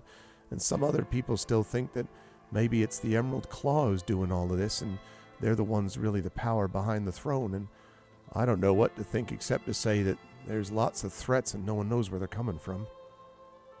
Right. Any concrete sign of the Emerald Claw? No, I've had some people looking into it just a bit, those that I can spare, but we haven't found anybody since Cerulin Karnak disappeared. I don't know whether or not she had built enough to be a real viable place here, or whether we broke her finally and before she could build up more power, but it worries me. It's generally when the Emerald Claw isn't heard from that they get most dangerous. Mm-hmm. Well, for now, you should use your authority as sheriff to keep the populace calm. I mean, the good news is Salvation has, and they wave at the big, massive thing out there, protecting it. It would take, well, I shudder to think what kind of force the Lord of Blades would actually need to take that thing on. So right now, as long as you are in its shadow, I think you should reassure the townspeople that they are safe. You don't need to distract them with rumors that probably won't come to fruition. And she nods and she says, but you should know, our people think the Argonth isn't what it used to be, and that it may not be as strong on the inside as it looks on the outside. Have you met the general? Oh, you mean Lord Bucket? I've heard enough military people tell me stories of that fop to know enough to... Well, I met their type before, in the old days before I went straight. I had plenty of them to see, well, the situation. That's where the weakness is centered. And hopefully he won't get any kind of bug to do something that would leave Salvation defenseless. Do you think that you're going to be able to, you and the rest of them, you think you'll be able to figure this thing out? I mean, the people around here don't really know what to think, but the only ones that they're more likely to trust are you people. You're the only ones who saved Salvation in the first place. Well, that's why I'm coming to you now to let you know what to tell them. I mean, if you could casually drop that you heard it from us without being too obvious about it, that would probably go a long way towards calming the populace's fears. There's more I'm not allowed to say, especially because I don't want to cause a panic. Actually, I just realized, you know what? You're going to see the posters in town anyways.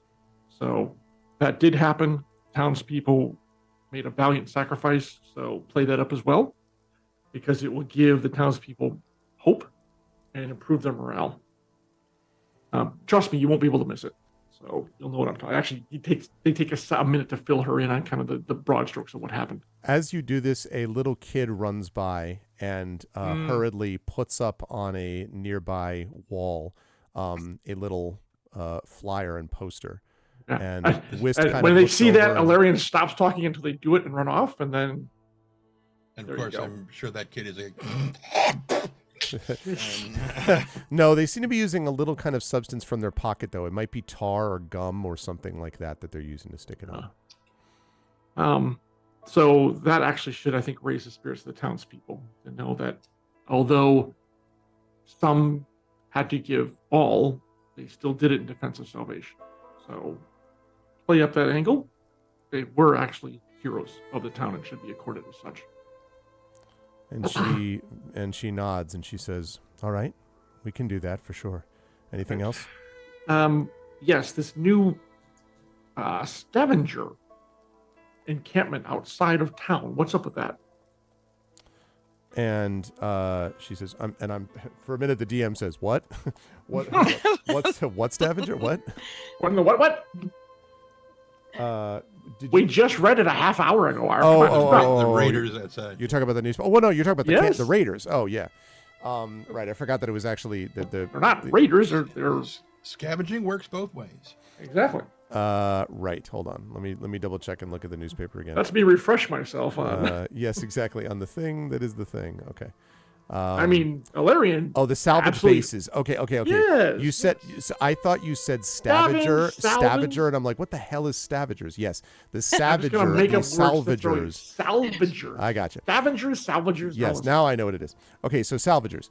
And Whist kind of snorts and, well, if you're talking about the stuff that they've been advertising in the Salvation Times about the new salvage bases, is basically a bunch of people who decided now that they got that thing, kind of looking up at the fortress nearby, they can get all brave and get closer to the gray. But, I mean, if you think of a campfire and a couple of people in a tent as a base, I suppose there's 8 or 10 of them now.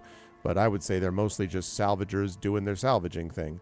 But they certainly are talking about how many people now are going to be successful.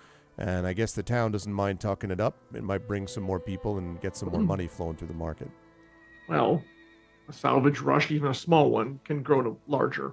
Especially, it depends on have they brought anything worth talking about back from their expeditions recently. Not yet, but the more of them there are, the more chances, I guess. Mm-hmm. What does Zodor Tarav think of all that? And she says, that would be a good question if I could talk to him. Zodor Tarav's gone to ground. I haven't seen him for a few weeks. I don't know, though. He usually, when he does that, has got his reasons. I'm pretty sure that nothing has happened to him, or I would have seen examples of it from elsewhere. But he's been quiet. I can't.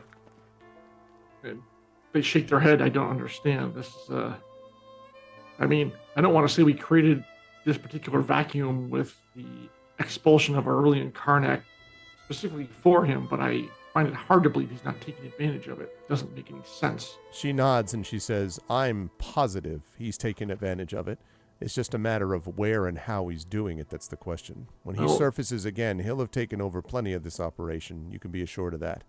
No. We need to find him. I need to talk to him as soon as possible.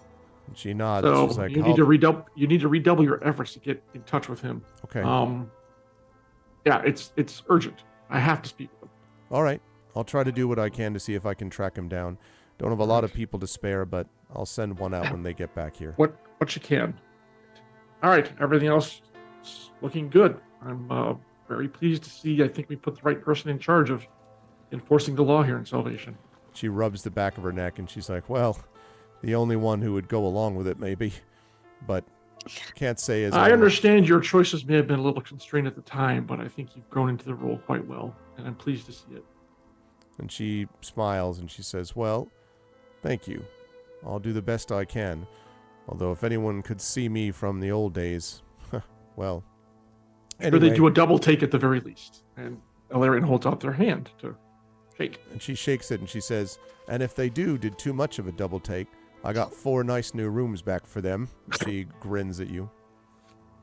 And they make a sound that's somewhat of a chuckle, but yeah, it's probably close enough. I'm sure you do. All right. Keep me informed about Tarav, and I'll do the same if I happen to run across him for you too. Okay. Thank you, Whist. I'll be in touch. You be careful, Alarian. You too. Right.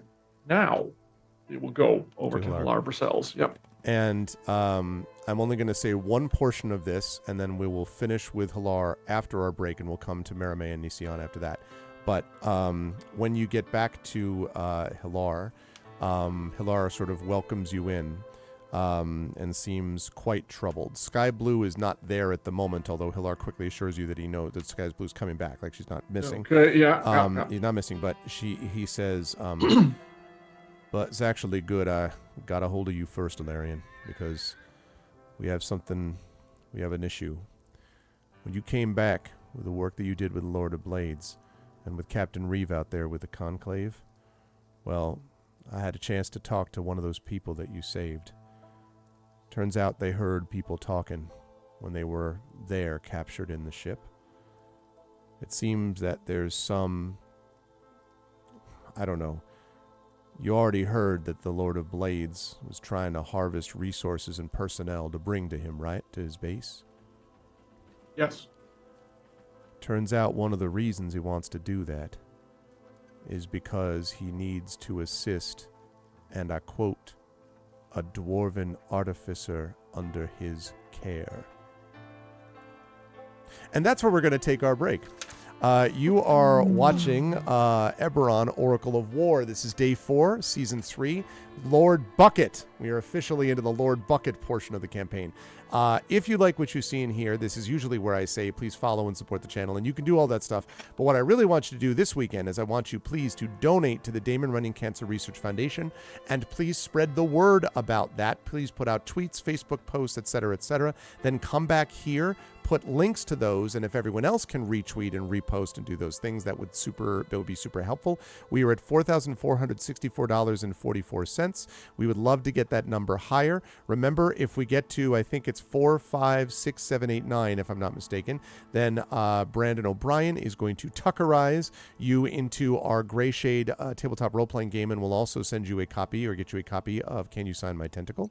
And if you can be the highest donor during this entire session, Jennifer Brozek will Tuckerize you as a Talus cat, a Talus cat, which I never heard of before this morning, a Talus cat in the Shadowrun universe. So you can get Tuckerized there, which is pretty awesome, plus giveaways and things like that. We're going to do our second giveaway of hardbound, faux leather-bound trilogies from either Mike Stackpole or Robert Thurston, which are limited edition as well, and we will give those out during the break.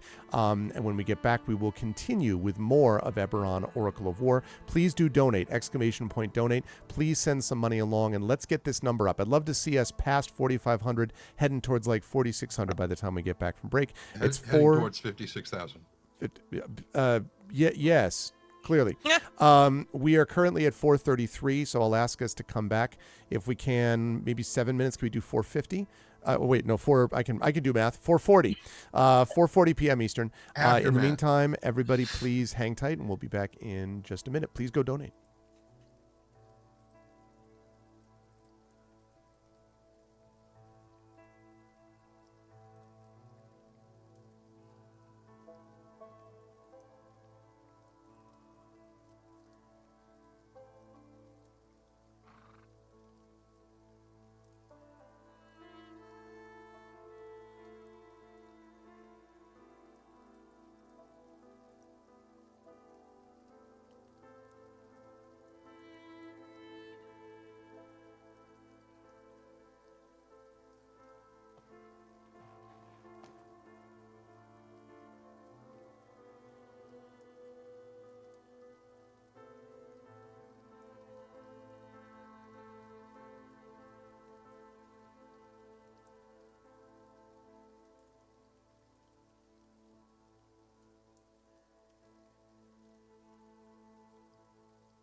Okay. So hi everybody. Welcome back. Welcome back to the Eberron Oracle of War Season 3 Lord Bucket as we continue to move on through, and we have some things happening, some the pieces are, the board is set, the pieces are moving, stuff going on within Salvation and elsewhere. And it's going to be interesting to see how things go down in just a little bit. Before I get there, though, just a couple of quick reminders. We are at 446444, but remember, we are here for the ArvCon 2023 event, which raises money for the Damon Runyon Cancer Research Foundation. We have already raised $4,464.44, but our goal is $7,100, which is by the end of the day tomorrow. So I'd love to see us get further tonight, and we can do that by donating and getting one of many things. For one thing, we have giveaways that are part of the donation package from Catalyst. So those trilogies are being auctioned off, and I saw we had a number of people enter that, 10 or 11 people, I think. So that's great. So those are coveted items. I can understand why. Then we also have, of course, the next person that donates enough to get us to 4, 5, 6, 7, 8, 9, basically odd/Team Chaos, will get Tuckerized by Brandon O'Brien, who will be putting you into the Gray Shade tabletop role-playing game coming out at the end of the year. And if you are the top donor for the event today, you will receive a Tuckerization from Jennifer Brozek, where you will be placed into a Shadowrun novel as a magic cat. So that's pretty awesome. You would definitely want to be a part of that. Not to mention that we have other giveaway items that are going along as we hit every $200 milestone. So we are only $135.56, I believe, before we get to another giveaway threshold. So let's continue to do that. And if we hit $5,000, the players will get inspirations for their characters just in time. To enter in to win the trilogy, all you have to do is type in the word, I think it's song is the giveaway word. Yep, there it is. So just type the word song on a line by itself, and then you will be entered in the list. And otherwise, please spread the word, bring back the tweets and the posts and things you put back here so we can echo and retweet them ourselves. Please spread the word and let people know, and let's continue to move things forward. Your problem is you're already a magical cat. Go back to your Discord server and tell everybody there. Yeah. From the Valhalla Club to come in and type song into the, Yeah, exactly. Type song into that. Type spread the word into your social media, and type several zeros into your checkbook. No, I'm kidding. That's just for Damon Runyon. Yeah, it's all for the charity, all for love. Anyway, but otherwise we are still here until a little bit after 8, probably 8:15 p.m. Eastern is when we'll wrap. So we'll have one more break before then, when we will give away the third of these trilogies, and then the remaining 2 will probably go out tomorrow, I think, during Mike and Brandon's. I might actually even do one. I'll probably do one at the end of the evening, so 4 will have been given away, and then there's just 1 trilogy that we'll have left to give away tomorrow. So that will work out nicely. Thanks to the generosity of Catalyst, which is one of our sponsors for this event, and thanks to the generosity of Brandon O'Brien and the generosity of Jennifer Brozek. Oh, and I forgot to mention that also Brandon will give you a copy of his amazing Can You Sign My Tentacle as well with that. So, wow. Effect Life wins again. Effect Life dominating the giveaways here, even though there was like 11 people in there. Congratulations, Effect Life. Good stuff. So more events will be happening. Exactly. Rigged. Oh my goodness, that is something else. See, Effect Life, it was worth it, right, to during the day type of thing. But anyway, although I do point out that Effect Life is the maker of ArvBot, so I wonder if there is some powerful hacking going on. No, just yeah. Oh gosh, EKAG. There was a guy who used to be on the GOG channel, a viewer, whose name was like EKAG and then some ridiculous combination of numbers and letters, who won some overwhelming portion of giveaway raffles on the GOG channel. And we thought it was basically like the randomizer was just like, Joe, Sue, Frank, and like was always the winner of these things. It's crazy. Anyway, all right, let's get back to it. Thank you so much to the amazing players of Infinity and Beyond today. Tren, Marie, Brandon, Jen, and John, thank you again for using your Sundays to support this event and to play and have some fun. Speaking of that, Alarian, we were at Hilar Brosal's home, and you had just heard this.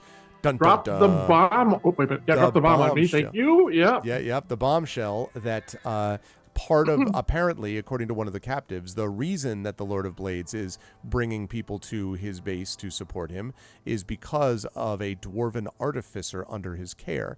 And as you all know, one of the reasons that you went out looking in the first place was because the dwarven artificer who was responsible, it is claimed or allegedly, for making the Oracle of War was sitting with this guy. Like, supposedly he might have been in this conclave. You didn't find him, but you did find that perhaps he has already been taken back to the Lord of Blades base, and apparently he wants stuff for this dwarven artificer. Who knows why, but that's one of those dun-dun-dun moments. So I just need one more minute before you move to Merime and Nisiana. that's totally fine.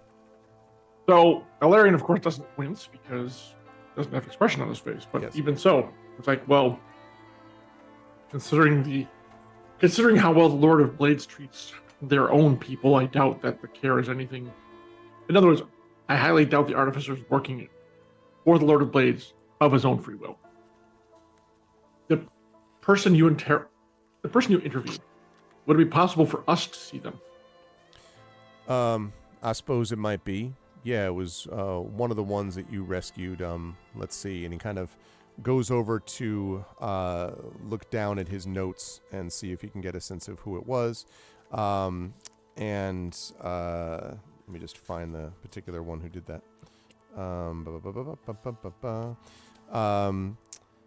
Yes. So he said the person that he had heard this from actually was Dabrin Tai. And Dabrin Tai was the same person who silvered your weapons, basically, out of thanks. That was the same person. We are familiar with them. When the party has returned, I think we will need to pay them another visit and ask some follow-up questions. But this is good, if troubling, information for obvious reasons. I agree. Have you told Sky yet or not? No, and I had a feeling that if I did, I didn't want her to take a rash decision, I guess you might say. That's why I wanted to talk to you about it before she gets back. I would prefer she not know, but I'm not sure how long we can keep this from her. We have this request from the airship, the mammoth, to go and take care of the raids to the forest. Is it the west? Yeah, it's to the east of Salvation, actually. Do you know anything about that? Yes, I know that the raiders have been getting more and more bold, and I have a feeling that what you did a few days ago is probably likely to have forced their hand. If they were already taking people near the border, and now they've crossed over into the Gray, and they're starting to take some people over on this from the Gray and take some people on this side, that's going to be a big problem down the line. And as far as I'm concerned, the more information we can get for ourselves, the better. Even if it is General Tyresh who may think that he's the one giving the orders. Aranik and Bara, they know what they're doing, and I think they're probably right that there's something that has to be found if we're going to get a hold of this base. We need that information anyway about the Dwarven Artificer, so we need to know where the heck the base is. But we're not going to be able to do that unless we can actually find some information that'll lead us there. So it makes sense to me to capture them. However, if we wait too long, not only are we going to have Sky Blue to worry about, we're also going to have General Tyresh to worry about when he decides we should do something else. He's just the kind of person who might ask someone to invade or raid or take them out of orbit, bomb them out of existence, that sort of thing. And Well, we it don't would need take a any of lot that. to disable that thing. Here's a thought, Larbracel. You are, and I agree with you, the captain and Big Bertha? Bara? Are you talking Bara, about B-A-R-A? Bara. Yeah. Yeah, both of them seem more than competent. If you're, I should have mentioned this to her in the first place, but the thought just came to me. It is feasible that this incident in the woods is a feint. And I think their patrols need to be more wide ranging for any evidence that there is some other secondary, which is actually primary attack, maybe coming from another direction while we're focused over there. So if you can, get a message to them that they should expand the border of their patrols and their scouts further out. Because I am worried, on the surface, it doesn't seem to make a lot of sense for a small raiding party with the shadow of that thing over the town. Trying to raid here just seems that we would send out a patrol big enough to crush them. Therefore, I think they're trying to distract us for whatever reason. It makes some sense. And I agree, but they're spread pretty thin in the Brailish military here. A lot of the people they have here are designed to try to keep that thing afloat. If they had spent more time when they should have servicing it and bringing more people out, it might not be in such bad shape now. I'm looking from the outside, but I'm not sure what kind of punch that thing actually has if it comes to it. We've been very limited in our examination of it, which is non-existent. But the very fact that it is here is an obstacle, an intimidation factor that can't be denied. For sure.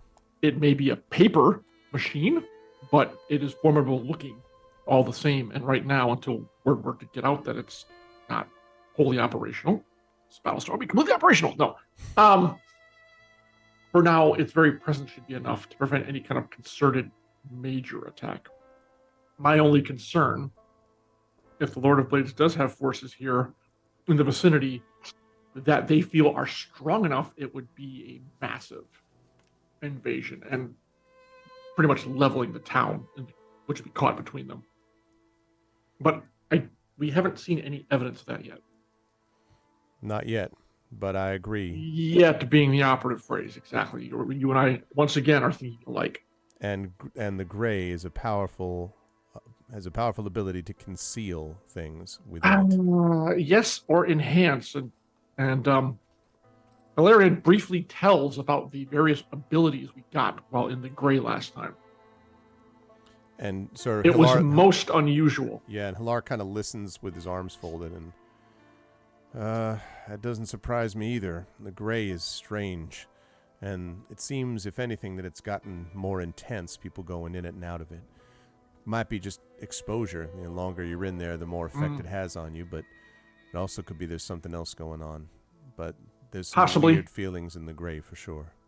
Well, that's every time you step in there, there's weird feelings. He nods. We can wait for the rest to come back and discuss. Ideally, hopefully they'll arrive before Sky does, so we can all get a sense of exactly what we can do about that, because obviously she'll want to know why we didn't come back with your father. And I don't relish that conversation. And he nods. He says, neither do I. Okay. So, I should say that just mechanically, quick housekeeping business, Tanton and Rowan will have arrived shortly after that conversation that we just discussed at Hilar's, where they were headed next. But now I want to jump to Merame and Nisiana, who, during this previous stuff that we were talking about, have been walking and talking a little bit. So we'll just pass by Hilar's, and I'll just kind of ping him, and then we'll keep going. Yep. And then I'm going to, why'd you just telepathically? I guess if it's quiet, I would do it with my actual voice. Okay. Pretty so quiet. I mean, there are people going by here and there, but like no one's paying attention to you particularly. Okay. So I'll just kind of half turn to her as we're walking and say, so you have no opinion, do you? That usually means you have an opinion.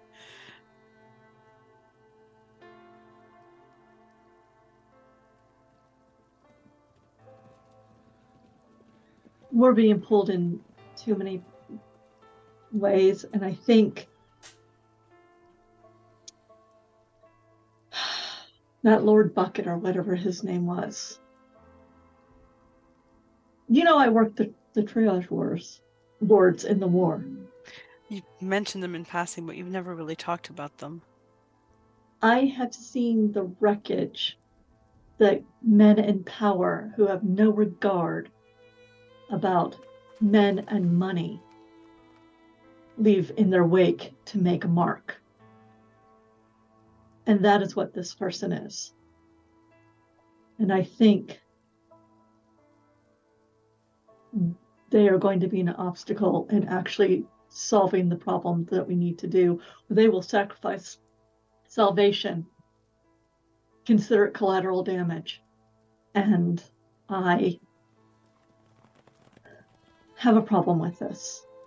But right now, we've been asked to look into these raids that may involve Warforged, may involve the Emerald Claw, may involve both. Who knows? I don't know. I am just concerned that, and I point to the giant thing. I thought we had that at our back, and now I'm more afraid that it's going to run us over. And salvation, like you say, salvation will just lay in rubble underneath it. Well, We are small, and we have many things to do, and we still don't know where we need to go. it's true. After the explosion, when we were all knocked out, and I saw my old Kalishtar mentor, Sarashina, and she showed me. I've been meaning to tell you, but it feels like we're always running from something or towards something. She showed me a patch of blue on a tree, and then the patch of blue vanished. And I don't know if she was trying to share a vision with me, or I'm mentioning it because I don't know. I'm having a hard time interpreting it. I've been thinking about it, but nothing's coming to mind. But I figure if both of us have it in mind and we see that, Was it sky blue, or was it? That's the only thing I can think of. But there was a sky there.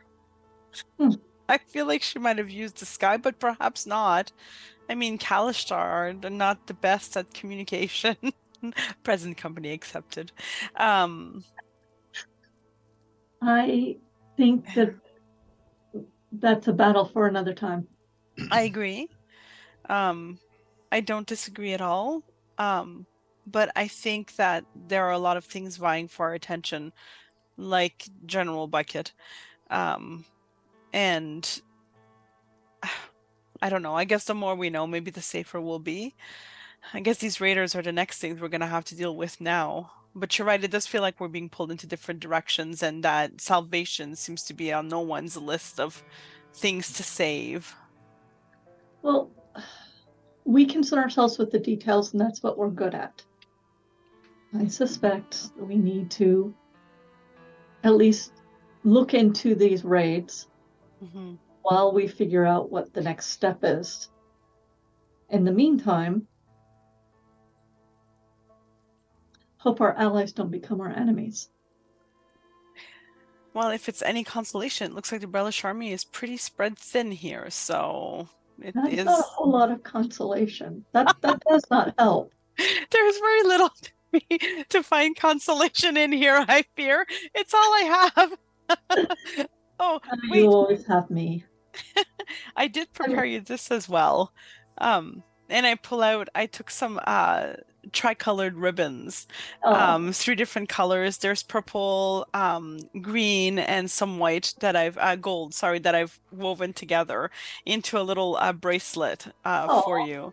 And then I put it on your wrist, and I'm like, I just wanted you to remember that I know in triaging you always have to worry about the levels of what needs to happen, but a lot of what you do is actually save all of these things and make beautiful things out of them. You save a lot more than I think you remember. So these 3 colors, remember, they don't mix. They're all things that you've saved, you've managed to keep alive, and you do that so often, and I don't think you see how much you do for everyone. So this is for you.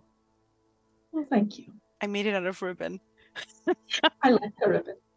I have a lot more.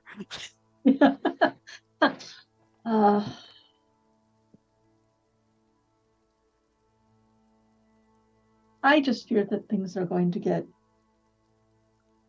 worse before they get better. I think they will, but I think that there will be, and then I kind of look off a little bit to the side.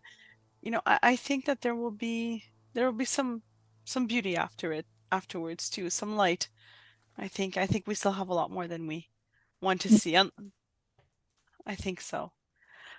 Unless, of course, we leave the others alone too long and they get into trouble without us. Between me and Tantan and Rowan.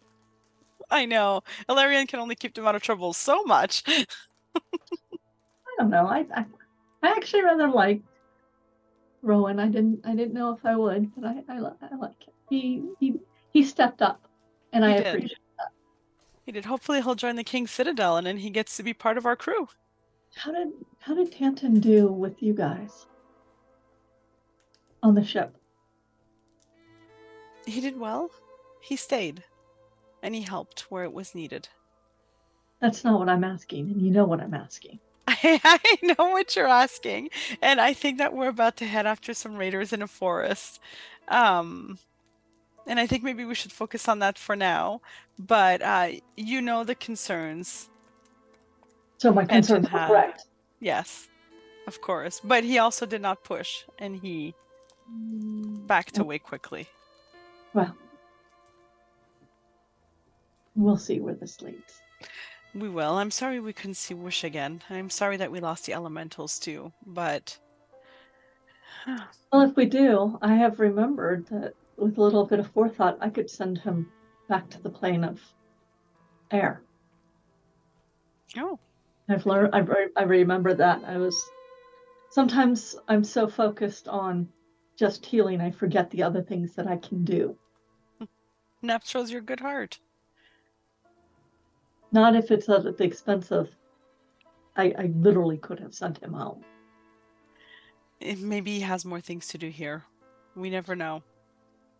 Perhaps, but not going to borrow trouble right now. So, No, we've got enough lent to us. let's go running headlong into it. Wonderful. Let's go find the others and see what trouble they've been up to. So if you're headed back to Hilar's at that point, I want to jump back over to where Rowan and Tanton have gone back to Hilar's to find Ilarion already there. And Rowan, when you and Tanton come in the door, Hilar greets you both. And he kind of waits as Tanton, I imagine, kind of, makes his way over to his seat or something. Go ahead, Tren. He bumps into the door frame, first of all, because he's, still kind of listing slightly, bumps into it and adjusts, and then kind of works his way Dick Van Dyke-like through the furniture until he gets to a place where he can flop down. Okay. And Hilar, of course, is used to all this. Like, Hilar's just kind of like, yep, I've seen this before. And so he welcomes all of you in, and as Ilarion and Tanton are both there, Hilar says, Rowan, I wonder if I could speak to you a little bit. I'd appreciate that, in fact. I assume you have maybe some questions about me, or more specifically, us, what the people you adventure with did and do. And, well, I have a couple questions for you, but I want to know what questions you have for me first. I happen to have quite a few, in fact. Starting with, what do you do? And he sort of smiles and he says, I am the contact, the director, I guess you might say, in this quadrant of the King's Citadel. We work for Brayland. We're a group that, although people may have heard the name, they don't know the extent of what all that we do. We are the group that does what no one else can do. Special circumstances, special events. You and your companions going into the Gray, tracking down some raiders, rescuing some captives, getting some of them out alive, getting out alive yourself, and then, of course, disabling Reeve and the rest of his gang. Well, that right there is pretty much what the King's Citadel is all about. Most military folks would just say shoot first, ask questions later. Other diplomats would rather spend their time trying to find ways to get people to say that they like each other, at least lie about it, while they're doing something else below the surface. King's Citadel can do all of that, and it's up to the people doing it to think outside the box. That's what they do, and we report to the King of Brayland directly.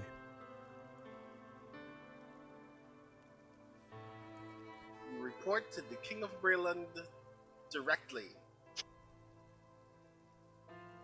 So you're just a wing of the military, yes? I wouldn't say that. We are connected in some ways to the military, but we can also operate separate from them. We are not obligated to follow their orders completely, although they like us to have some interdepartmental congeniality, let's put it that way, collegiality. Hence our frequent visits to the ArvCon in the first place. Unfortunately, and that's something I'd like us to handle less if we can, but the truth is what they want at the moment is pretty close to what we want, so we're going along with it for now.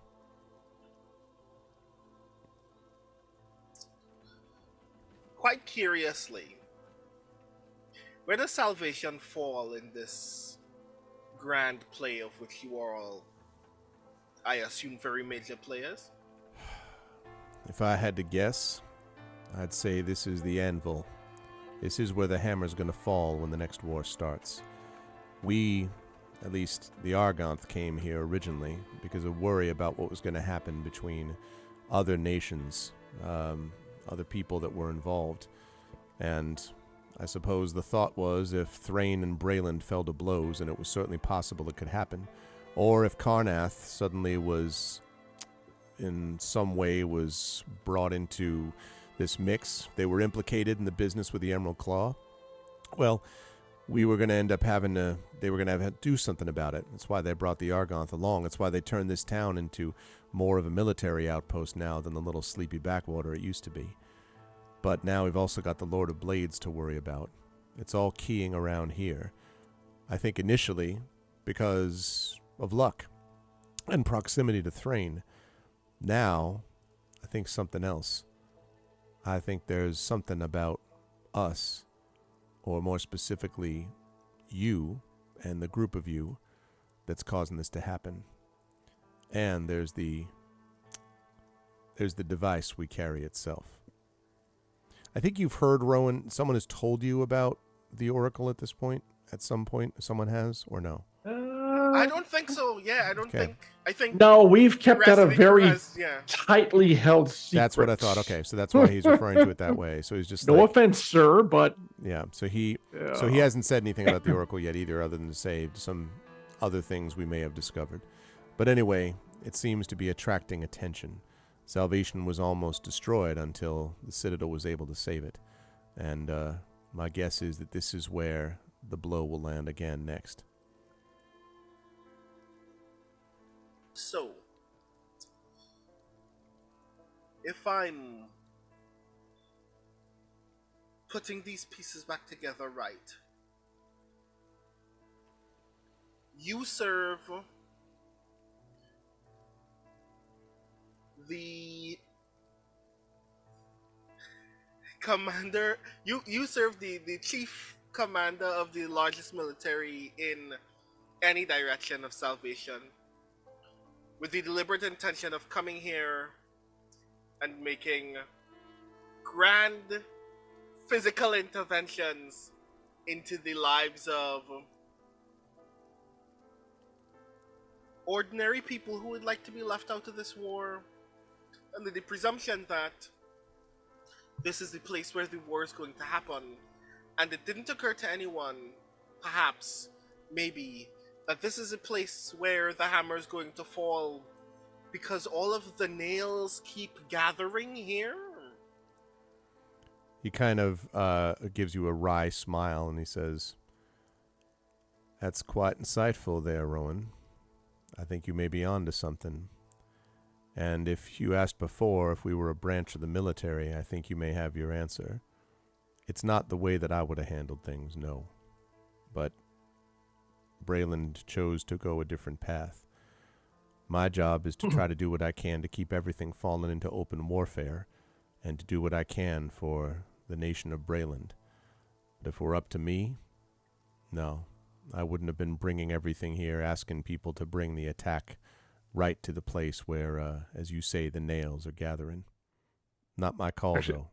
Actually, Larian speaks up here. Okay. And if by nails you mean a secret cell of the Emerald Claw trying to infiltrate the city, leading to open brawling and combat in the streets, well, just keep in mind, Rowan, not all those nails come from Brayland. That part I am perfectly conscious of. But it doesn't help that in order to avoid Salvation being a hotbed of political violence, you've decided it is a hotbed of political violence. Perhaps all of this would have been far more easily resolved drawing this attention elsewhere instead of, for instance, having a floating conflict vessel waiting outside the borders of the city. This town kind of deserves better than, if I'm being quite candid, friend, deserves a lot better than you. And Or that floating fortress is the only thing keeping them from being taken over by the Lord of Blades or the Emerald Claw. Did you ever think about that side of the coin? I'm not saying the solution is perfect, but right now the show of force is doing more to save Salvation than to destroy it. Only under the assumption that your opponent is intimidated rather than goaded. so And Ilarion shoots Halara. Look at that, because of course they were just talking about that. And so, and Halar sort of nods and he says, so if it were up to you, Rowan, what would you do to try to protect the people of Salvation? How would you stop this threat? Emerald Claw, Lord of Blades, Thane itself. How would you, sorry, Thrain, not Thane. How would you protect the people of Salvation?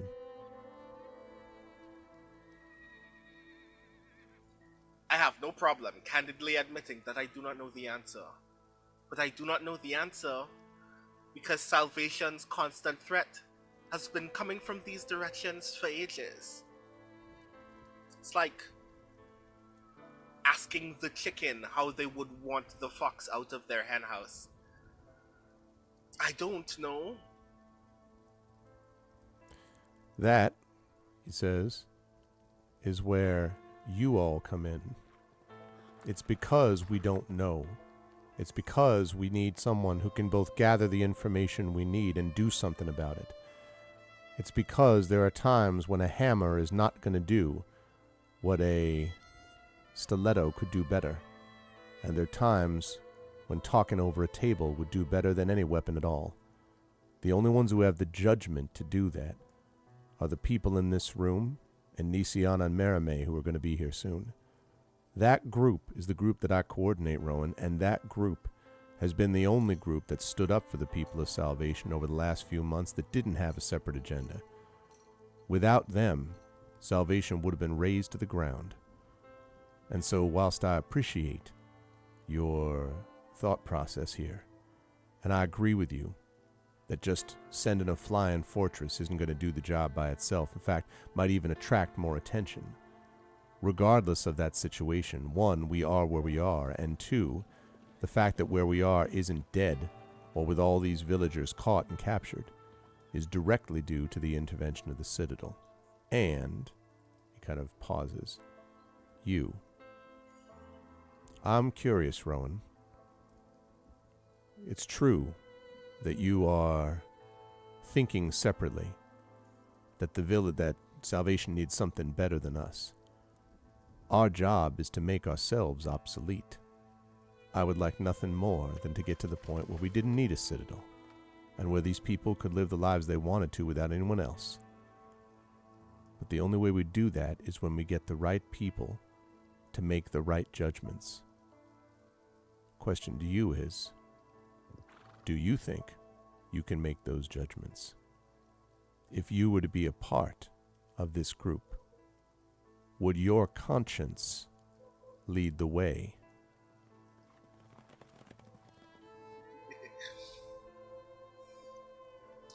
Friend, I'm a crook by trade.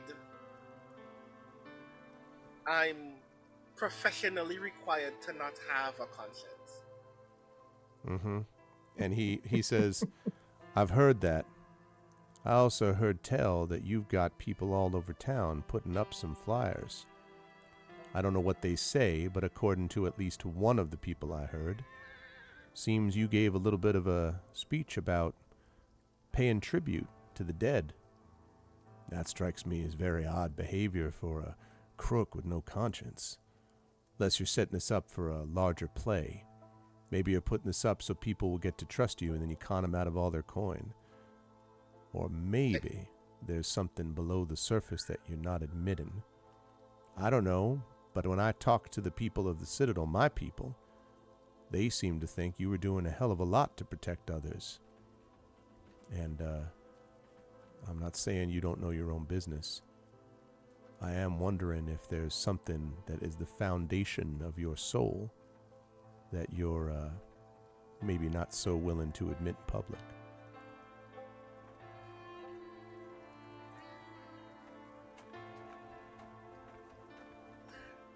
It is very briefly very obvious that I am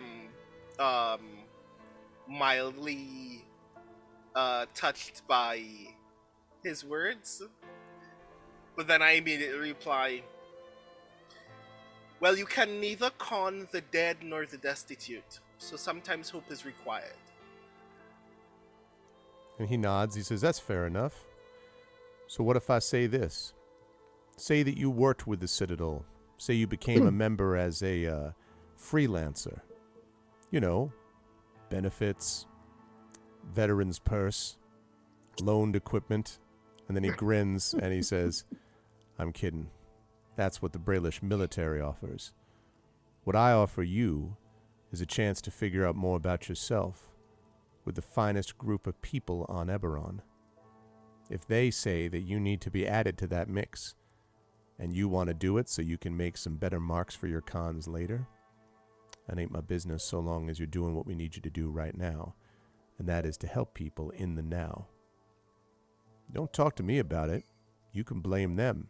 And he looks at Ilarion, and he looks at Tanton, and then looks as the door, knock door, and in comes Mermaid and Nisiana, and he says, you can blame them for trusting you, Rowan. Ain't my fault if they think better of you than others might think from the outside. Huh. At which point you're like, hi!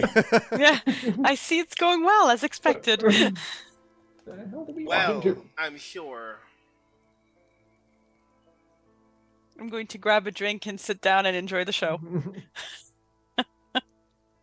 Valerian says not a word.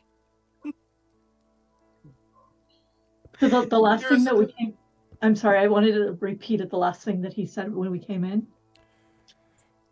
The last thing I said was, I think that Hilar said, it ain't my fault if they think better of you than some others do from the outside. Okay. Here's a more useful question then. Mhm. What happens when I'm the only voice of dissent in this group of fine comrades of yours? When I insist that there is a thing that is more important than whatever Brayland wants. Hilar, sort of, who's been, leaning against the wall, arms folded as he often does, sort of pushes off, and he walks up to you and he says, I'm counting on dissent. It's the only way people think. That's what I want you to do, is to come up with your own thoughts, but do it for the right reasons. Do it not because you think this is your mark today. Do it because you think the group of people around you need you to, and because you give a damn what they think. You dissent to them. It's fine with me so long as you all make the decision together as a group once you've discussed it and decided how it ought to be. If you're the one voice of dissent, then you follow your conscience. And you can ask any of them if I've ever told them to do something different without saying that I knew what it might cost them. We serve Brayland. We serve the king. But I do not serve a braid or a uniform.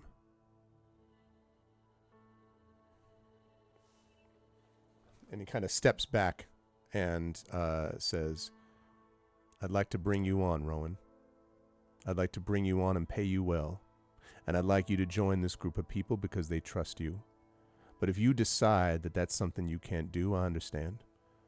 But even if on a trial basis, I'd like to see what it's like for someone who's willing to be the voice of dissent, to step in with the others, as long as the root of what you do with them is for all of you together. So long as you do that, dissent away. Or come up with the best bad idea we've ever thought of. Well, you're all good at that. I actually have some shirts for you. No, it's just kidding. Their new uniforms came in. It took them out of your pay, though. That's really cool. Yeah, exactly. It's out of your pay. I And figured here's I'd the do this bill. instead of paying your salary for this month. So if you could, I turn to Tantin.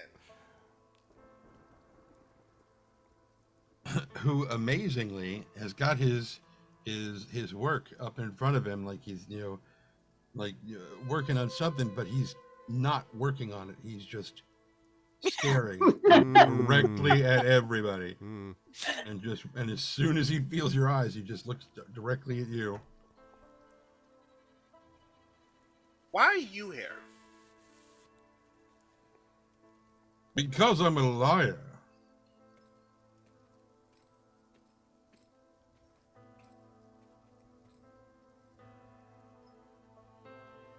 I'm curious, but not right now. Do you want me here? Absolutely. That wasn't the answer I was expecting. I mean, we need to discuss when I tell No. you it's going to take 3 to 5 days, and you say, okay, 3 days. That's not what I said. But yes, I do want you here.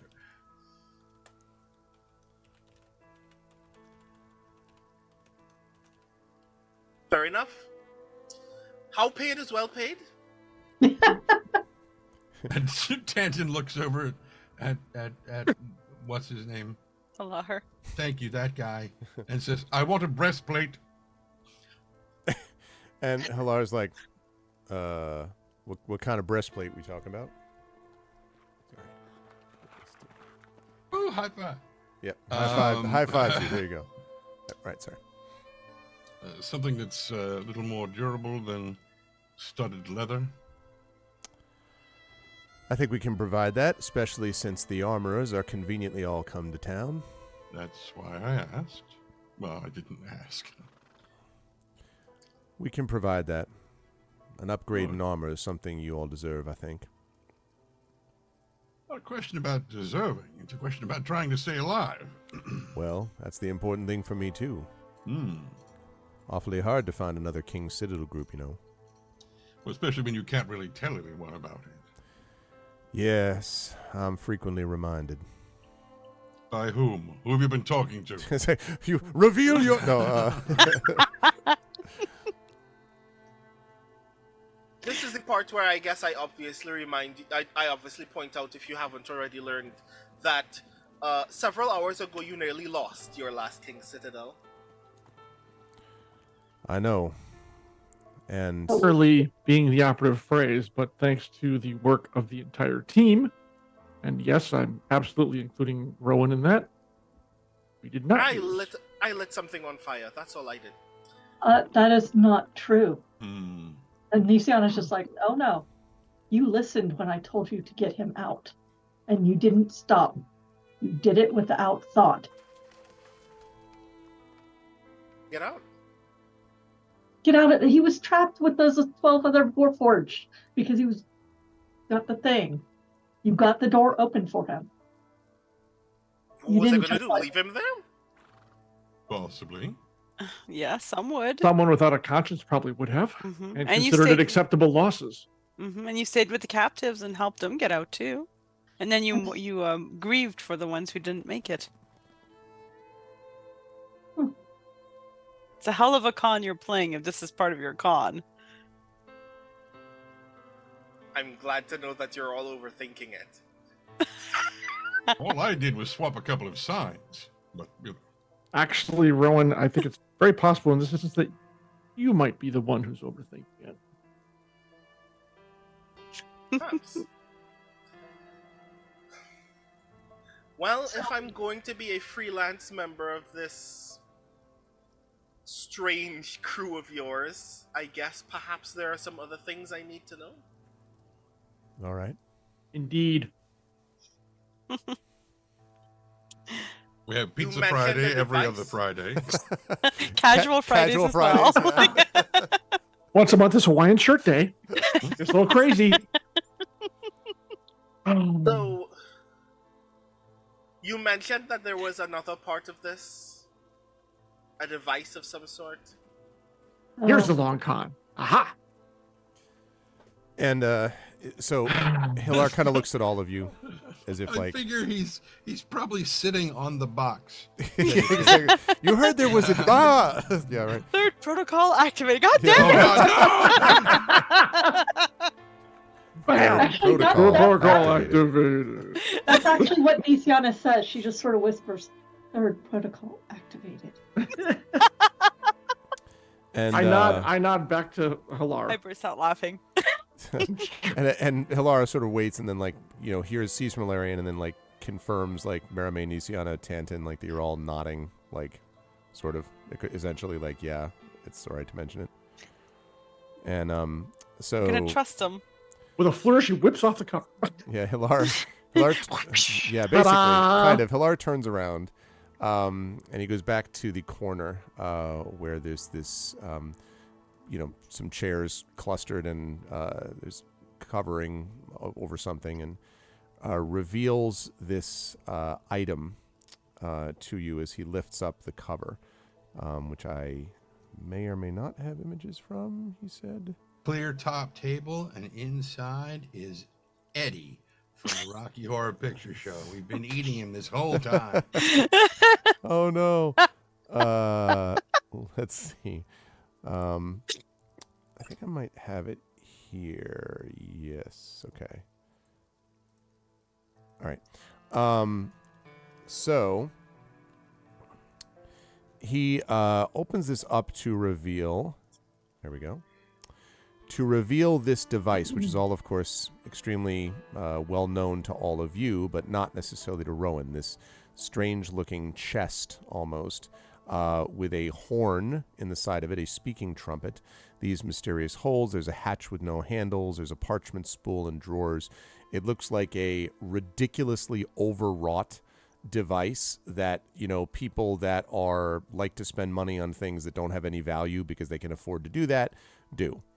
And Hilar says, "This is the Oracle of War, and your companions here found this in the gray, and things have gone straight to hell ever since, in a way.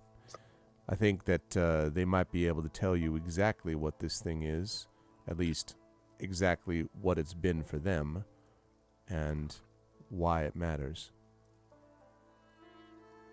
And he kind of glances around to see. Salvation and stone around our necks at the same time. Mm-hmm. And Oh, go ahead. something that we could have handed to Brayland if we didn't think for ourselves once in a while. Basically, when this device is input with the parameters of any upcoming conflict, it will invariably produce a report that will tell whoever controls it how to win that battle. We have seen it in action. It is extremely accurate and therefore extremely dangerous. Mm-hmm. When we recovered it, out of game, we found it. We weren't sent on the mission to actually No, you get found it. because yeah. When we recovered it inadvertently during another mission, as Merame said, we made the decision to hold it back and not. And also, Hilar agreed with us. Hilar Basil agreed with us to hold it back and not give it up to any major party. The only other being who knows of it is, I can't remember her name, the General Sphinx. Flamewind. Flamewind, who believes it is tied to the prophecy, right?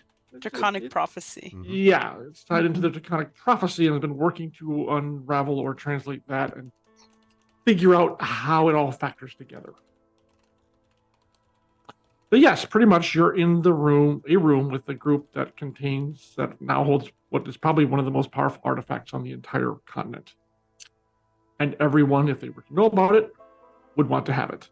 By the way, Aurelian Karnak knows of its existence. And in all likelihood, we will be facing her and her people again. Because obviously she wants it very badly. So that's just one.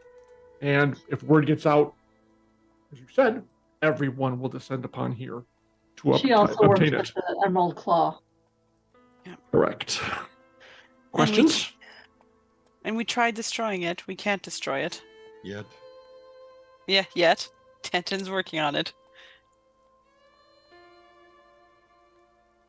How far away am I from the Oracle of War? Oh, It's slowly creeping up on you. it's like the chest and Pratchett. Like it's just like step by step. Like 8 feet. Or the weeping angels, every time you look away, it's a little closer. Yeah. Exactly. 8 feet, 10 feet. I stare down at it and try to shoot it right in the speaking trumpet. I was waiting. What are we waiting for? Okay. Okay, go ahead and make Dive for under the bed. make a ranged attack, please. And your arm hasn't been magic for a long time now. Sorry, let me turn off the thing. Okay. Does that say sunshine? Yes, I've named the hand. The hand is named Sunshine. Yeah. That's awesome. Because they have some sunshine, bam, there you go. Right. You are the sunshine of my blam. Okay, so so you shoot it, and there's a ping, ping, ping, and I guess Tantin probably is going left to look What at are some you doing? I already tried it. It's magnetic Yeah, shield. and then donk just sort of lands in the wall, embedded in the wall. And the moment I saw him fire, the tower shield went up. So right, and anyone want to everyone step sort of behind it? slowly lowers the thing afterwards. Yeah. And Except Spanner, who as the round is losing its momentum, he's been tracking it going around the thing, and he just and grabs it out of the air and swallows it. All right. Those materials aren't supposed to behave in that manner. Rowan shallow as I crawl out from underneath the bed. Don't you know any better? You know, for a wild card, that was stupid. Yes, you. Rowan Shallow, whatever other name you have. Don't do that again. Because you know what will happen if you do that again?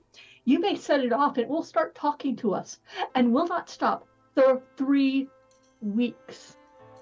3 weeks. Don't do that again. Aren't those presumably things that we'd want to know if it won't stop talking to us? No.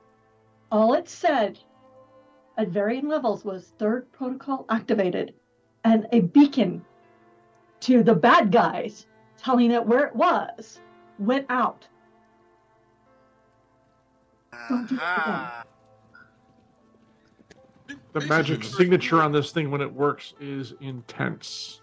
The first protocol is basically to feed it all the information that we have. The second protocol is gives us back the solution that we want, and then the third protocol is like, ah ha ha, you suckers! I'm going to summon everybody else who wants me, and you have to fight them all off and lose half the town.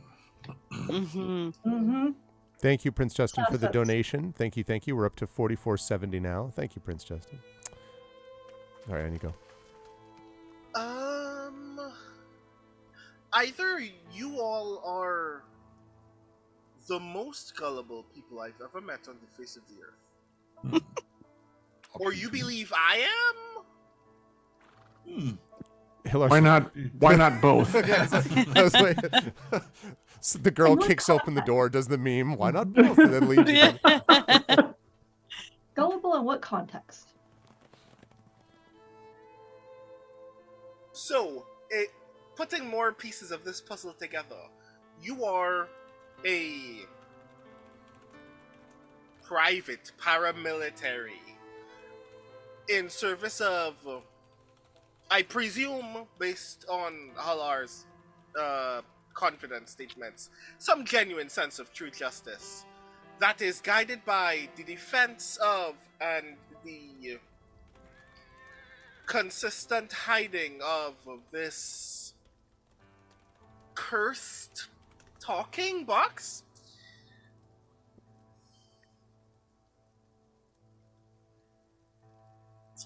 Yeah, that last part doesn't make any sense to me.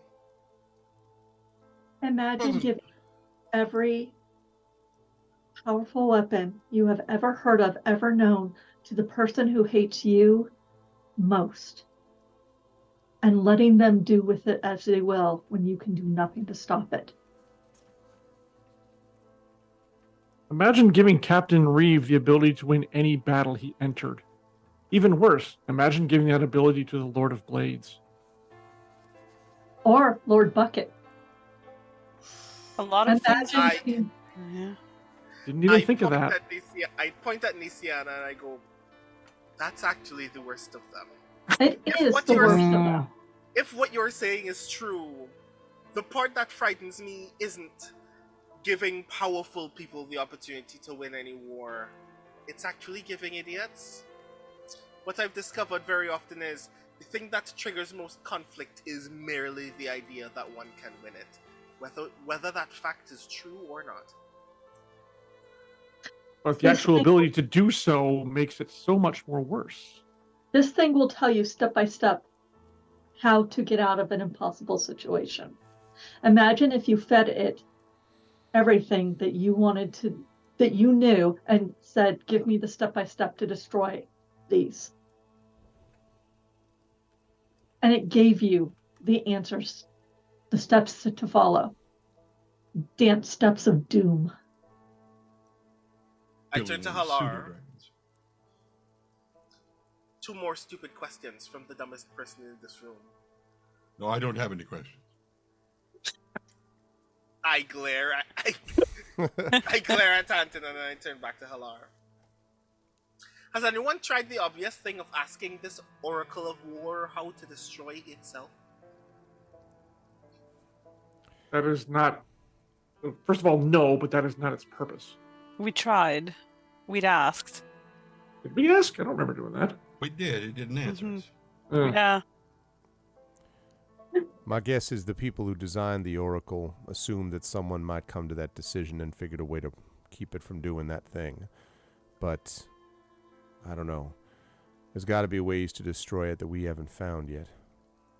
The problem is, it is the most effective military tactician, the military strategist you could find. And the minute you use it for military strategy, the minute you bring all of those people down on your head. Incidentally, Wispy Song said literally at the same time as you asked that question, Brandon, why not program its destruction, its own destruction? Like, literally at the same time. Great minds. Great minds, yep. The only winning move is not to play. Yep, yeah. Stupid question, the second. Can't you is it similarly not allowed to tell you how to simply prevent conflict altogether? It's not the Oracle of Peace. Thank you. I wish it was, though. No, it asks for tactical situation updates. You're supposed to feed it information, takes that and gives you a situation and how to handle it. But it doesn't tell you how to address peace, just how to win whatever the latest combat is, unfortunately. The idea was to like throw it into a volcano or something silly that no one would ever think of. Some crack of doom or something. I know, it's just so stupid. Anyway, it, for example, Deep in the demon wastes. Exactly, it would just sit there. It probably wouldn't be destroyed. It would simply sink and stay there, and bide its time, and maybe not in our lives or the next lives or 10,000 lives down the line. Eventually, it would resurface, and the problem would still be there. I know how to destroy magical items. This is beyond me. And I won't give it to anyone at House Caniff who might be able to because I don't trust my house. Brand. So you have 4 nuns guarding the devil. You don't want to be the ones guarding it. Don't know if that analogy is quite accurate, but sure, Well, let's go with that. It's become a habit with us. Ha! Oh, That was nice. Wow. I'll allow Wow. this. Thank you. Wow. That doesn't get a boo, really? Really? Like, that's Don't not a be boo. cross. Bro, one in characters like that's a B- joke. I am Brandon O'Brien is booing in okay. You're totally right. Oh my goodness. Okay, I turn to Halar. All of this sounds dumb. I'm in. He nods, he smiles and he nods and he says, I'm glad to hear Out of gameplay, I note that they never did reach an agreement on the salary. it. I was like, all right, well, off you go. Like, Here's your 1 silver. Come Just back sign next here, time, don't another read. one. no, in Yep. fact, that's not actually yet. In fact, Hilar does actually give you some coin. So I'm going to ask it in a moment, like not this second, but in a moment, when we're done with this, before you head out to this thing. Oh, thank you for Hillness donating $30 to the Damer and Kids Reacher Foundation. So now we are up to $4,500. We have reached 4,500. We are only. Thank you so much, Hillness. Hillness This is number is still so even. so even. I know. We need, if someone donates $67.89. and 89 cents. That's it. $67.89, and we'll have the power of sequential numbers. Hillness, thank you very much. Hillness is currently in second place, I believe, behind Chaotix as top donor overall. But Hillness has been super generous. So, and please, others, continue to do the same thing. Jump on board, spread the word. Please donate, and let's continue to move on up the line. Thank you so much, Hillness. Okay. So. We only get paid in breastplates. Yeah, I was going to say. So what he's going to do is he's going to give you a fairly sizable chunk of money to be able to get a good amount of armor. Now, the last time you were in Salvation, I shouldn't say the last time, before the change, let's say, before the Salvation became more like Tombstone, as John said. Before that, Salvation kind of had basic Frontier Town stuff, but not stuff that would have been the level of other armor you could get. Now, you would say both in terms of armor and weapons, you can get some pretty high quality stuff. Magical items may or may not still be difficult to find, but there is a store of magical items that you might be able to pool your resources to get from. This is the classic moment where I remind everybody how in every role-playing game, even if the world is at risk, the merchant may give you a discount, but never actually just gives you the item, right? The merchant's always like, all right, I'm happy to sell you this for blah, blah, blah. So the Braelish, armory and the like can't give stuff away for free, but they can give you some limited magical items and definitely some pretty good armor and weapons. So you folks can do a little bit of shopping before you head out if you wish. Really interesting. Okay. Breastplate. So, some coin. What coin? How much coin? Because the breastplate itself is actually going to be pretty pricey. The money that was given to you. We just buy everything on Braylist credits. I'm good for it. Tab on a tab on a tab. Laura Bracell, let's see. square our tab for us.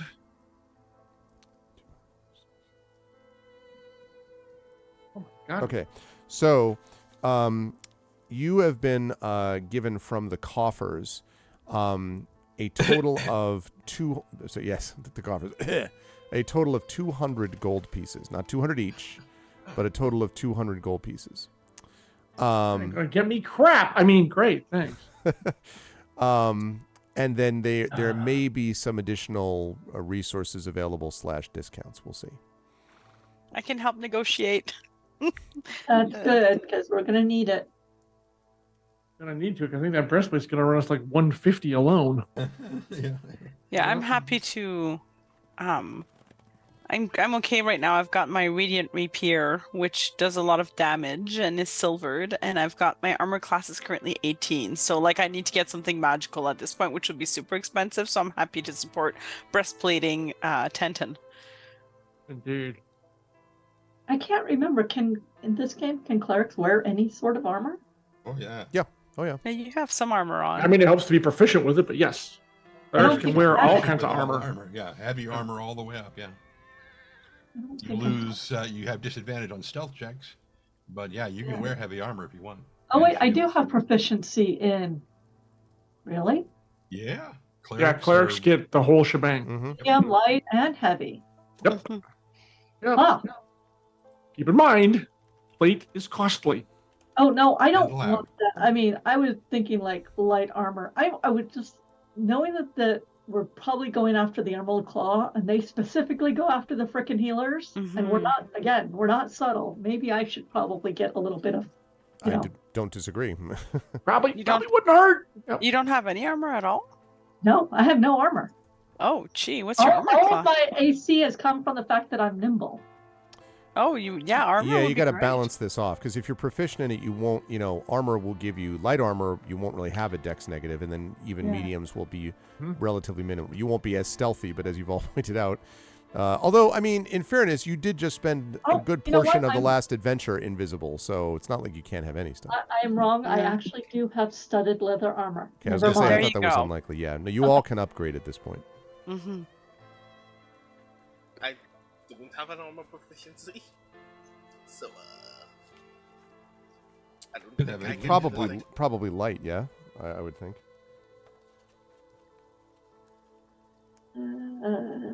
He's got leather armor built into his shirt. So he can still look, fly.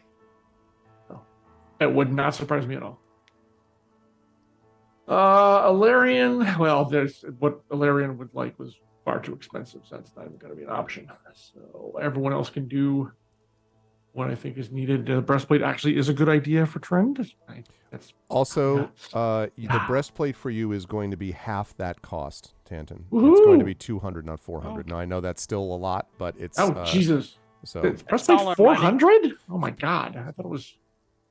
But Thought it was too. at least he can get it for 200. I thought it was 200 to start, or 150 to start in the play. But here's why though. If you get, he's not going to get like half plate or anything. If you got scale mail, because a lot of people but it's like 350 gold more. Well, the reason is that when you wear scale mail, it's the same AC plus dex modifier, but you have disadvantage on stealth because it's 25 pounds heavier. When you have a breastplate, because it's a single unit, it means that it's actually less weight, 20 pounds as opposed to 45, so you don't have disadvantage on stealth. So you have 14 in a dex modifier, and it's just easier to kind of maneuver around in, basically. So that's why. The only thing that's better than that on medium armor level is half plate, and that also is heavy, disadvantage, it's more expensive, etc.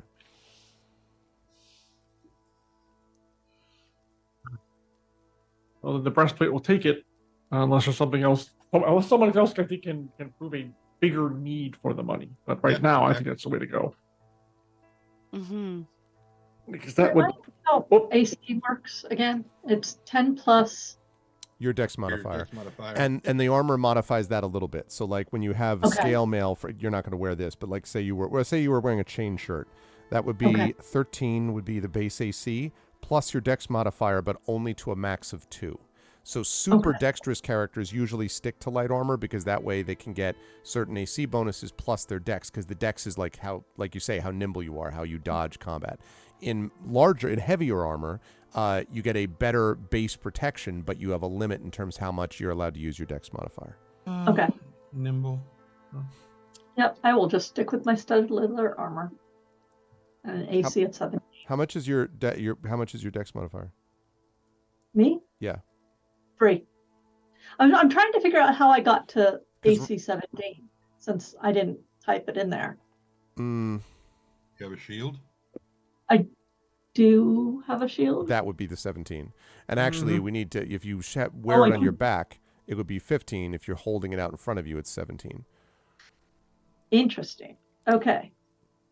Best armor you can get of regular armor, incidentally, is plate, which is an 18 AC, no dex modifier, and you can't use it at all. You have to have 15 strength, disadvantage stealth, and it's 1,500 gold. But if you got plate plus a shield, you'd be at 20 to begin with. But you can't use dex modifiers. This is why, people play around with the sort of, how heavy something is or isn't. Right. Okay. I do have a shield. I do have armor. So, okay. What about the rest of you? Also, weapons are a possibility. I know Mermaid's not going to want to switch up, but Oh, I would actually like to get some more javelins, which would be fairly cheap. To have. yes, Those would be indeed. useful. Okay. You could probably get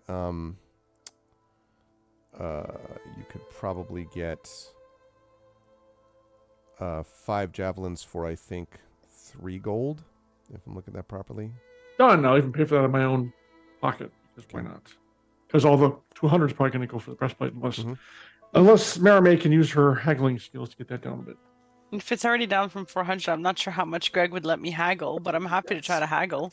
Probably true. Haggle the breastplate further? No. That's what I thought. He pre-haggled. I pre-haggled. They because Braylon, yeah. And you got the impression that also that Braylon, that like Hilar sort of must have pulled strings to get Braylon to basically give you what you needed. Because you can't be like, we're soldiers, because you're not. I didn't see them replacing any of my ribbons, Greg. Very true. Each ribbon is 15 gold. No, no, they have this. They don't understand the power of of ribbons. They don't understand the value of them. They just don't.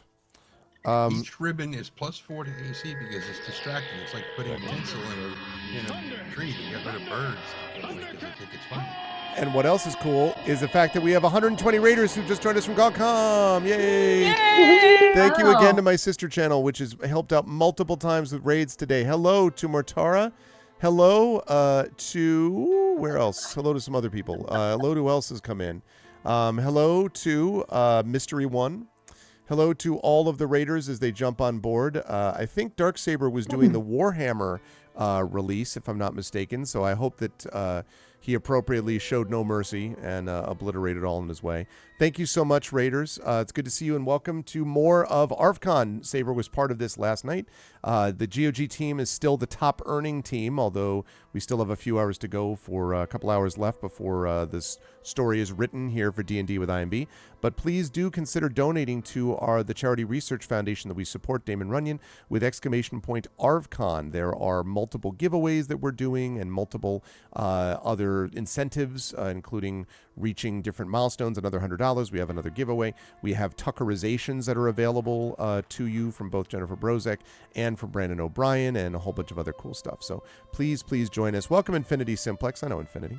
So welcome, everybody. And thank you all. Thanks so much. I think it was Saber who was streaming, so thank you, Saber, for the raid. I appreciate it. Okay. So the last thing I'll mention is that the other thing available to you through this separate, not exactly an armory, but kind of special goods type of thing, is you have a couple of items available to you. I would like, please, for one of you, you can decide who. No, you know what? 1, 2, 3, 5 of you. I'm going to have you roll 5 times. Tanton, can I have you roll a D100, please? Ooh, D100. D100. D100 Rock Radio. I don't know. 93. 93. Okay.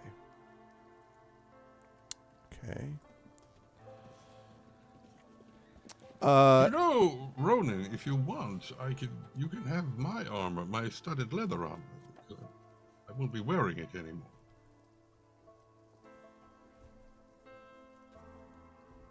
I might just consider that, but I do like what I'm wearing at the moment. It's very stylish. Thank you. It's not very protective, but... It's like, it won't stop the arrows that will come flying if the Emerald Claw are the ones that we're going to be going against. I might die, but please bury me handsome. Okay, it's happened. Oh, but see, the problem is it was Anonymous who did this. So now I don't know. But 6789. It happened, but I don't know who it's happened. It's there. 4, 5, 6, 7, 8, 9. Chaos. 4, 5, 6, 7, 8, You serve 9. chaos for free. Team and Chaos. So Free chaos. Giving you a thing.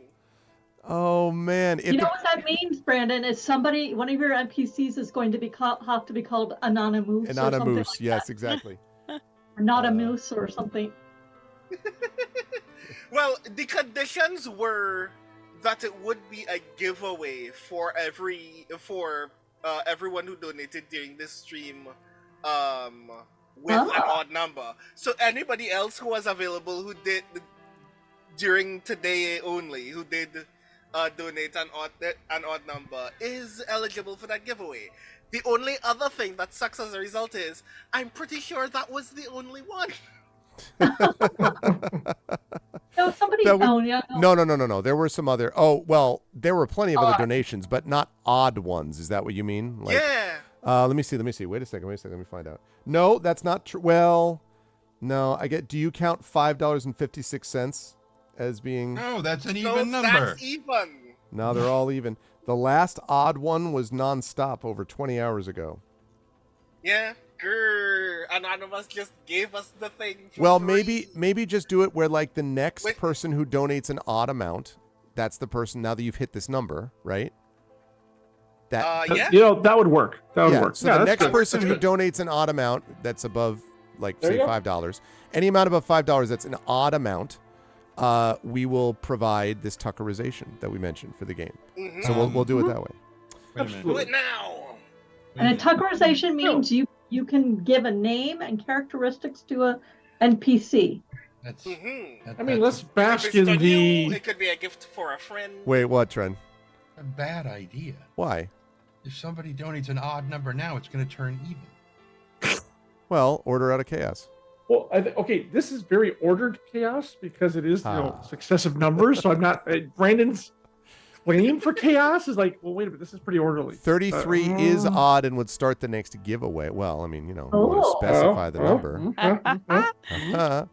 Okay, in the meantime, I do want to mention, Tanton, that one of the items available to you is a spell scroll, or I guess the equivalent would be something that can be used by an artificer that basically you can mechanically develop, which is something called Vortex Warp.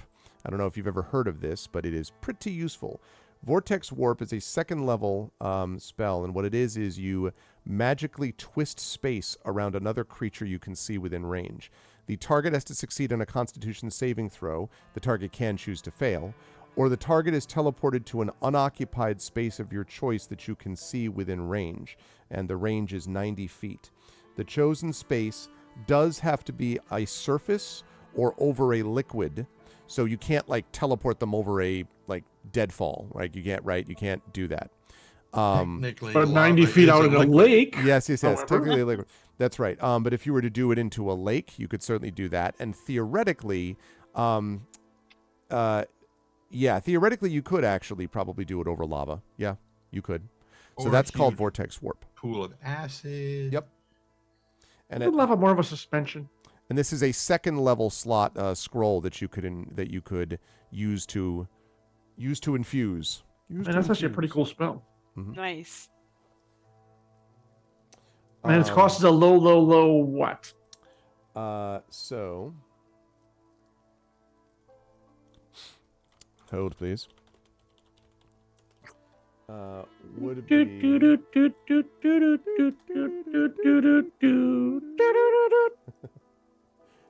let's see. That one. That would be. So normally the cost would be more than this. That would be. Let's see. Cost of business. 50 gold. Cheaper than usual, Tanton. Not saying it's free, but definitely cheaper than usual. No. So contemplate that. Just think about that. Marimay, I need you to roll D100 as well, please. D100. This is exciting. Yeah, Drew, we had the same issue earlier on. 40. 40. All right. Oh, with Space Song, I don't think you can inspire on this particular thing. Ooh, but you can inspire me anytime that I'm about to get killed, though. Thank you. Which, let's face it, will not take too long from now. Okay. So, you are offered the opportunity to buy. Aha! We have 5x. That looks like, wait a minute, a backwards Echo Alpha, I'm sure. has just donated an additional $12.34, leading us to $45.80.23, which I guess counts? Question mark. I mean, it is odd. It does end in. That's just some oddball clone of yours. Skeptical Al, skeptical. What do you think, Brandon? Does this count? In the spirit of the thing, I will say that I will insist that chaos still reigns in this instance. Okay. Well, the change is odd, so that ought to count. Yeah, I think it does count. Yeah. Merime, you were given. So I guess that means. So that is the deal. So that means, I guess, that whoever this reverse avatar of someone is, whoever that may be, is going to win a Tuckerization for this Tuckerization to be included in the World of Greyshade. That's okay. So you've now come clean. So that's your final donation to the entire ArvCon. Well, it's very appreciated, Echo. So it is Echo Alpha. All right. So we're going to have to add some version of now. Just so you know, Echo Alpha, to make it fit the world, we may have to play around with the name a touch, like Alpha OK or something like that. You know what I mean, Echo? So we're going to have to play around with the name a bit, since Echo Alpha is a little modern for the world that we're establishing. But it will be in there and clearly will be you. So as long as you're cool with that, Echo. And plus you get a copy of Can You Sign My Tentacle, which I will message you about your contact information at some point in the near future. Okay. That's awesome. You'll figure something out. Cool, Echo. All right, so you'll be in touch. Brennan, you will be in touch with each other. Thank you, everybody. And now we are only $19.77 away from the $4,600 giveaway, which is Emily's predicted is awesome. And that'll put us only $400 away from $5,000. And that would put us only $2,100 for our goal. So let's go. Okay. Now, Merime, you have the option for a potion of strength, specifically a potion of Hill Giant Strength, which gives you strength up to 21 for 1 hour. You could get that. The typical cost of this would be something like 400 gold. For you, the cost would be 150. So it's a steep discount, but it may still be not enough of a discount, but still, that's out there. I can feel a con when I see it coming. Now I'm good, but thank you for the offer. It is not of interest to me. Okay. Hey, Light and Passion, what's going on? Welcome. Okay, Brendan, can I have you roll a D100 for me, please? 3. Why do I keep getting these weird? Okay, there we go. 3. Wow. Okay. This may actually have. That would have been if you had been communing with Divine Intervention, you would have actually gotten it. Really? Yeah, under 5 or 3 or it's 3 or below, 3% or below. Mm-hmm. We actually had somebody do that in a recent D&D game in person. Okay. Wow. Good news is that what you're being offered is an exceptionally good healing potion. In fact, it's literally a superior healing potion, which lets you regain 8d4 plus 8 hit points when consumed. Oh. So that is a max of 40.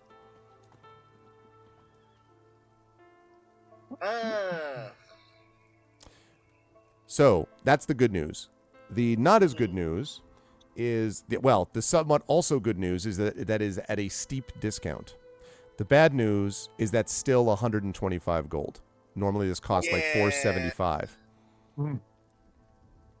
Well, I'm very sorry, but I cannot at this moment justify this purchase of this quality. Thank you so very much for the offer, though. And actually, as I'm telling you all this, if folks could write down the item that they had, you might still be able to get this after this adventure concludes. So if you get some money in the interim, like reward money or whatever, that might be something you could consider. So just make sure you write down, like Merime, you were offered the Hill Giant Potion. Rowan, you were offered the Potion of Superior Healing, etc. Nisiana, your turn. D100, please. Okay. After we bankrupt the Flying Mountain there.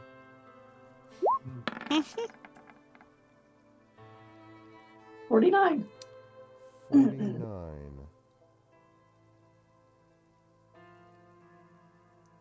Okay. So 49 is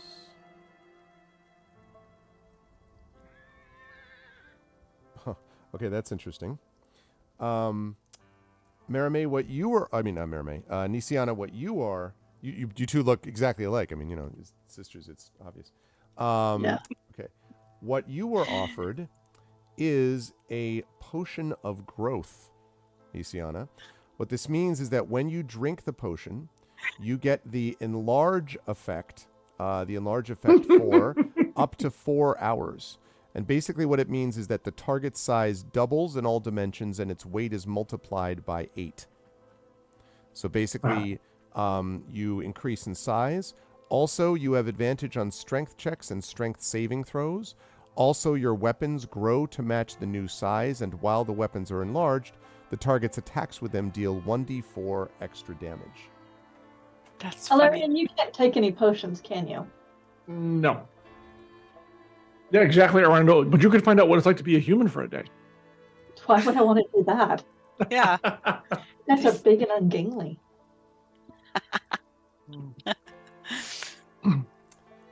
And the cost on this, incidentally, would be a little cheaper. It would be about 75 gold, even though normally it would be more than normal. Well, I can't afford it. I will politely pass. Okay. Just make sure maybe you make a note somewhere, Jen, that was offered to you. And Alarian. Percentile dice coming up. Yeah, Larry with the growth potion wedged in a hallway for 4 hours. This was a mistake. Just remember later on that y'all made that joke. 38. 38. Okay. You are offered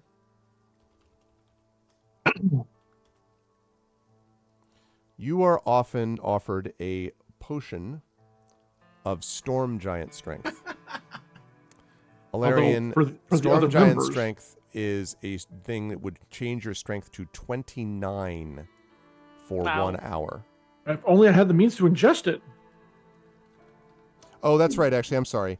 No, I take that back. No. They don't offer you something you can't use. I take that back. That's my fault. Never mind. Mean, would that be awesome? Roll again. Yes. Roll again. Never mind. Right, I'm sorry. right. That's not fair. I was literally about to ask, what happens when a Warforged does take a... Yeah, no. That's my fault. Never mind. If you could have, I would have actually bought that thing so I could hand it to Alarian for when we're fighting the... Apparently I'm stuck in the 30s. 36. Yep. Yeah, no, that's not... It's not what you want. Interesting, actually. So... all right. This is what you're offered, actually, and it is, as you might have hoped, not a potion. Not a potion. Not a potion, an unguent, a salve, any bodily application, please. Now. A cookie. Okay, this item is actually very well suited for Alarian. But it's going to cost you. No, I mean they're giving it to you at a big discount, but still. Okay. And they're actually giving it to you at an enormous discount, but still. So they give you an item which it looks like a simple cube, actually, about an inch across, roughly speaking. And there are distinct markings on each of these that can distinct markings on each of the faces that can be pressed. There are 6 faces on the cube, and thus 6 charges in the item. When you press a face, one of the following things happens. When you press face number 1, you create a barrier of invisible force springing into existence, forming a cube 15 feet on a side. It's a barrier centered on you, it moves with you, and it lasts for a minute. The face of the cube, each of these, as I say, uses a charge. Face number 1 prevents all gas, wind, and fog from passing through the barrier. Face number 2 prevents all non-living matter through the barrier. Okay. Face number 3, living matter cannot pass through the barrier. Now, this is a higher charge effect, and I'll explain that in a minute. No, actually, same. Face number 4, spell effects can't pass through the barrier. Face number 5, now face number 5 is the one that does cost more. All of those other faces cost 1 charge each. This last one uses all of the charges, but nothing can pass through the barrier. Nothing. If you press that face. And the last face deactivates any of these things, so that doesn't take a charge. So it's got 6 total charges, and it's 1 charge for each of the 4 faces that I mentioned, and then all the charges for that nothing can pass through the barrier, and the last face cancels any of those things that you do when you use them. Or it runs out after a minute, as I said. All right. And what is the deep discount? It is from tens of thousands of gold to a mere 1,000 gold. Oh, Killing me. All right, I'm gonna write that down because I will be back for that. It's literally a 50th of its usual cost. In it's fairness, a good discount when you have the money. Right. Yeah. I know. Believe me, if I had 1,000 now, I'd be saying, sorry, no breastplate for you. But we don't, so it's irrelevant. So that is, of course, and I'm okay. As a player, I actually recognize what that is. It's a modified cube of force, but modified. Okay, interesting. Yes, and I. Okay, not gonna lie, Valerian actually is very interested in that, but of course we do not have the money. But maybe the raiders. Have the money. Maybe the raiders will have like piles of money we can just They can help give us ourselves to. not to mention that you've been offered a reward by General Tyrish. I get the can't. job done. Okay, here's the problem. I can't bankrupt. That thing is going to be even less useful if all the soldiers mutiny because they don't get paid. Yep. His He's not gonna offer bankrupt. is Well, he offered. what's her for face is personal. already. Did he? No, He did. I don't. No, he said personally on top of the reward. Yeah. He said personally. Okay, that's a different story. 200 gold pieces each from Braylon's coffers to complement whatever reward the captain offered. Okay, Yeah. from Braylon's coffers, meaning it's coming from the military's cash Oh. flow. True facts. That is true. Yeah, Yep. All right. Never mind. and we can't do that because the only thing worse than having a thing here is having it taken over by the Lord of Blades when there's no one there to defend it. That But would be you're like- awful. But you're like assuming that the money is being split equally and fairly if we don't, right? You're like assuming that a budget line can be moved out of one budget line into the other, though. It's a common mistake with event managers. You know nothing I- about those, Marie. I trust Big Bera when she was very nervous about where that money was coming from. I mean, that's 1,000 gold pieces, folks. That's not chump change. I mean, Okay, except for well, the if- destination. If we can try to steal And- something straight from Lord Bucket itself, though, can See we? now, Like, if we can sell his wardrobe, that could be big bucks. that Because our robe GM alone. has been a little stingy on the money level finding recovery. I don't think we've been Is all I'm asking for saying. fair compensation from our employer either, so we're mean- a bit to blame here. Like, do Well, we need to technically, unionize? we are owed like 3 months of back wages for crying out loud. It Right? pays with I mean- exposure. For real. Pays with The King exposure. Citadel's not even known. There's no exposure. That's true. Pays with secret exposure. We did get a nice party though on that boat. You know what That I was say okay. about exposure? People get arrested and die of exposure.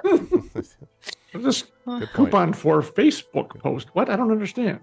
Speaking All of right, well that was pretty awesome, and boy, I really wish I had 1,000 gold pieces right now. Speaking We'll of the find party it. on that boat, somewhere under the water near that boat, presuming that boat is still there, one of the other plates that Tangent threw winked out and went inert when he made that thing sing for that little girl.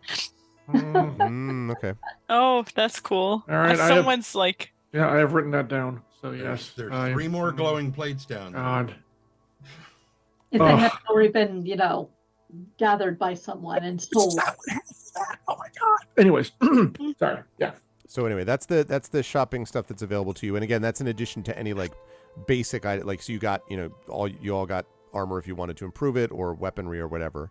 Then having done that, this was the additional like available sort of store of magic items. Limited, but watch, I'm gonna get the money like 3 levels later. Arv's gonna come in the merchant. Oh, I just sold that yesterday.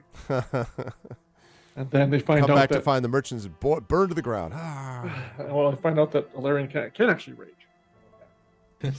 Man grabs the proprietor, holds his hand up.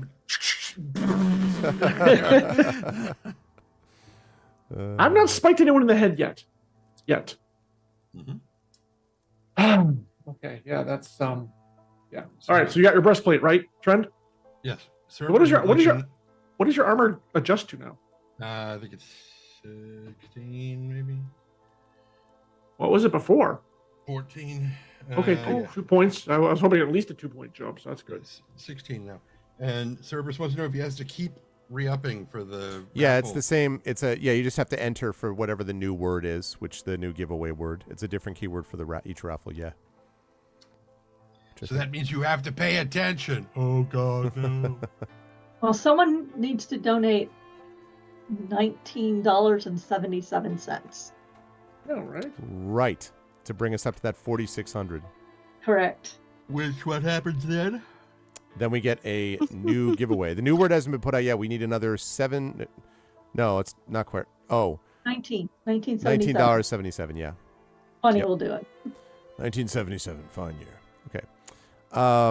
Right. 7 years old. Is so now the party's done its Star shopping. Wars came out that year. Yep. So now that the party has done its shopping, is the party? I mean, more like Starforge with the space press up against the window, but yeah, sure. Why?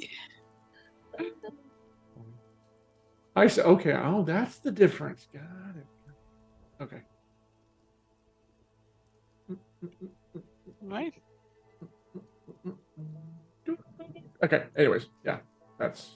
By the way, when all of this is happening, is someone going to mention to Marime and Nisiana about the reason the Lord of Blades needs all this stuff is because he's working with the dwarf artificer?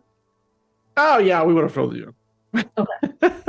I mean, Alarion probably would have done it and told you it's until we see otherwise. We're obviously assuming he's doing it under duress because. Yes. Come on. We've seen how well the Lord of Blades and his minions treat their own people. So I find it hard to believe that Sky's dad has thrown in with them willingly. So, And what does Sky think? We haven't told her yet because she hasn't returned. And we're thinking that we shouldn't. Yeah.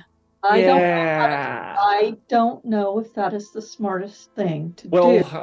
And I'm on the fence about it. I'm on the fence about it too.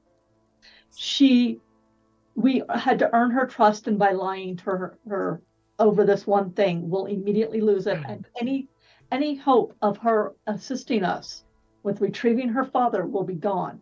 So she should be told. Mm-hmm. Which is why we should go out on this mission, find the warforged that hopefully have information, and bring them back so we actually have some positive things to tell her before we actually encounter her. All right, Yeah. let's go kick some butt. Yeah. Exactly. Let's go find them. We kick more butt with my modified cube of force, but I don't have it yet. So thanks, Arv. Look. I'm just saying. Like a cat toy. A cat toy that's 59 times closer to you than previous. I just want to point that out. That is fair. Yes. True. So as the party makes its way out, it's probably, I would say, closer to nighttime when the players leave Salvation. And the plains around Salvation, which are just right around the outside of it, give rise to these rocky foothills, behind which the blasted remnants of a forest stand like a border wall before the Mournland. The pale golden moon Nim hangs full in the sky behind fattened rain clouds. And as you enter the forest, the clouds release their burden, and it begins to pour with rain. So, as you do this, the question is, how are you entering the forest? Are you kind of like, let's go Raiders, where, like, show me the Raiders? Are you doing that? Or how are you attempting to find these ones, if they are indeed holed up in the forest? We should pretend we're patrolling. They attack. Yes.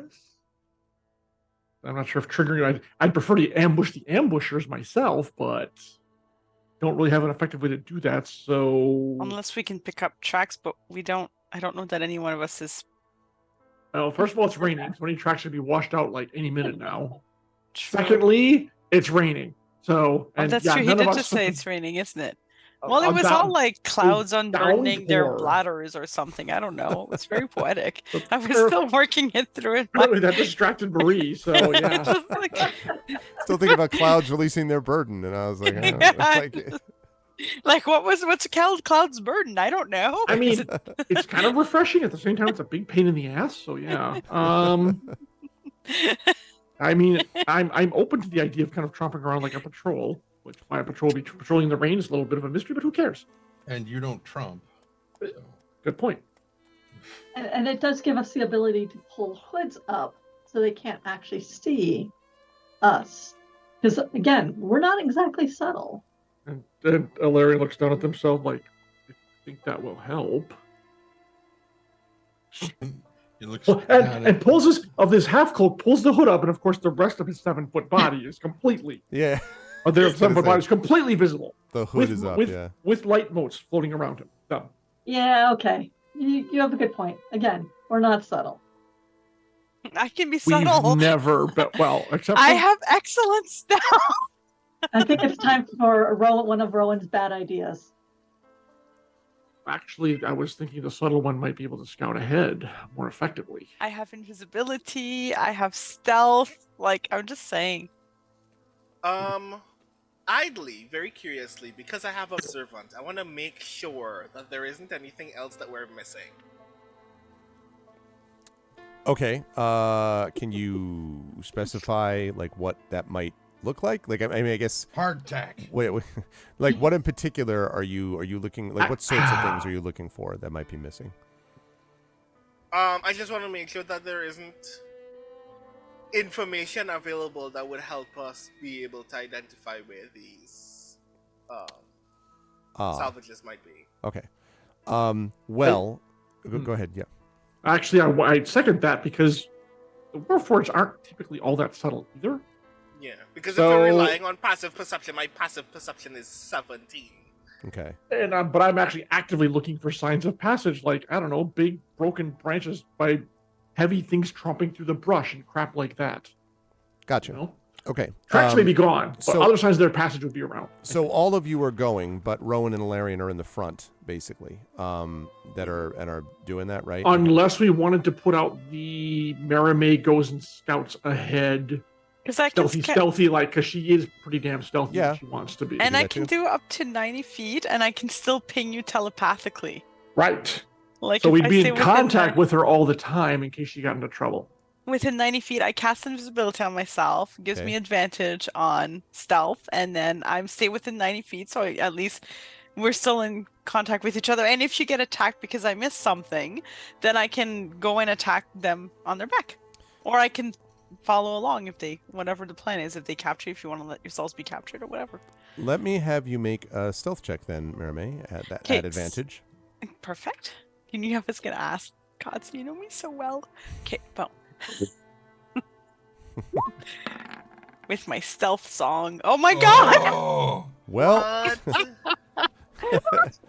so you hear, like this invisible person is just like clonk, clink, clonk, like I am like stealthy, so very stealthy. someone yells stealth. Can't Marilyn. hear me. All right. So. Stealthy Stealthy? Telenar. At least she tried. Yes, at least she tried. Yeah, thank you, Echo Alpha. God. Oh, So Marimay very stealthily, quietly, not so much-ish, in her own mind. in her own mind, comes up. Now, the one thing that works very much in Marimay's favor is that while she's I just not want to say particularly- we're actually hearing the stealth song. She's singing it mentally to herself because she's like, we're all hearing it. Yeah, So, exactly. With my lute. no one can see me, no one. Right. So. anyways, had to throw that out there. So as you're making your way through, the one thing that really works though in Marimay's favor is the fact that Marimay is invisible. So As she Thank sings. goodness. We now have a chat command, Merame. I have excellent style. Yes.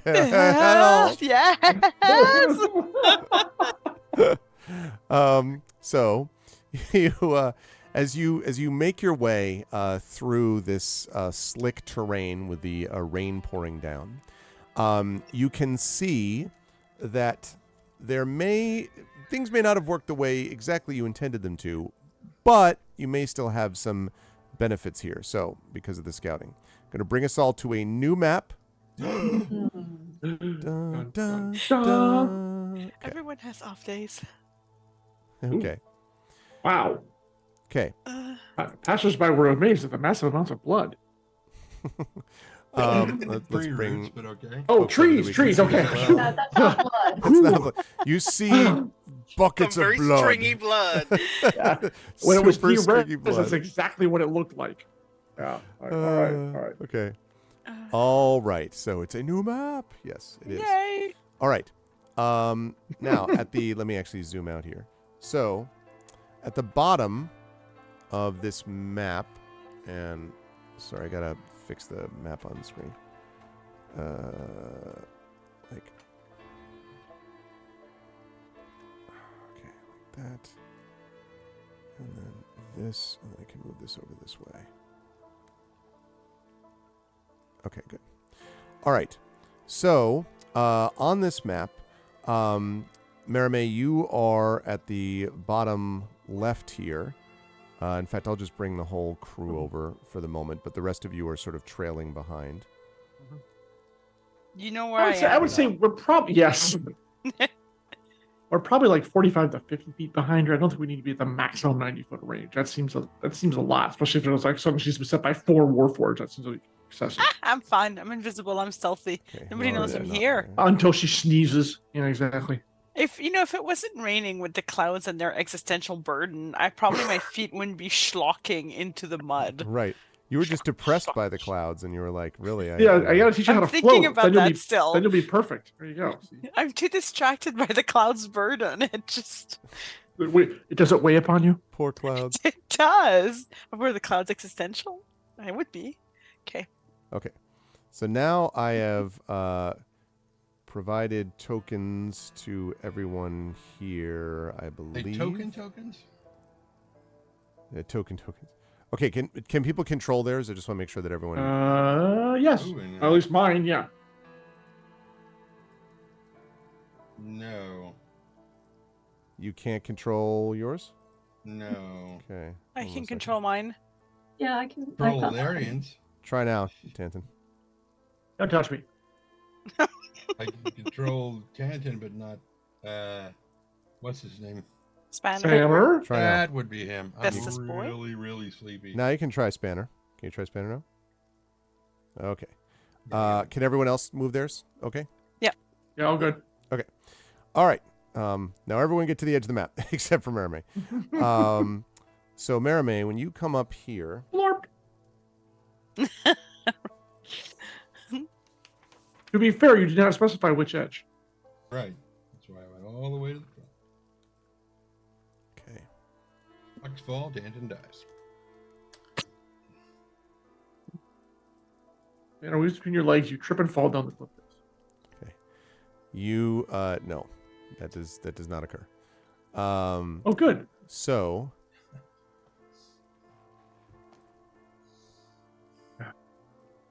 okay. You see Merame before they do. Well, you hear, first of all, the sound of a donation, which is $19.77, giving us a total of 4,600, Yeah. ending Yes! chaos for the moment. But for how long? We have reached 4,600. So there you go. Get more money. Boo order. Okay. So you see one behind a rock, clearly sort of in wait. They must have heard you, you would assume, Merame, despite your incredible stealth ability. Oh wow. Surely not me. They must have heard the rest of the members of the party. Yeah, I'm sure that's surely what it is. You can see a creature, which is a warforged, wielding a large spiked maul and is sort of sitting behind one of these boulders over here. And over on this side, give me 1 second so I can get this one. Okay. Over here is what looks like a warforged with a bow, like crouching behind a rock. You don't know if there is another one of these that you can't see even from your spot. The only reason you can see them is because you're invisible.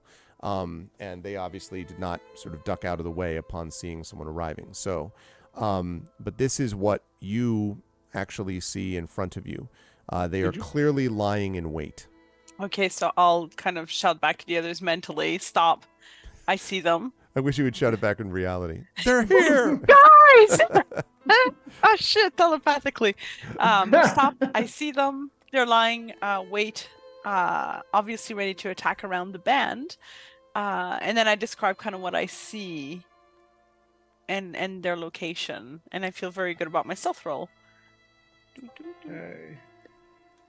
The gray parts are, what are those to the upper left and lower right? Those are so you've got basically you've got a lot of bushes around there, but you also have various sort of boulders.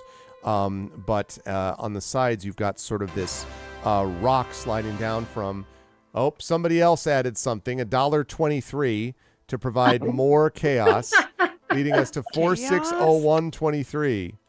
So chaos has been restored. Thank you for the donation. We're up to 460123. Numeric trolls. Team Chaotic numeric trolls. Okay, so these areas over here are all sort of rock that is kind of sloped up towards the forest's edge, and the same thing on the right side. But here's the problem: the rock is slick with rain, and so moving, like trying to dash or zip and that kind of thing, is going to be very difficult. Also, the area here is quite muddy, maybe even difficult terrain-ish muddy. Oops. Humph. Okay. And as I say, Mermaid can only see these two. You don't know if there's any others around besides. Well, yeah. I can go forward a bit more and see what I can see. I won't go much further. Yes. Do be careful. I will. See if you can spot the entire party.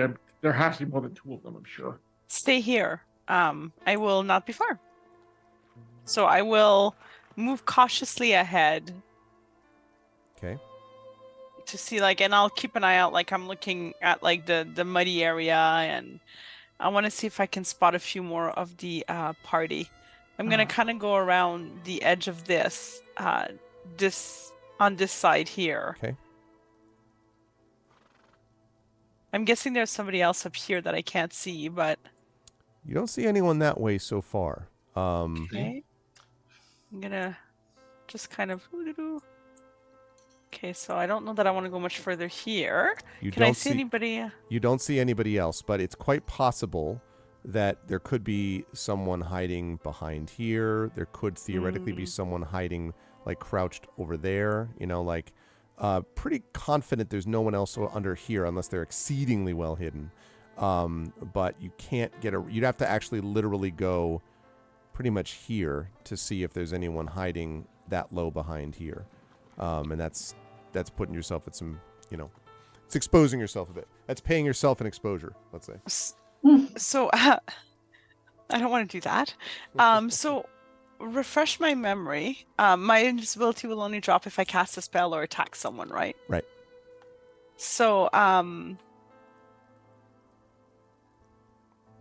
or interact with them by, like, pushing them or some kind of aggressive action where you're actually interacting with them in some way. Okay. Holding a raspberry on the back of their neck. Right. Exactly. In honor of Rowan's coin trick, I am going to. What do I have that I can toss? I am going to toss a coin kind of here. See if anybody else shows their butts up. Also, coin to your Warforge. Toss a coin to your Warforge. So Yep. you're saying about here? Yeah, just a gold coin because that's all I have. So it's kind of sad. Okay. Wow. There goes Ilarian. So I have, yeah, Right. I mean, The one oh, coin. Sorry, 999 is not going to do it. Like, no. Okay. I'll So- pick it up Forest from the floor, dirt. You toss the If you- coin there, Find in the and mud. this guy, who looks quite imposing, comes around. I wouldn't necessarily say crouched, but like, you know, kind of moving. Well, I guess sort of hunched down, and moves over, like feet squishing in the mud, to the coin, and then picks it up and holds it up so it sort of glints, and then puts it in his pocket, damn and it. sort of Oh, returns. whose body will be looting after this is done? He had a Right? pocket? Apparently, yeah. Little Pocket thing in- comes poc- out the side. pocket in is like his puts the cloak coin. type of thing. Chunk. Okay. Do I see any weakness to this this area here? Like if he's on top of the mountain, do I see any structural weakness in that mountain? Like Not really that you'd be able to address without actually getting up there to use it. It looks like these boulders are in fairly decent, stable shape. Like they don't look like they're going to roll down any further. These clearly have rolled down from some time ago. So okay, yeah. fair enough. All right. Well, I'm just going to walk back towards my party then because I can't see much without giving myself away, and Okay. that's not exactly the way of the party. So I What? will. What?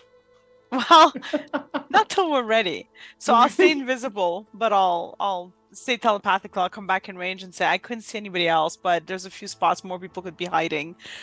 I can stealth ahead more, but chances of being spotted becomes increasingly greater at that point. So if we have a plan, we might as well come up with it first. And even that plan could involve me getting ahead of them and attacking from that end or something. I don't know.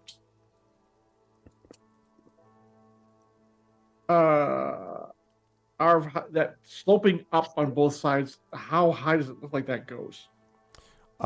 Pretty high. Like it basically goes up, I don't know, 5, 10, 15, 20. Like kind of goes up a good 90 to 100 feet in the end, like on both sides in the end. Like, you know, yeah. so. But it's so steep that, in my estimation as a warrior, it'd be very hard to stand like 45 feet up and actually try to shoot down on someone, from what I can tell, right? This looks too steep to do that. This might not be, but to get up to it, you couldn't move at your normal. Well, I guess you could because you hover over a little bit, so you might not be as affected by the slipperiness. I mean, but actually, that is one of the things where I have like advantage on being like knocked off my feet, crap, which is a little hilarious in this scenario. But no, I'm thinking if the Warforged concealed themselves and would pop out once these two have launched the ambush, the logical thing is up and down is to spring the trap behind us to catch us in the crossfire. Oh, actually, and we are 10-foot squares, right? These are, I think, actually 5 feet. 5, 10, 15, 20, 25. Yeah, these are 5. Yeah. And Marime, your life detecting range is what at this point? Or mind detecting range is what at this point? 90 feet. All right. I direct you to edge around this bush here. Wait, which There, bush? that one? That bush? Yep. Okay. And scan this rock face to see if you can find any Okay. I'll mental do that. thought. I can do that, and I can do that on the other side as well. Exactly. Perfect. Okay, so I'm gonna do that. Do. Still invisible. Yep. You do not still see invisible. anyone. That was my stealth. Or sense anyone. How long does the invisibility last, by the way? An hour, Okay. unless I All right, you're good then. Drop it. Yeah. Okay. That's my stealth. I like the image you're actually doing that. Hey, if you're gonna roll 2 3s, gotta own that shit.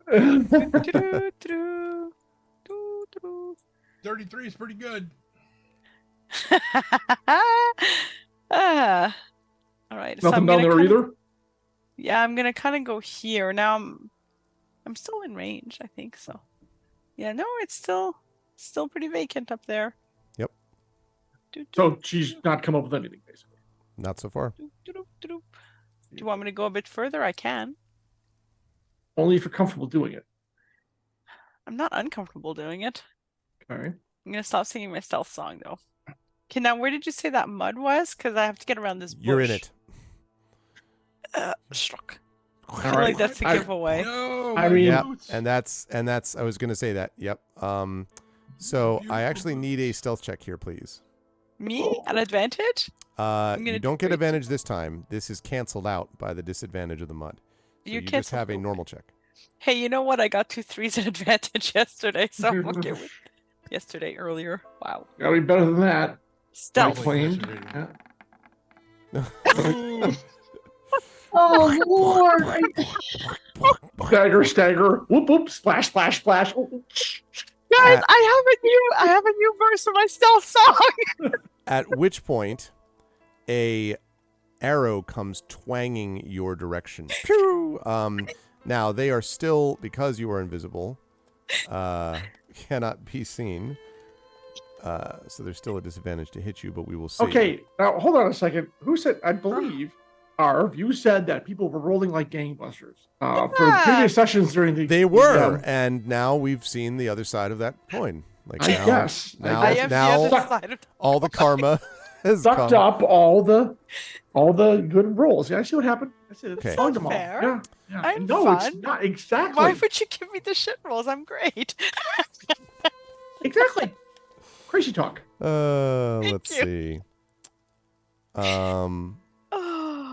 That, however, I think is going to be that's a 9 to hit, so that's a miss, right? So this goes. You I don't know, hope so. right? And I assume a 9 Yeah, is a miss. I've got 18 Okay. armor class, so So the arrow clanks off the boulder. They are clearly aware that something is where you are now. Quick, give him the ooh, I'm a ghost. Maybe that'll work. Always with Scooby Doo.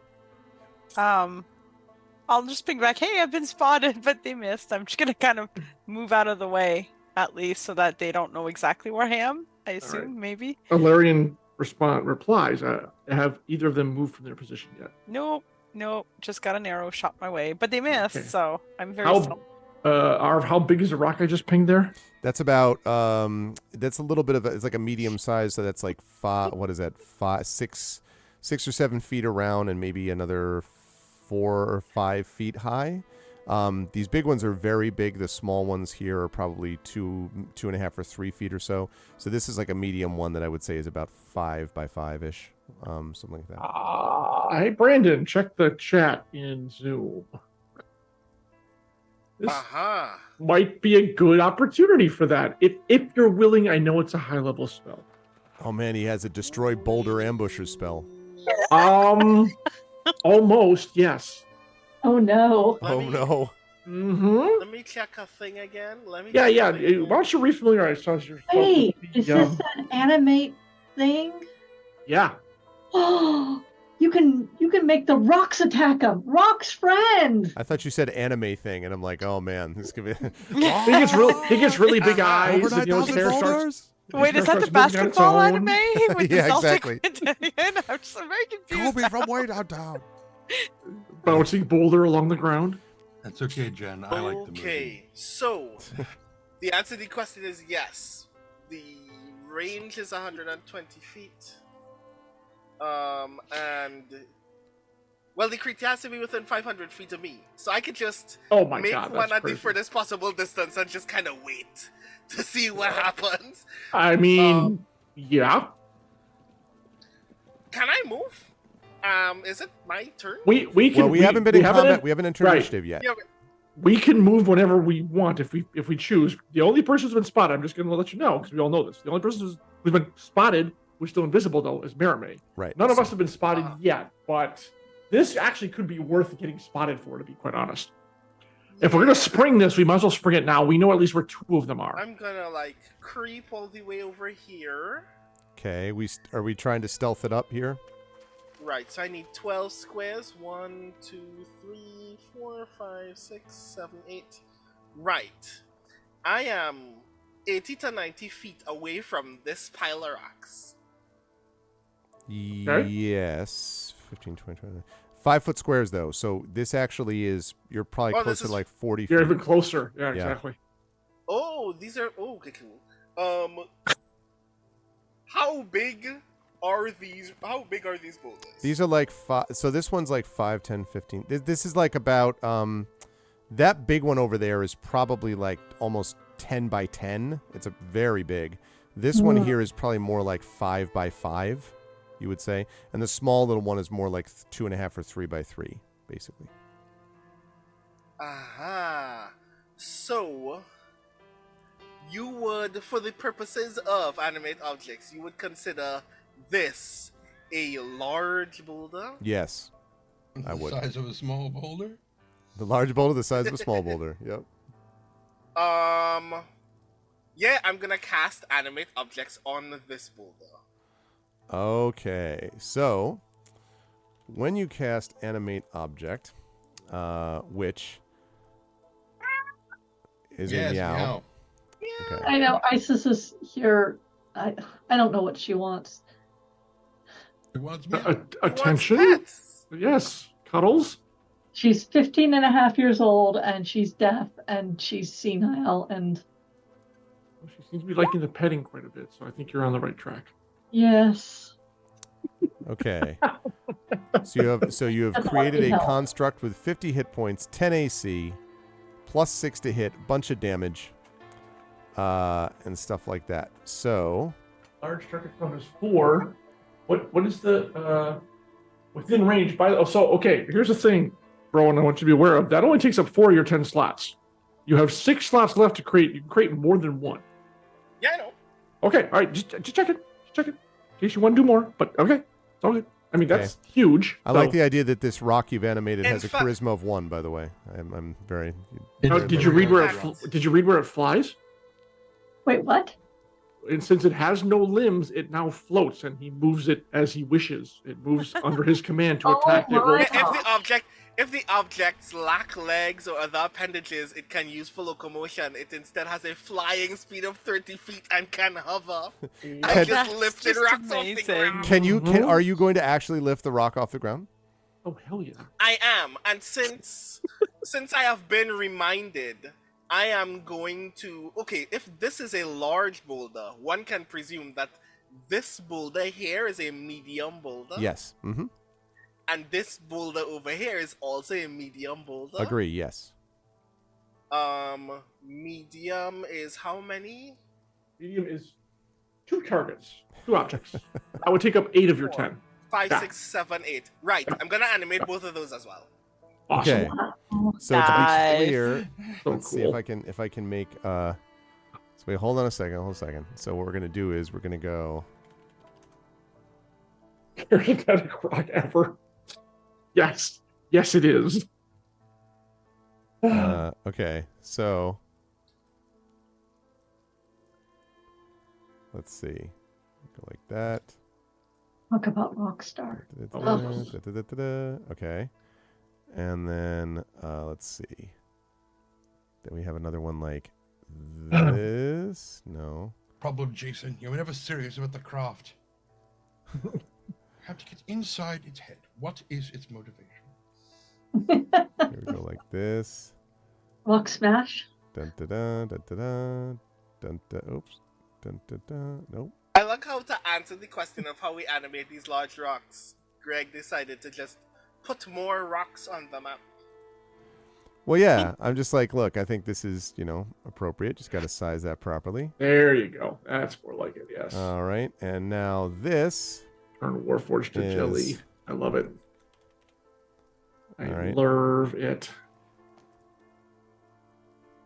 Okay. Hillness And then- asks, can you assemble the rocks into the shape of a lobster? Oh, Wow. So you're getting the third one, which is the one he's hiding behind, right? Uh. Yeah. The one, Yeah. this I was- one is hiding Right, behind. right. Yeah, I was talking to Arv. Make sure he didn't miss that. It's kind of important to get all 3 of these suckers going. Okay, there we got that. Get off the line, this. All right, and then which is the last one? The one he's hiding behind, right here. This one. Right Oh, there. he's hiding behind that guy. Is that Uh-huh. it? Is that right, Brendan? Yeah. That's what you want. Yeah. Mhm. Okay. Oh, man. Let's see. So Talk about some chaos that's about to happen. Well, let me tell you. that is exactly right. Yep. Okay. And Yeah. guess what doesn't have a problem traversing a range slick 45-degree slope? Something that can fly. A free rock. Just saying. Just saying. Imagine you're hiding in the rain from combatants, and then the boulder in front of you Right? starts levitating. Oh God, so good. So good. All right, let's make that. Look, it Did the suddenly rock became lobster. smooth. Yep. Look, I'm doing my best. All right. Yes. I admire that you're trying to find unique rocks in your arsenal. That's of what I'm rocks trying for to Route do. 20. That's exactly what I'm trying to do. So note to Greg, get a whole bunch of random things that you can pull Yep. to substitute. Furniture. Like, whoa, you Bar mean now that I glasses. know that he has this? Is that what you're saying? Oh yeah. Yeah. Well, By the yeah. way, I mean, I'm buy- kind of doing that anyway. But Yep. since he can animate Buy absolutely item anything, packs on roll 20 for every physical object on Earth. Or Seriously. elemental shapes, Rowan This is becomes one of a the new- rocksmith this- in this episode of ArvCon. Exactly. This is one of the new spells that we are now have access to at 9th level, which I'm very excited about. Okay, so there you go. You've got Rocky, Boulder, and Stone. All right, Wow. and you now have control. You have control over them too. Oh wait, I put it in the wrong place. Sorry, it goes I here. think like Oh, no, it was shale here. It and, was here, right? and It was here. nice. Oh, yeah, yeah, you got it it. You had was- it. You had it. yeah. I did that right there. That one. There you Yes, go. Perfect. absolutely. Everything is presently in its rightful place. Okay. All right. So you tell me, what are you doing with these now that you've animated them? Now that they are animated, my first instruction is for Stone to smack this guy. Okay. So, and that means it's While I smack this guy. This is a medium. okay. Medium. So let's see. That is So it should have like the plus damage. 5 to hit. Right. Okay. So go ahead and make the roll for this. Does he get this? Does he get surprised on that? Because I don't think the guy's really expecting the rock to suddenly like. Yeah, Come up and- I think it's reasonable to say that you get advantage on that. Yes. There you go. So what am I rolling again? So D20 plus 5. Oh, and advantage. right. Oh ho! How do I? Let's just do this twice then. Well, Yeah. wait, on your character sheet at the top, you see advantage. If you click that, it'll do it automatically.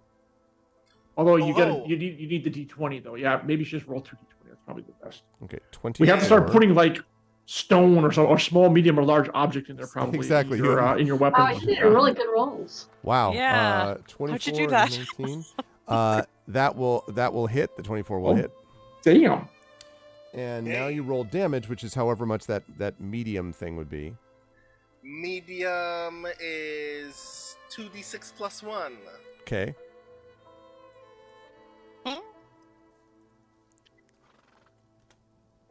Yeah, One is, Okay.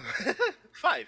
Well, I mean, better than nothing. so this stone just like hits this, and he sort of stands up and kind of takes a step back, and he says, as he's looking down at all of you, "Magic." And suddenly, there are other attackers to come. And we will deal with that when we get back from our final break of the evening. You are watching the amazing crew of D&D with Infinity and Beyond. It is Eberron, Oracle of War, Season 3, Lord Bucket, and we're about to have a nice combat to close out the evening once we get back from a little bit of a break.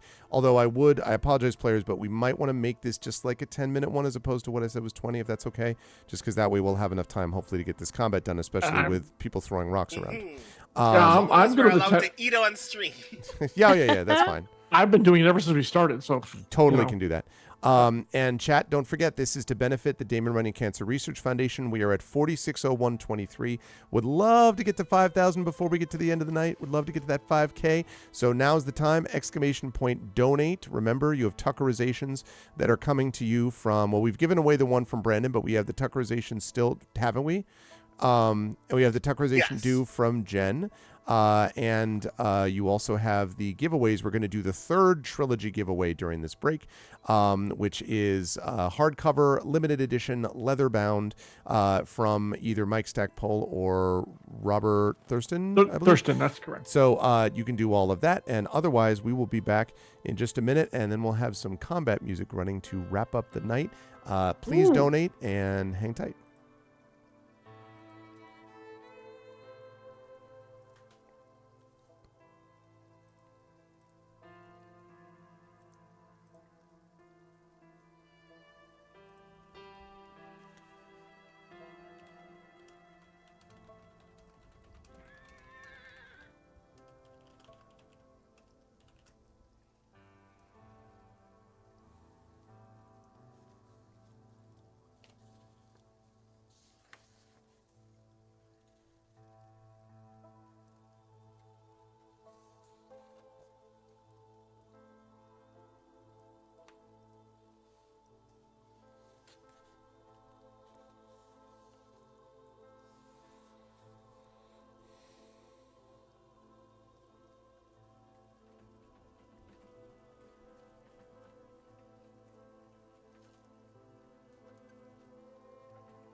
Okay, we are back. Welcome everybody. We are back to welcome back to the concluding portion of today's marathon session. The last 7 hours have kind of blown by for me. I don't know how the players feel about it, but it's gone really quick.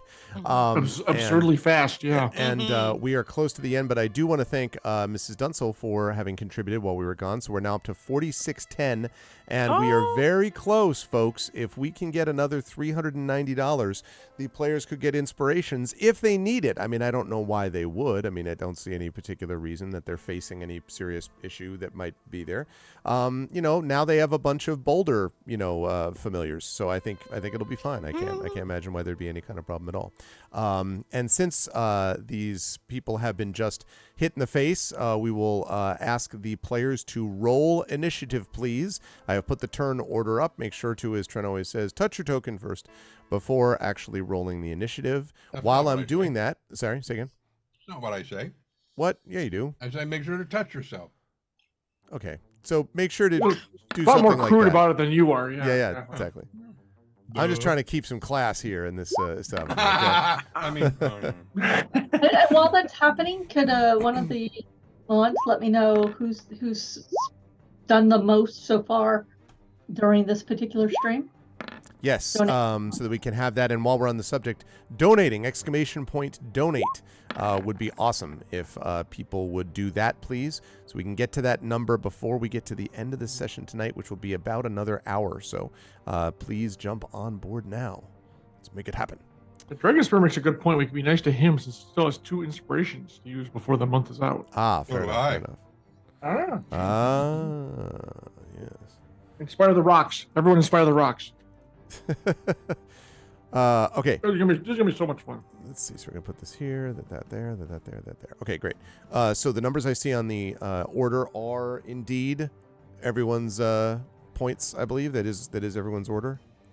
Do I need to roll initiative for the rocks, or do I just instruct them on my turn and they do things on my turn? I assume you instruct them on your turn, and in fact, as a bonus action, you have to command any or all of them at the same time, or you can issue a general command. Continues to follow until its task is complete. Concentration up to 1 minute. Okay. That is, yeah, so I would say that it's on your turn is what it's going. So it's not separate initiative. Because of the bonus action usage. Yeah. Okay, cool. Okay. Noted. Spanner is going to be going after you. We determined that, right, Trent? That Spanner goes after after Tantin. So where are these mystery players you had mentioned before the break, Arv?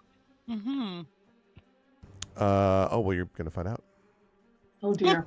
They haven't gone yet. But you said we could. I thought you said we could actually see them. You'll be able to see them momentarily. All right. They rolled pretty well in their initiative. Let's see.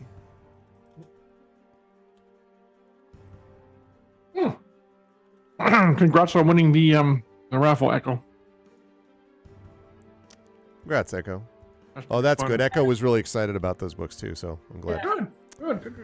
Okay. Where does Echo live again? Norway. Yeah. Okay. International mailing. Yep. I mean, literally. That was the same thought I was having. I was like, But I wasn't gonna restrict it to domestic only. I'll just charge my company. Yeah, It's charge your charity. company. It is for a good cause. It's charity. They're not gonna care Yes. anyways. It's all good. No, happy to do it.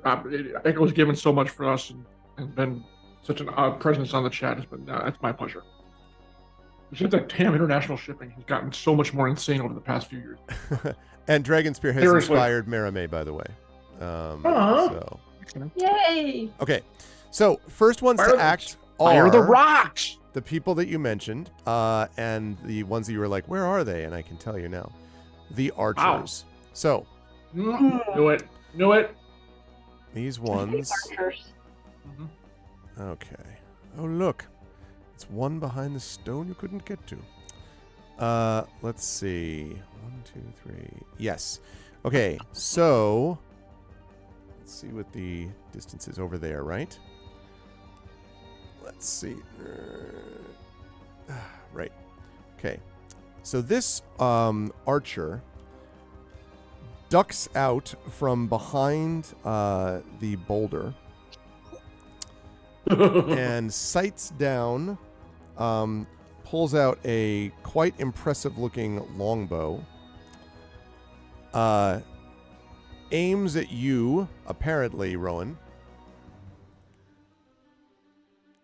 and with unerring accuracy, shoots a 28 at you. Holy crap! Wow. How on earth that hits? That misses. Everybody. What ungodly sight does this creature need to have? It's actually called Archer's Eye. I'm glad you mentioned. So, let's see.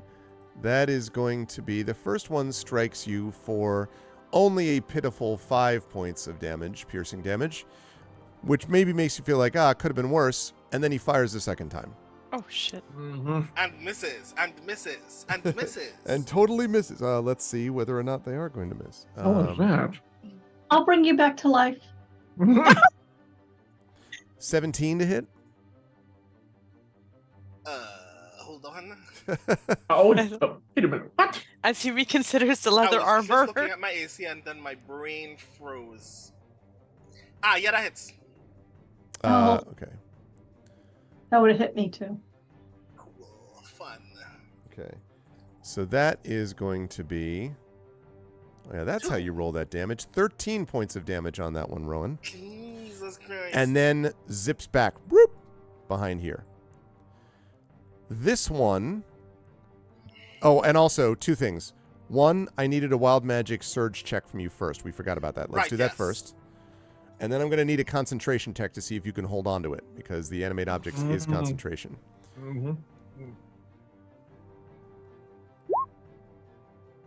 Right, 11. Okay, that's fine. No wild magic surge. Now let's see if you can actually make a constitution saving throw to maintain your concentration on boulder, stone, and rocky.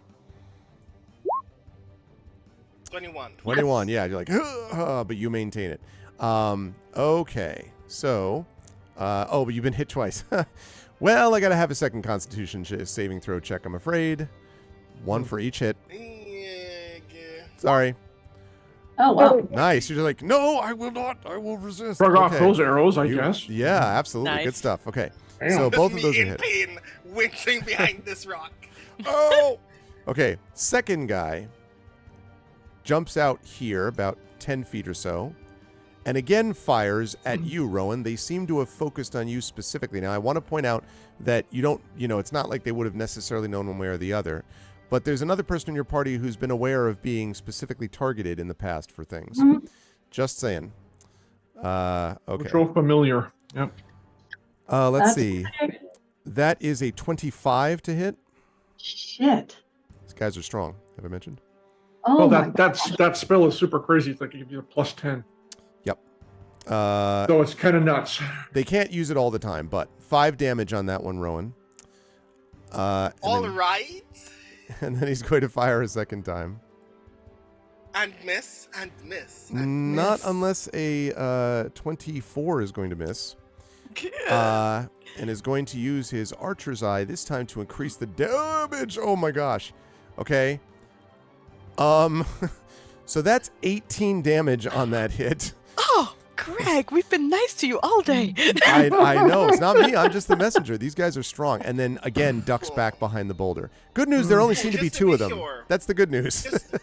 Just to be sure, my maximum is 52. Yeah. So I'm presently at 11 HP. No, you've been hit for a total of enough damage to bring you to 1, is what I have you at. Whoa. You've been hit for 51 points of damage between the 2 of them. Because each of them hit my you math twice. is bad. Yeah. Well, fun, cool. You're still alive, Sayo, though. you- And I need Sayo, one you more 2 concentration more check. cons? Yes. it one Yes, or 2 two? con. No, 2 con, because he got hit twice. 2. Yep. Yeah, he used his Archer's Eye on the damage on that one, in case you're curious. But again, they can't use these forever. But you hold on again. You're just like, stop. Right, And and if then you wanted one to leave more. the show, you could just say so. One more. One more. Yeah. 50. 15 is enough. Yeah. So Oh. you're able to hold on to it. So despite being just a pin cushion, you do manage to hold on to them. In a lot of pain. But they're still there, and Tantin, it is your turn. With Spanner is up after that. Mm-hmm.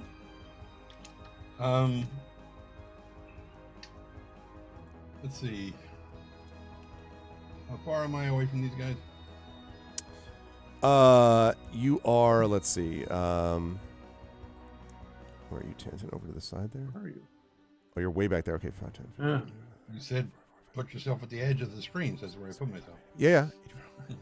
You're 100 feet from the closest one. Okay.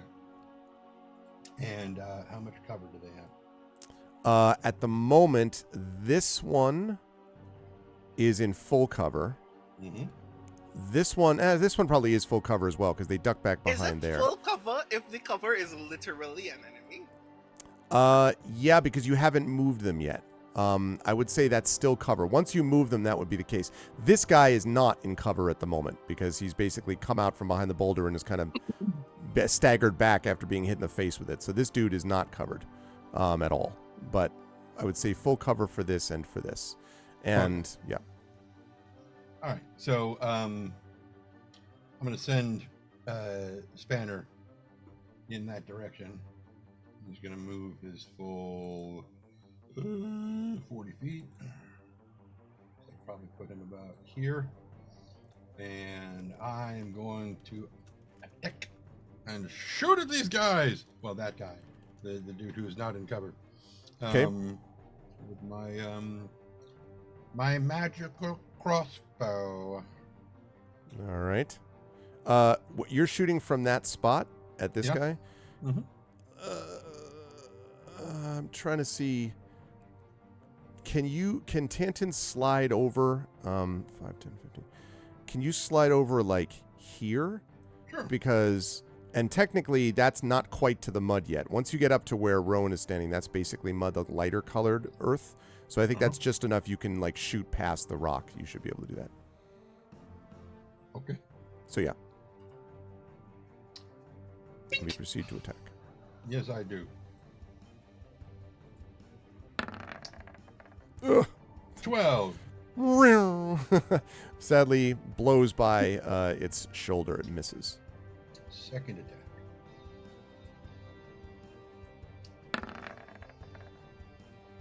$21. 21 will hit. Yep. And that'll be 12 points of magical piercing damage.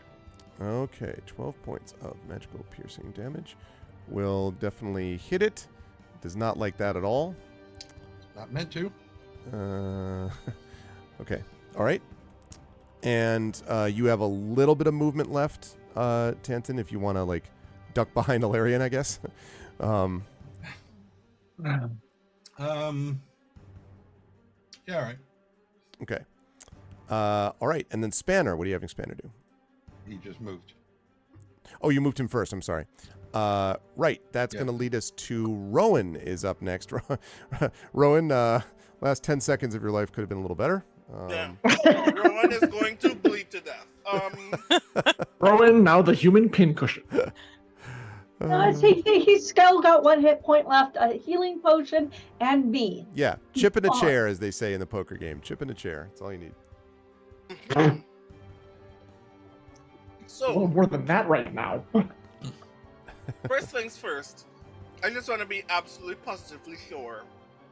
What is the current distance between me and the furthest Warforged here? The one behind Boulder. 35, 40, 45, 50, 55. About 70 feet if you were going direct, but it is, of course, out of sight at the moment. So you until you move your boulder. So Well, that's yeah, only 70 feet. That's cool. that's 70 feet. so, Yeah. So that means this guy, this guy over here, on my left, One I just is shot. roughly About 70. 65, 60.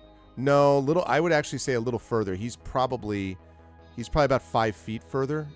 Maybe this guy's 70 and this guy's 75, if I'm counting it. 5, 10, 15. Maybe you're right. 5, 10, 60, and that's 75. Okay, I'm wrong. then. There you Yeah, go. I'm wrong. I'm wrong. You're right. My bad.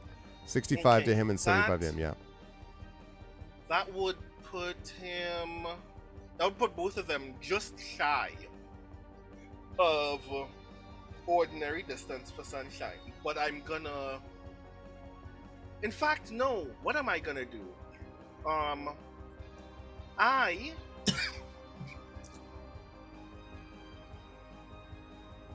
Yeah, I'm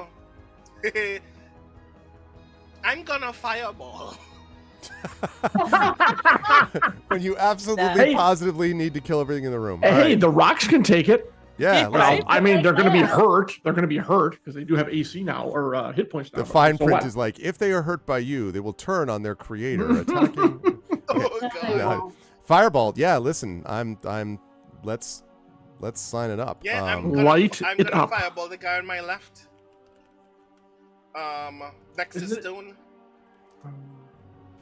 Oh, wait. Do you need to see them do this? Okay. To a point you choose within range. A point So- Yeah. within range. Yeah. How big is the fireball? 20-foot radius, I believe. That is right. It's a 20-foot radius, and it's a 150-foot range. So, yeah, oh yeah. Mm-hmm. I'm gonna do it right here. Yeah, There you go. There you Kablam. go. Yes. That will absolutely hit both of them. Am I gonna do it at... I'm You gonna could do it at 4th level. Yeah. Okay. You could kind of put it actually back here and get all of them. Wait, 20 will foot. I get all? This one right there is 20. 18. I guess it's a judgment call by the DM, but Yeah. I was So- gonna assume it would have just missed this guy. Well, so here's what I would say. If you're gonna, you could bonus action move Boulder, and then having done so, fireball the hell out of this thing, and it would hit everything, including Boulder, if you care. 5, 10, 15, 20, 5, 10, 15, 20. Then you would probably hit all three of them, actually, if you did that. Okay, yeah. Bonus action. I will move Boulder here. Okay. How far can they move? 30. Let me. So right around there. Okay. Yeah, just shy of Merame. Okay. Ah! So it can also act as cover. Boulder. Yeah, for once, the squares appear to be lining up, which is nice. It is nice. I'm doing this just to cross out that Boulder does not exist.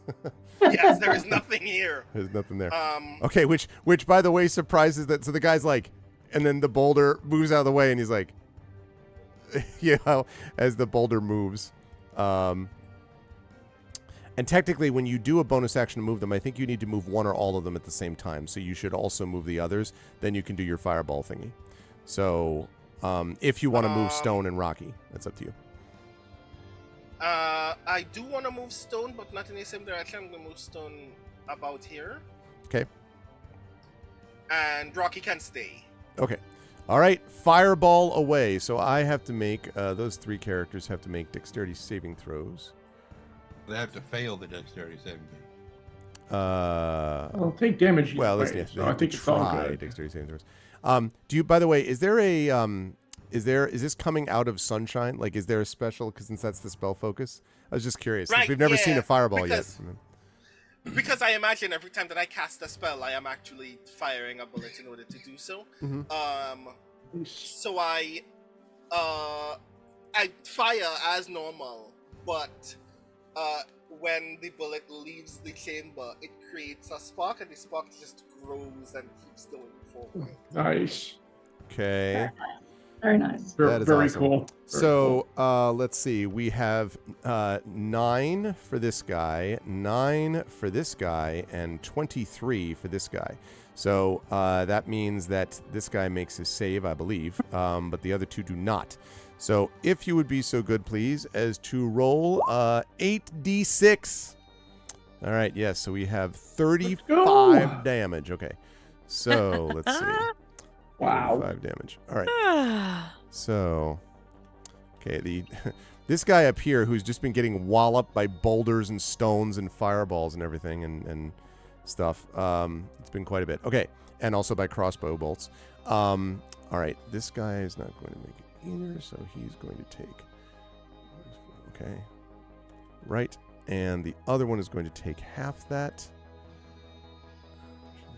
Okay. All right. They take all of that damage. That was no fun for any of them. They did not like it. So that was a good use of Fireball. All right. Good stuff. Are you moving anywhere, Rowan? Yeah.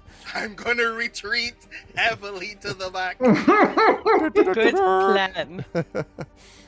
Okay. Okay. All Awesome right. stuff. That changes the plan, I folks. think I am literally going to duck behind this tree. So yeah. You're making it way much harder for me to heal you. I get that. I am also dying. Sometimes you make decisions because you're already in a lot of pain. Yep, okay. Yeah, it's fine. Alright. Good stuff, Rowan. Maramay, you're up next. What would you like to do? There's a boulder right near you. So there's a floating boulder, which is pretty cool. It's 10 foot off the ground. Is that what you said? I think it's what it hovers at, right, Brandon? Is 10 feet? It just hovers. It doesn't actually say hover distance. Then it less than doesn't that. actually say Then hover height. probably more like 3 or 4 feet, I would say. Okay, Yeah. I feel pretty good. It's got some cover then. So I've just seen this fireball go off, and I'm like, this is really awesome. And I've seen, I know that the fireball has a 20-foot radius, and I also have a spell that I want to try that has a 20-foot radius. Oh my god. Double fireball. Okay. All right. Oh, So- check this out. I am going to I'm going to cast and this one I don't think I set it up right because I just threw it in, but synaptic static. Oh yeah, synaptic static. So you have to make intelligence, so 20-foot sphere, so I'll hit like kind of the same space. Same spot. Yeah, and then you have to make intelligence saving throws, Okay. and then otherwise you take 8d6 psychic damage, or half as much. DC is 800. Yeah. What is the DC? Yeah, 17 or 800 if you prefer. Just target the scorch mark. You'll be all good. Left guy with a rollicking 5. Tremendous work out of him.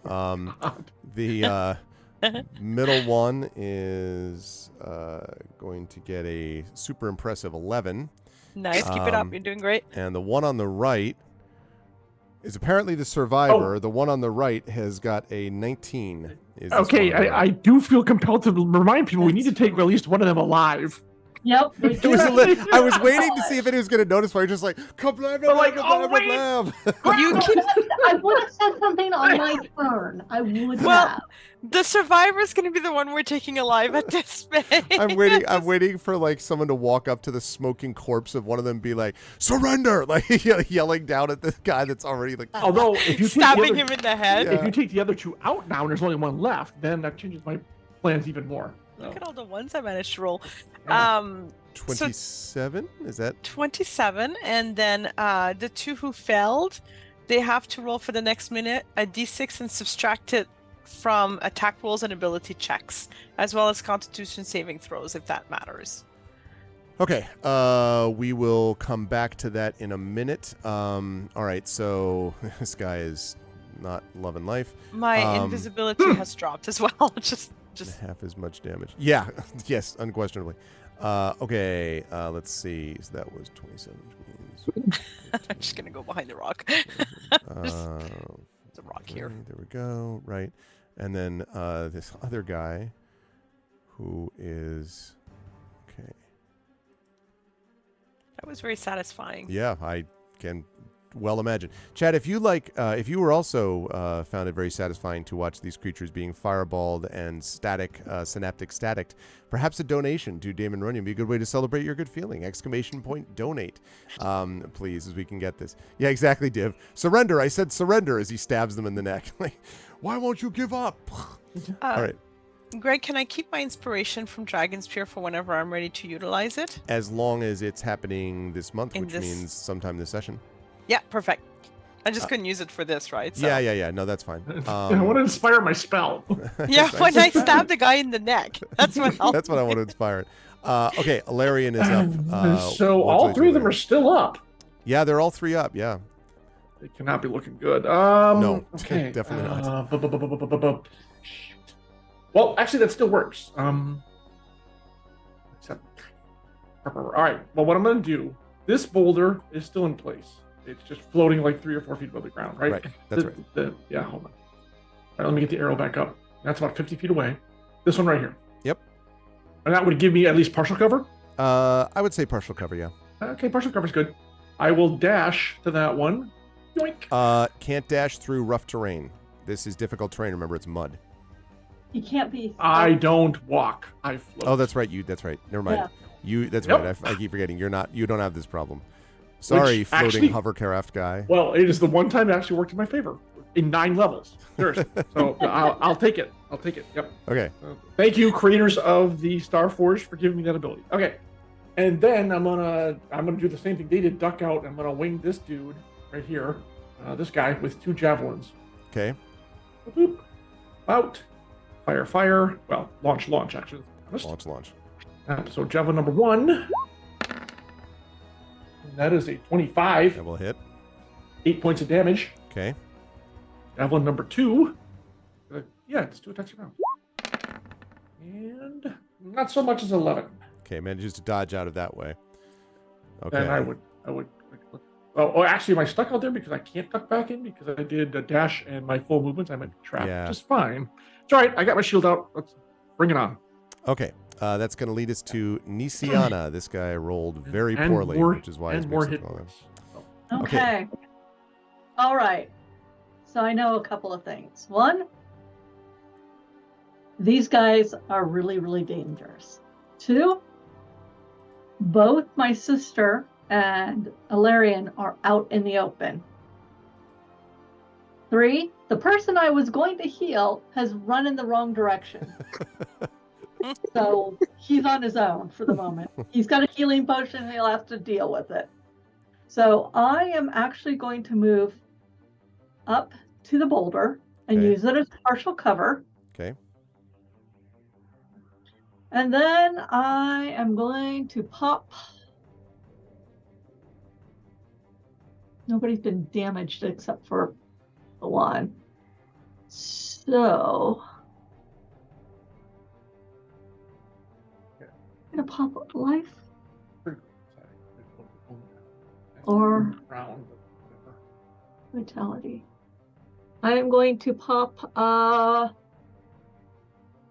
Aura of Vitality. And I am doing this on purpose, knowing that it's going to make me a giant target. Okay.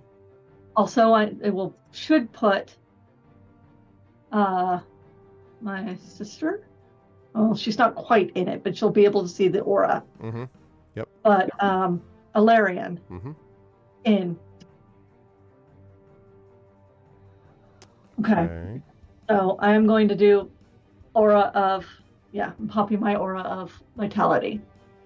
And which does, for those who have never seen it, puts a giant target where the glow of the dragon mark comes out of my head and swirls about me in dragon, the Eberron, the dragon which I worship, and is a protective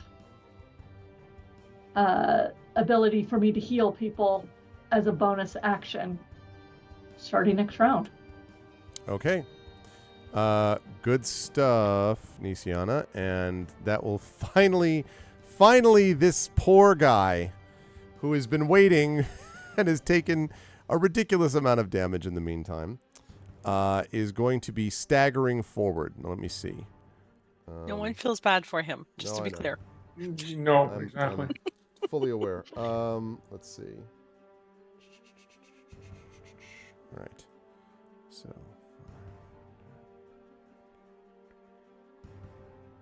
Um.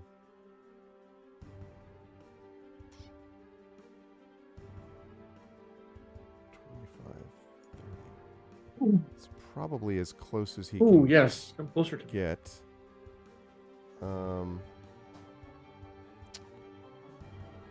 And let's see. I suppose he has extended reach, does he? No, he's not. That's unfortunate. All right, so. Is it? I think it's not. Thank you very, very much. You're welcome. Okay. All right. This come there is not going to be able to hit you, but could. Oh, actually, wait. Okay. Maybe.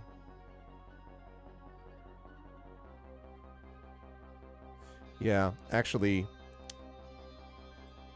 will not be able to... Yeah, still can't do it even if it's moving because of this mud that's on the ground. So, because it, unlike some Warforged-related creatures I know, can't hover. So it's going to have to come... So it's going to have to go there. And that's going to be the best that it can do. Okay. Can you tell the sorriness in my voice? Yeah, no, I mean... How totally sincere. Totally sincere. Clearly. Okay. Now... Warforged are heavy. He's like ankle deep in this stuff by now. Yeah, probably. And he's taking refuge next to the floating boulder? That's correct, because he doesn't know it's floating yet. I mean, well, he doesn't realize that it hasn't moved yet, really. Right, right. So, let's see. I know, right? It's hilarious. Okay. This one is going to go 5. No. I guess not. I guess they're going to go here. Because they really can't get to Nisiana even with the target since Nisiana is behind a boulder. Yeah, well... And not boulder, but a boulder. I am making myself a target, but I'm not being stupid about it. Yeah. I think that what probably this one is going to do is going to... I mean, yeah, Merame is the easier target technically, but the one that's going to be more sort of, oh my goodness, this thing. Although, actually, they might... No, I actually don't know that they would attack the Warforged exactly a Starforged. So, 5, 10. Come on! I'm out in the open, wide open here. Right in front of you. Okay. 5.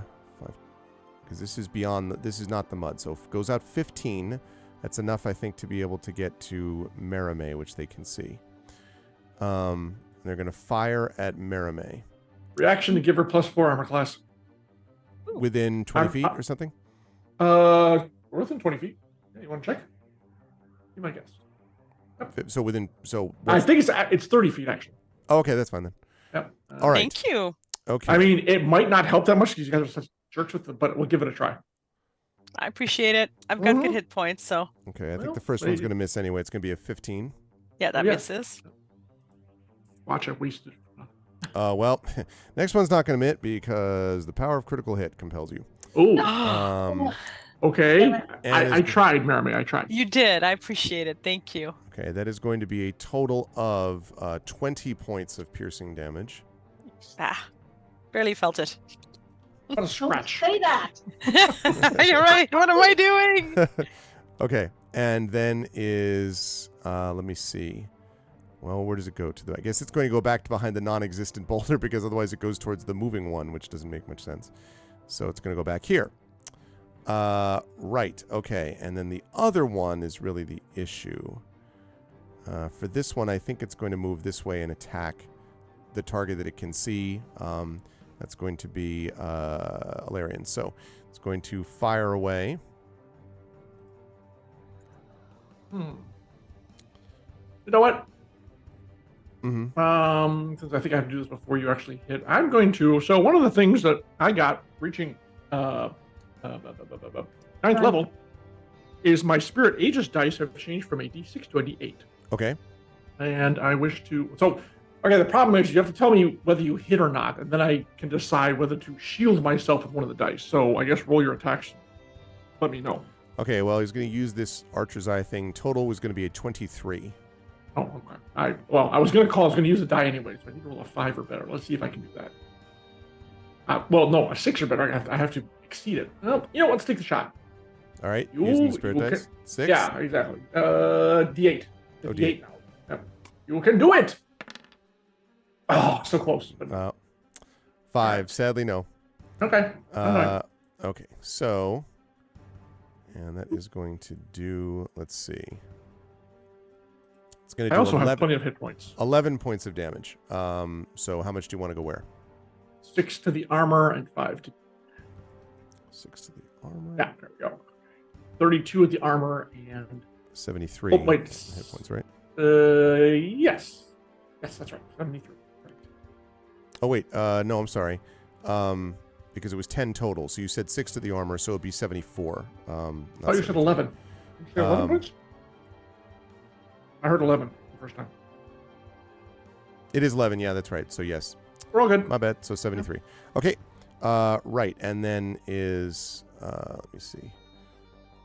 That was the second attack for that guy. So then he's going to come back behind the boulder. And that is going to lead us down to Tantin.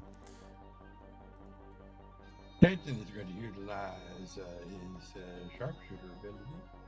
Okay. Ooh. And so, dink.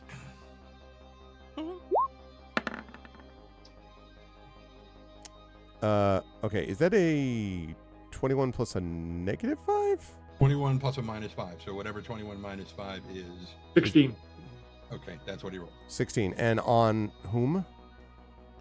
The guy that's, you said that you went behind the boulder. This that one? isn't there anymore. Okay. Right, for the partial cover thing. That is not enough, unfortunately. Wait, A 16 is No, not it's enough. this guy. I thought you meant this guy. Oh, behind this non-existent boulder guy? Yeah. Okay. Let me see. That is also not enough. Just missed. because of partial cover. Well, no, you got the minus 5 is coming from them. Sharpshooter ignores partial cover. It's not partial cover. And There's no boulder It's there. armor. It's armor. It's armor. There's no boulder there. ArvCon. Yeah. So same thing again. Bink. Oh, that clearly Oh, that hits. should do it. That's Yeah. a lot of hit. Yep. Okay, and that the minus 5 to hit gives me plus 10 to my damage. So 24 points. Wow. You just Wow. shoot him right through the head. He goes flying backwards, lands on the ground, and does not move. Oh, Mia Tantan with malice and forethought. Wow. Mm. Yeah. Uh-huh. Okay. And so Tantan says, he kind of calls out, he's like, you know, if you surrender, I'll stop doing that. Okay, and are you moving anywhere, Tantan? No, he's staying right there. Okay. What He's about he's staying within 30 feet of Rowan. Rowan? And did you move Spanner first? I missed that. Did you? Not this time, no. 'cause Okay. Okay. I did a thing. All right. Yeah, so now I'm going to move Spanner, and Spanner's going to move another 40 feet up towards Hilarion. Okay. Let's see. Stay now. If you stay around the edges, that light area is more of is kind of the mud. So that's technically difficult terrain because I'm pretty sure Spanner can't hover. Right. So I would say that it would be probably more like half of that, unless you go around the edge, like Yeah, of the mud. he'll go around the edge. Okay. All right. So he'd be like, what, here? That would be the case. Yes. Dragon Spear has inspired Ilarion, by the way. Thank you, Dragon Yep. Spear. Okay. Thank you, let's sir. see. So there's that. Good stuff out of Spanner and Tantan. That was quite a shot. That's going to lead us to Rowan Shallow, also known as 1 Point Shallow. This hit point pool is very shallow. Indeed. Rowan Shallow Yeah. hit pool. He's got a lot going for him. He's fine. Right. So, how far? There are two people here. I cannot tell which one of them is more wounded from this point, can I?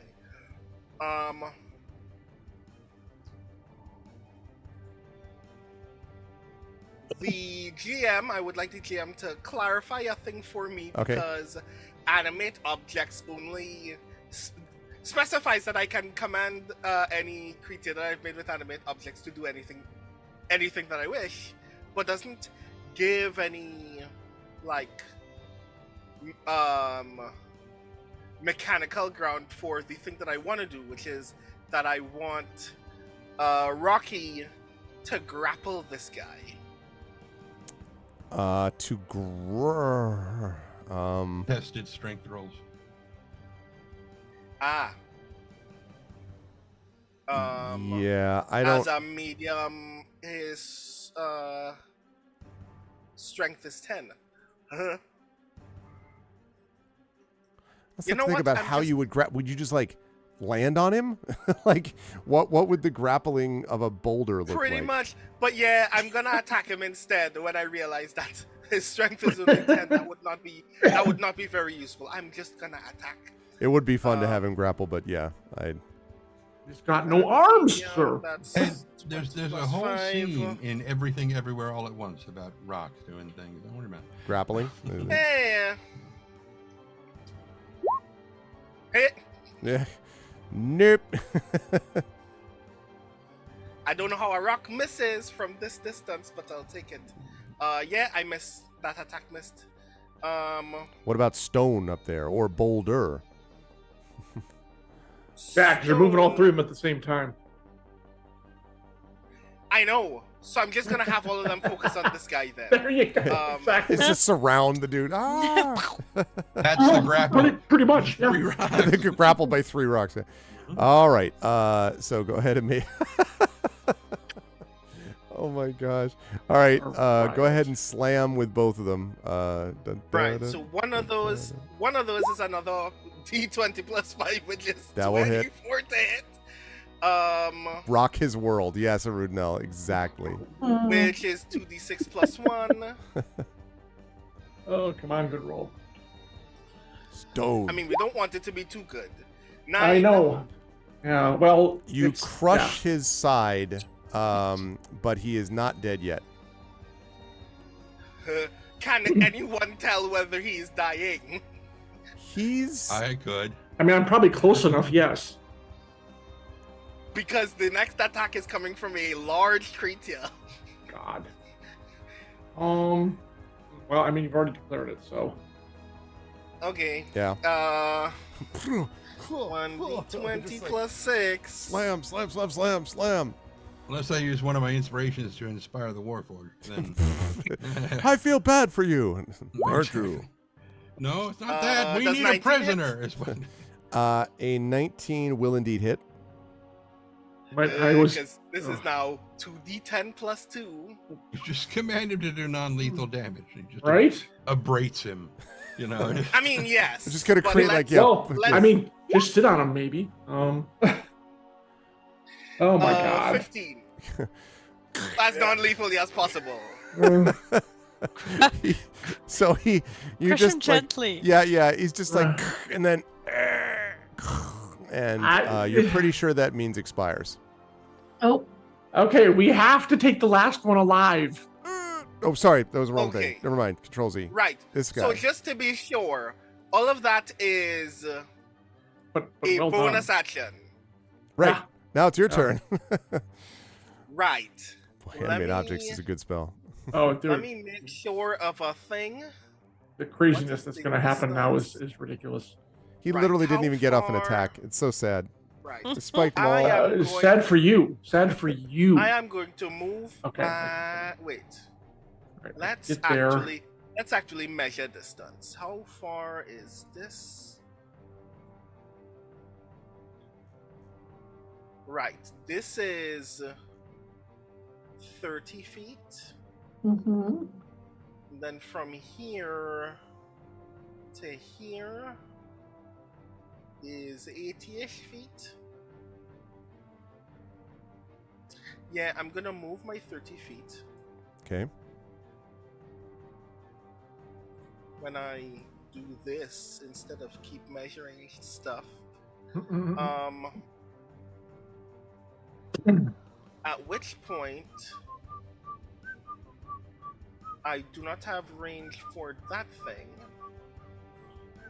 What I do let me make sure of that in fact.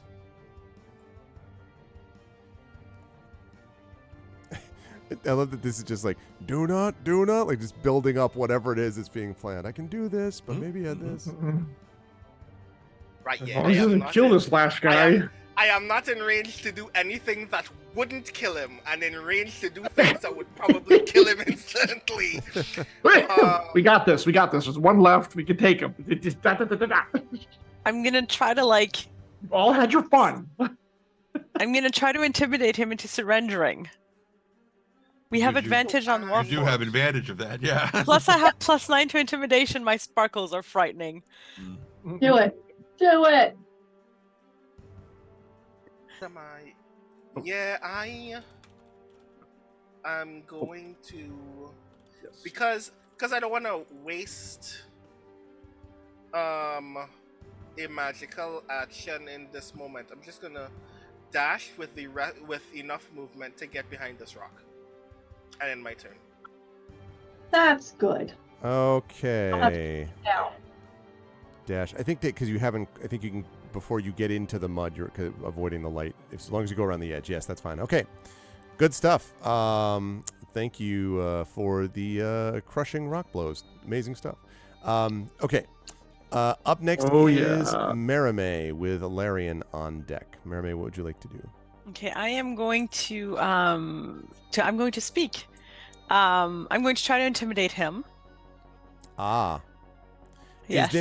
Is this the, as we've learned earlier, special legacy event? Yes. Do you know who I am type of thing? Yes. Okay. Basically. Okay.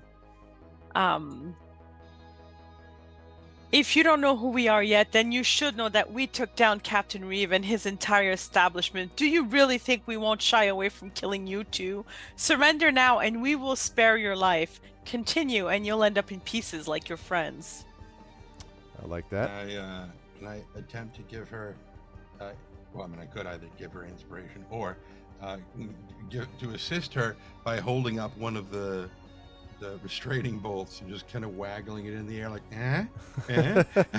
You could do that. Wispy, the inspiration doesn't help though because she already has an inspiration that she's been holding on to from Dragon Spear. I have. Thank you, Wispy, though. But as far as the restraining bolt, they may or may not know what that is. You could certainly hold it up and see. But I think if you're using your inspiration here, Merime, for this, then you can, from Dragon Spear, you can definitely do that. So go ahead and we make get like advantage on intimidation for Warforged. Oh yeah, you would do well. that. That's why you would do that anyway because you're using that thing. Yeah. So remembering this is that one time you're doing that in this adventure. Yeah, but it's perfect narratively, like obviously. Yeah. Especially since we need him alive. Wispy, I appreciate you. I'll be getting him alive as long as no one else Spear. drops a 5th level spell on him. We'll have him alive. No problem. Oh. Okay. Wow. I am. Right? Oh wait, I rolled the wrong thing. But it's the same as intimidation. My modifier. Do you want me to roll intimidation? I don't mind rolling again. well, you rolled a really good. And it's the same modifier, so Yeah, it's okay. It's the same modifier. Now let's just see what okay. I've done if you'd have said otherwise. Oh, Well, you would have been all right either way. interesting. Oh, that's true because you would have had it either. Yeah. Okay. Yeah. So let's see. Now that is an opposed check. So let's see what he does. Oh wow. Yeah. Well, I don't think a 3 is going to be a very good response to that. So. Did he just like release some fluid? I think it's a very good response. If a Warforged could wet their pants, that's what would be happening right now. So he kind of lowers his bow, and he kind of comes out and he says, "I had heard that you dealt with the mobile division. I didn't believe it until I saw it now. Is that what you do? Run around and kill Warforged that want to think for themselves? Why do you work for them?" And he seems to be saying that to you, Alarian. Because I don't truck with Warforged that seek to enslave other creatures. That's why. Lesser creatures. In your eyes. And not mine. And so he kind of nods, and I just realized that chat can't see this. So let me actually show you what you're looking at. Lesser creatures that just demolish your friends there. Yeah, that stuff never seems to fit into their thought process. It's amazing. Okay, so he lowers his bow, and he comes out, and he says, "All right, what is it you want me to do, other than throw down my weapon? You're gonna bring me back to Sharn, right? Throw me into somewhere in the bottom of one of those buildings, so I can work myself until death comes?"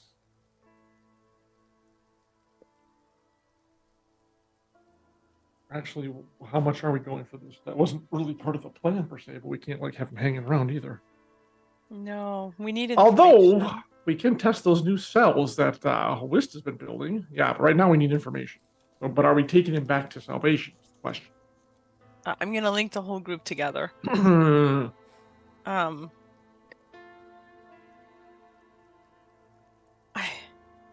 We need information more than we need this one guy, but he is also a raider. We can't let him go. He has to come back with us. Yeah. There's no way I'm going to let him go back to report. Like, no. So actually, Larry's going to speak. For now, you're coming back with us, back to salvation with us.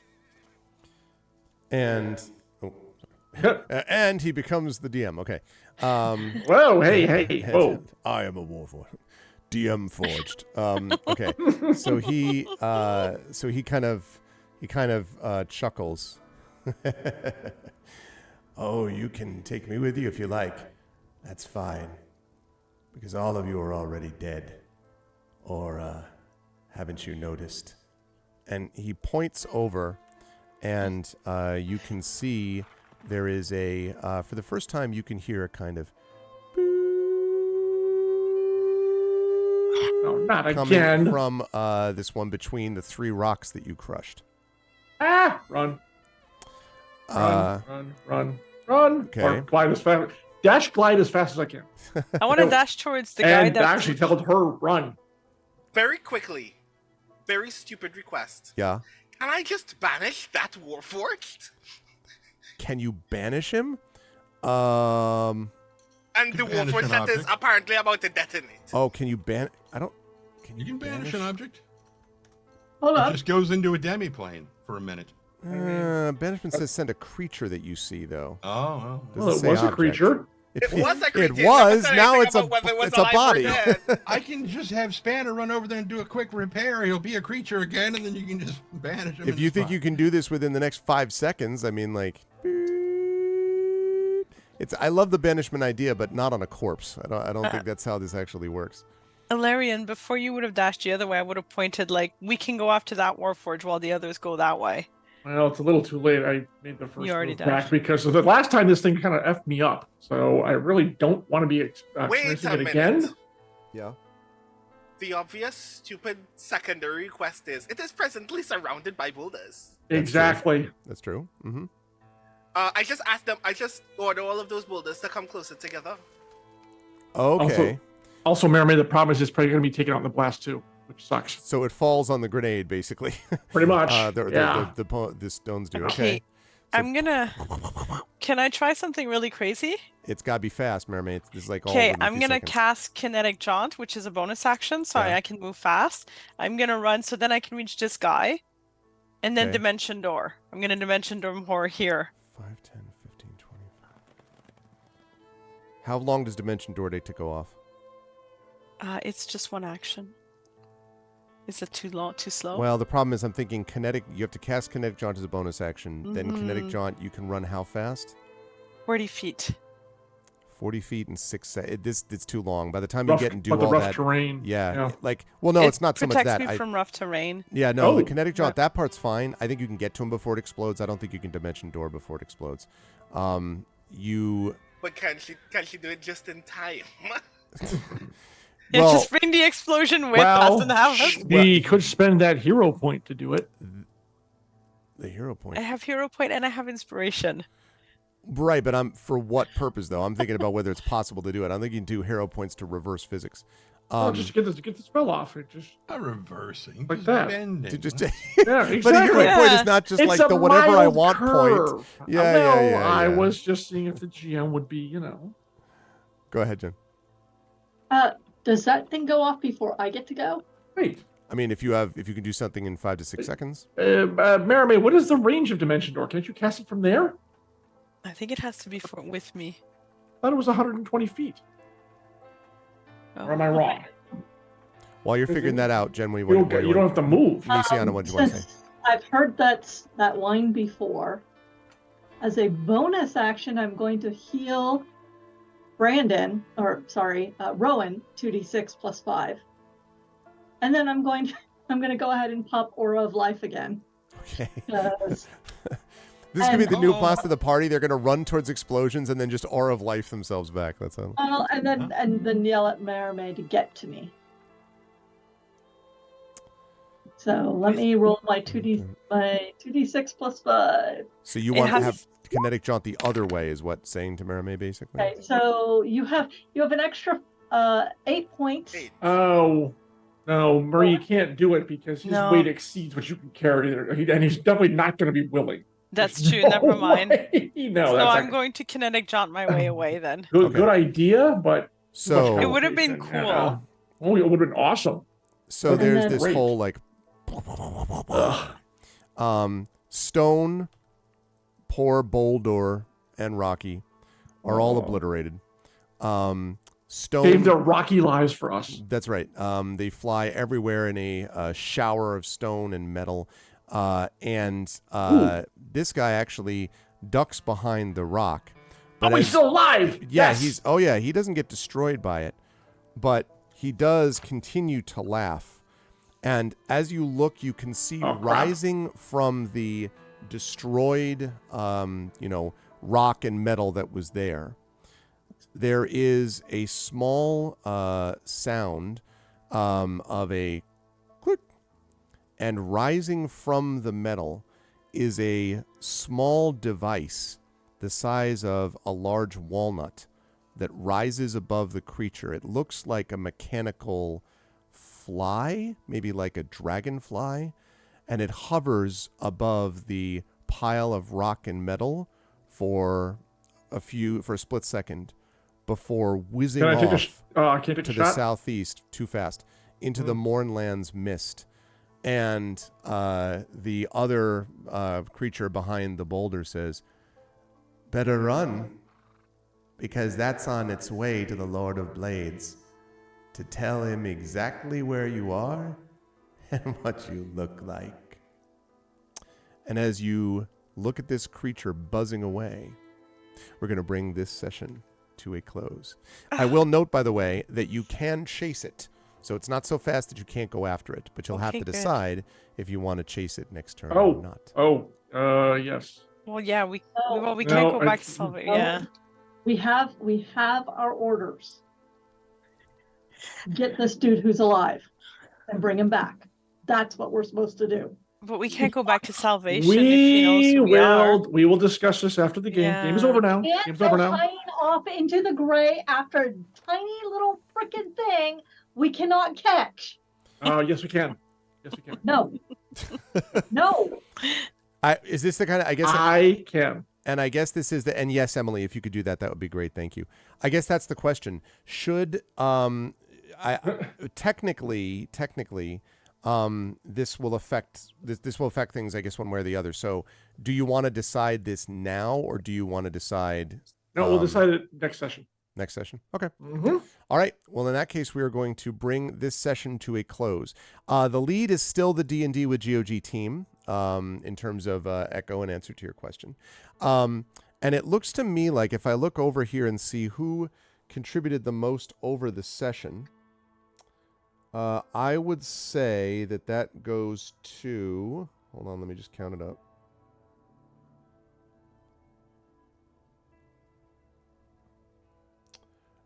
Dragon Spear. It looks like to me was Yay! the definitely Dragon Spear. Dragon Spear was the top donor during this session, and so Dragon Spear is the one who would get the Tuckerization, I believe. Yep. Dragon Sphere gets to name the Talus cat or gift this Tuckerization to someone else. So yeah, Dragon. So you either get to name. So I just to repeat what Jen just said. So you get to either name the Talus cat, which is going to go into a story, right? A story that's being written. It is a Shadowrun story. It's this. I do. A Shadowrun story or Dragon Spear. You can give that away to someone as well. And I said before that the cat will not die, that they are pivotal to the plot line that happens over the arc of this particular story. And they are a pain in the ass. That's the other thing. Because, they're a magical cat. So any thoughts there, Dragon, about whether you want to keep it or give it away? Waiting to see. Waiting to see.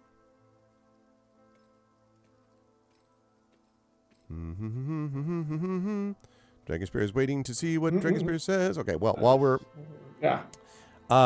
He does want to name it, and the context would be sci-fi. Well, it's a combination. Shadowrun, you know about Shadowrun Dragonspear, right? It's just basically think of The Matrix meets Lord of the Rings meets Blade Runner, and I truly mean that. Just mash them all together, that's Shadowrun. Mm-hmm. With a bit of goof. Just a little bit of goof. Yeah, absolutely. So it's kind of a combination. And as far as deciding now, no, I don't think so, because you know where, Jen is gone. Eden is in our Discord. So you'll be able to find and drop a message, I would imagine. No, not allowed to be, no, because this is going to be a story that's actually made. Dragon's not allowed to troll that much. You can probably adjust the name and play around with it, but no Catty McCatface. And specific, we both have to agree upon the name, because it is going to be a canon character that will affect things. And me personally, I think it should be called Dragonspear, but that's just me. Dragonspear. Also named for a Talus cat, but not my call. Not my call. Oh, I don't want to call it Dragonspear. If I troll to be dragon is awesome, no, that wouldn't work. But you could do dragon, maybe. Dragon would be a decent name for a cat. But we have real dragons in. We do have real dragons, so I want something a little more original. Oh, I see. All right, well, I will let you two decide this off stream. We can have that discussion off stream. But congratulations, Dragon, and thank you to all those who were part of this contributing event. I will, and again, while I'm doing the outro here and we're talking to the players before I let them go, still more time to donate. You can still get more in. It is 4610 right now. Sorry, Wispy. The problem was you were starting to inspire stuff when it was coming towards the end. But trying to think, Wispy, I will give you your inspiration back. And tomorrow, we have a couple of tabletop games going. For example, the Scientist game coming tomorrow. I'm sure that Mike would be able to allow you to inspire one of them. So you can do that for sure. I'm sure the scientists would love to be inspired. Yeah. I mean, the scientists inspire us. Why not the reverse? And if Dragon wants the one that I didn't get to use, because it'll be June before we play again, I can give that one back too. So, okay. Because someone blew them up with sonic spells and freaking boulder bashing, which was both on a fireball, which is all awesome. What's up, Powers? No problem, but the donations are still going on. ! Donate, as we're trying to get to 7,100 by the end of tomorrow. So we could definitely use some more donations today if people are able to do those and spreading the word, etc. Okay, I'm going to start with the person at the bottom right of the ziggurat, and that, of course, is John. Great work, John, today from Alarion. I enjoyed all of the scenes, obviously, all of the scenes that we had at the beginning as you were all making the decisions about how to come back or whether to come back and attend to unfinished business one way or the other. And it was interesting, I think, to have Alarion's sort of thought about kind of sort of stating their reason for purpose, their purpose for existence, why they're doing what they do. And that, I think, was really interesting to watch. And then obviously figuring out things about bringing Rowan into the mix. And I thought it was interesting how all the party members were very much like, this is, we do want Rowan to be part of this. It is really important. Everyone being very like pro Rowan one way or the other. And Alarion also took a little more of the not individual party, but party line in terms of like, well, maybe this fortress is protecting people. You ever think of that? And like, maybe they don't attack us because of our presence here. So it was very much not anti-establishment, the way that some others might have approached it, was what Alarion did with this, which I thought was interesting too. Put it all together, and I thought it was an interesting session for Alarion, and obviously helped that you were able to throw some armor up around Merimee at the end there too. How'd you feel about today's session? Where will the fine folks find you next? So I know we've been all gaming for. I will try to keep this brief. I really enjoyed it. I really like when you do these little kind of. It's almost like character check-ins. Almost like character player check-ins when you do these things where there's an event and like, well, everybody, because I noticed this is very much a theme in your games, which is fantastic. Whether it's Dino Sphinx doing this or hey, you nearly got killed and here's where you're going, kind of thing. The choice of, which I would have been surprised if anyone said, no, I think I'll move on into fight. That's it, yeah. Which would have been a shocker. Although I will say earlier, I'd given a lot of thought to having Alarion stay behind in Salvation. Like, I love this character too much to let them be an NPC. It was great. I mean, it was great. The varying conversations between all the characters was fantastic. And it was interesting but in character for Alarion to push back against, well, yes, it may be a necessary, not even evil, but they're a barrier against very, very, very evil things out here. And that's why I did push back against Rowan's unfettered, not quite anarchy, but I don't know, libertarianism. I'm not quite sure. The thing we didn't get into it too much was I think I agree the people of Salvation do deserve better, but for right now, until that they're neutralized, it's kind of a necessary obstacle. And then of course ending it with combat was great, even though I didn't do as much, but that's why we have magic users, and I can just see already the carnage that animate object is going to wreak as we just move throughout the campaign, and I can't wait. I will be so there for it. So this was fantastic, and it flew by. And also, by the way, Chops, kudos to you on your improvising a song lyrics. By the way, I thought that was really incredible. So good stuff all around. So thanks everyone who donated. Thanks everyone who hung out for us for 8 hours. This is awesome, and I can't wait to. Hopefully, I got some weekends that I'm a little canceled out. I got to see what I can do in June. I'm still hammering that out right now, so I'll get back to you on the schedule as soon as I can. Okay, that sounds good. Thanks, John. Always a pleasure, and again, thank you for. And also, everyone I hope who's won the books, enjoys the books, will get information. I'll get those in the mail as soon as you guys aggregate the addresses to send to, and I know where they're going. So, yep, I'm happy to donate. So it was very much a worthy cause. Yeah, thank you, John, for that, and also for another 8 hours stretch. Contributed to this, so thank you for doing that, John. Same time next week. So, no. Yeah, exactly. Let's go. What? Right now. But thank you, John. Always moving right out of the line. Jen, I had wanted to start with Nisiana because I thought it was important to get a sense of what would the healer want to do first. The aura of life, as we talked about, was hugely critical. In surviving. I mean, when people were kind of like, wow, we lost so much. Yes, you lost hit points from a massive thing sending out a massive electrical pulse. And so it was a big thing. And that aura of life was really major, along with a lot of the other stuff we talked about from last session.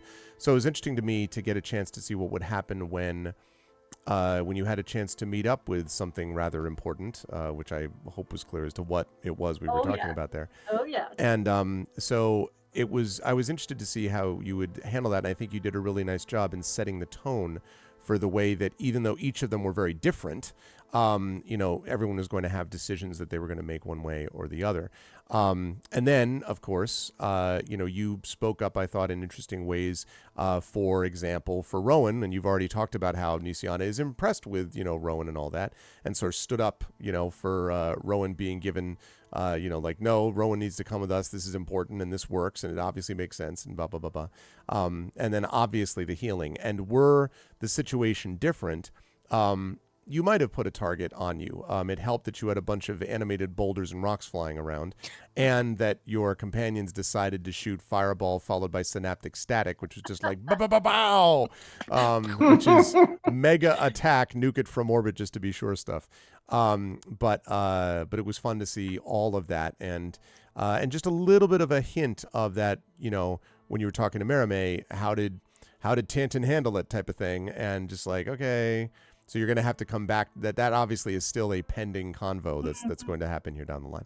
How did you feel about today's session? Where will the fine folks find you next? And thank you also for the Tuckerizations and all that. You're welcome. It was a lot of fun. I think she is going to really enjoy Rowan and be really vexed by Rowan constantly. Like, I think to be one or the other. This is the goal. Like when he pulled out the gun and shot the Oracle of War, she don't went to bed because she was just like, "Oh, I know what happens when we do shit like this."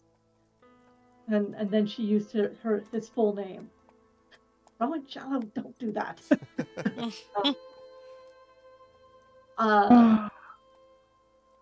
Weirdly, Lord Bucket, it actually affected her way more than I thought it would, because playing on her background as having been in the trauma wards during the war, she saw the results of great men doing great things. Mm-hmm. Big quotes. Yeah. Because they wanted to make their mark, and they just threw men at problems, not counting the cost. So that affected her quite a lot, and I was just like, oh, that's new, that's interesting. I I'm very interested in seeing where this goes, because right now, like, I know we can't run into the gray trying to catch this little thing. Also, she's very big on trying to follow protocols. That's one of her things, part of her being part of her house. So it's like, we have to capture this dude and bring him back. That's what we got to do. We do not need to hie off into the gray where things will continue to attack us. And we are not prepared, because clearly we are not prepared. So, but I like the fireballs. I like the static. I like the fact that Mia Tanton has that ability to do the dead eye. So that she stepped up and was like, nope, I'll be a target, because there's a lot of targets, but I know what their focus is supposed to be. So let me see if I can distract while I'm healing. Because she knows we're not subtle. We're so not subtle. As for the conversation with Mia Tanton, I am looking forward to it, but I don't know what's going to happen. It could be nothing. It could be a very much a nothing conversation, or it could be a little bit more contentious. We'll see. We'll see what happens.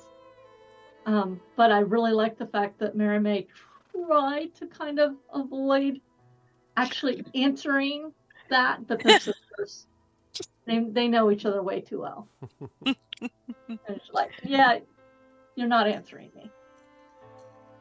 So I enjoyed it, and I'm looking forward to having a conversation with Dragon Sphere about some personality quirks for the Talus Cat that will be involved in this Shadowrun novella that I'm writing. It's good stuff. And anything you want to pitch about where people will find you next? Right now, I'm online. I'm here. I know I'm going to be at Gen Con. I'm going to teach a couple of workshops. I'm doing panels, and that is like 2 months away. Yeah. I keep looking at my calendar going, oh, that's really close. And sometime in there will be another Shadowrun novella released, she said, looking at her editor. Sometime in there. Yep. Sometime in there. Called the Kilimanjaro Run. Good stuff. That's it. Thank you, Jen. Always a pleasure. Good stuff today. So, Brandon, we had a chance to get Rowan to show off the fake identity thing. We got a chance to get that. And we also got a very different sort of, thing for you in terms of the decision that you were making. I had this vague sort of Stanley Parable image of a guy walking down a hallway and being like, let me have you sign a contract, or maybe not. And I thought the way that was being, I thought the way that you handled that was interesting, and it was sort of specific to the kind of thing Rowan was doing. And then being able to do things like Fireball was obviously hugely important from the combat point of view. The other thing I thought that was a big deal, obviously, was when Rowan was sort of talking to Hilar and the rest of the crew about whether he was going to come into the King's Citadel. And I think my sense was, you can correct me if I'm wrong, that when basically they were like, well, dissent is kind of the way that we work on things, and you're right that the military screws this up, but also that these people actually really respect you and think you should be a part of it.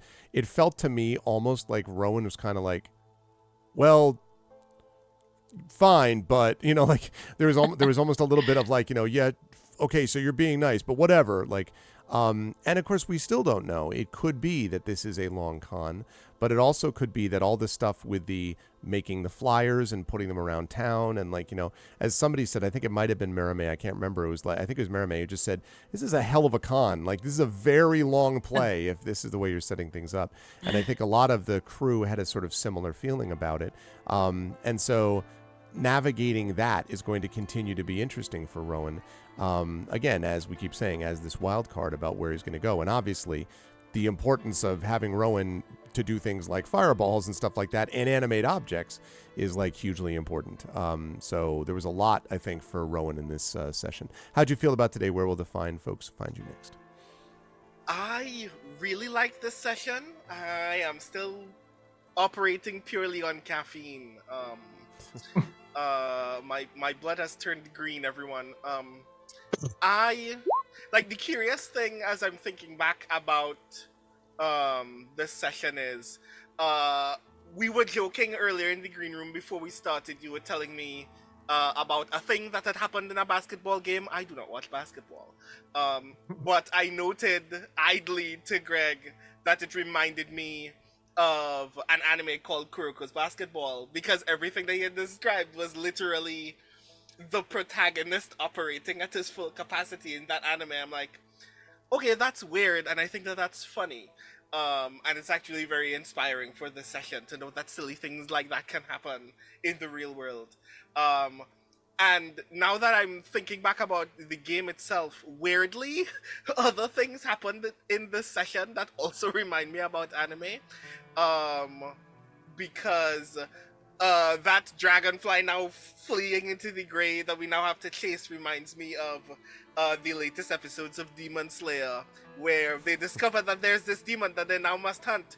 But the version that he is at his most like truest form of himself is really just a 4-foot creature that cannot be cut by a blade running into the forest at high speed.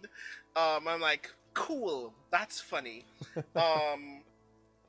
So I really like this session a lot. I think one of the things that I actually was kind of interesting for me is that I didn't speak to Halar until after we had met Lord Bucket, because I feel like if it weren't for two specific interactions this session, meeting Lord Bucket and going back to the Conclave and discovering that it had been ruined and that we wouldn't be able to retrieve those two bodies, would have changed Rowan's reaction to Halar quite distinctly. In a way that would not have been overtly as hostile, but would have led to obviously not wanting to side with an organization that Rowan associates with Brilland. Yeah. In a way that would have narratively been much different than what happened in that session. And I appreciate that as a result, because it meant that the engagement that we were having is, I don't trust you all. Why do you all trust me? I'm literally a criminal. Plus, the thing that you just described to me makes minus sense. But the fact that you all trust me and trust this thing at the same time means either you all are very good marks, or there is something about this box that I need to observe. And that's why I'm still here. So I'm very intrigued to see what that looks like in future sessions. I am bleeding right now. And I hope that stops. They were just blam, blam, blam, blam, blam.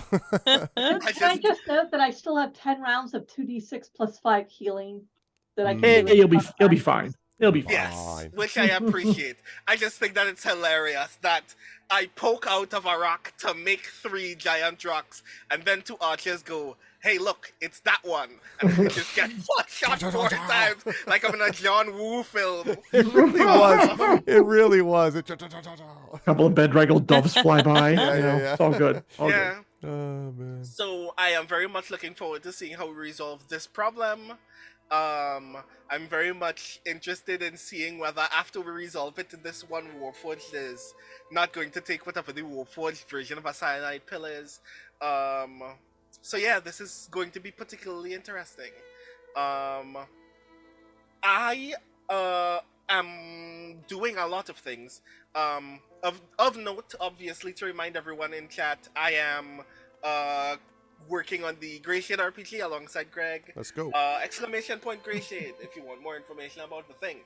That is particularly important because, first and foremost, I would like to remind Echo Alpha X5, sometime very soon Greg and I will pick your brain about that Tuckerization. We are literally giving you a world-building significant NPC in this setting, so definitely consider what you want the thing to do. I wrote a book called Can You Sign My Tentacle that Tren is hiding behind. So if you want to check that out, I would like it very much if you did the thing. But right now, the things that I really want people to pay a lot of attention to is obviously the Grey Shade RPG, and another RPG that I'm presently working on that you can find more information about on therisingtides.itch.io, called Hero Revolution. The long pitch is, have you ever wanted to play a Kamen Rider in an RPG? I've been doing a lot of private work on that for the past like year and a half, and have been sharing like updates about what that looks like on my itch.io page, so definitely check that out and support the continued development of that, because I'm working on that by myself and it's actually really cool. And in terms of this weekend, a reminder that tomorrow is the very last day of ArvCon 2023, and I will be there. I will be right here tomorrow as well. I will be starting off tomorrow's festivities with a game of Fight with Spirit alongside our lovely strange friend Valerie Valdez. It's going to be a lot of fun. Fight with Spirit is literally a sports themed RPG with a lot of teen angst feelings, and I think there's going to be a lot of fun to be the only people who played a game this ArvCon that didn't involve shooting people to death. So definitely check out that. Again, tomorrow where Mike is going to be GMing a game with Demon Runyan Scientists immediately after me. It's going to be a lot of fun. Please don't miss out tomorrow. And yeah, that's me. Thank you, Brandon, very much. And yes, I'm excited for all those things previously mentioned. Moving right up the ziggurat, Marie Merime was, of course, the end point of the last of the sort of dreams to be had, and that I was interested to see how you were going to handle things with your former mentor that you had obviously not, Shora-san and you had not left the things on great terms previously.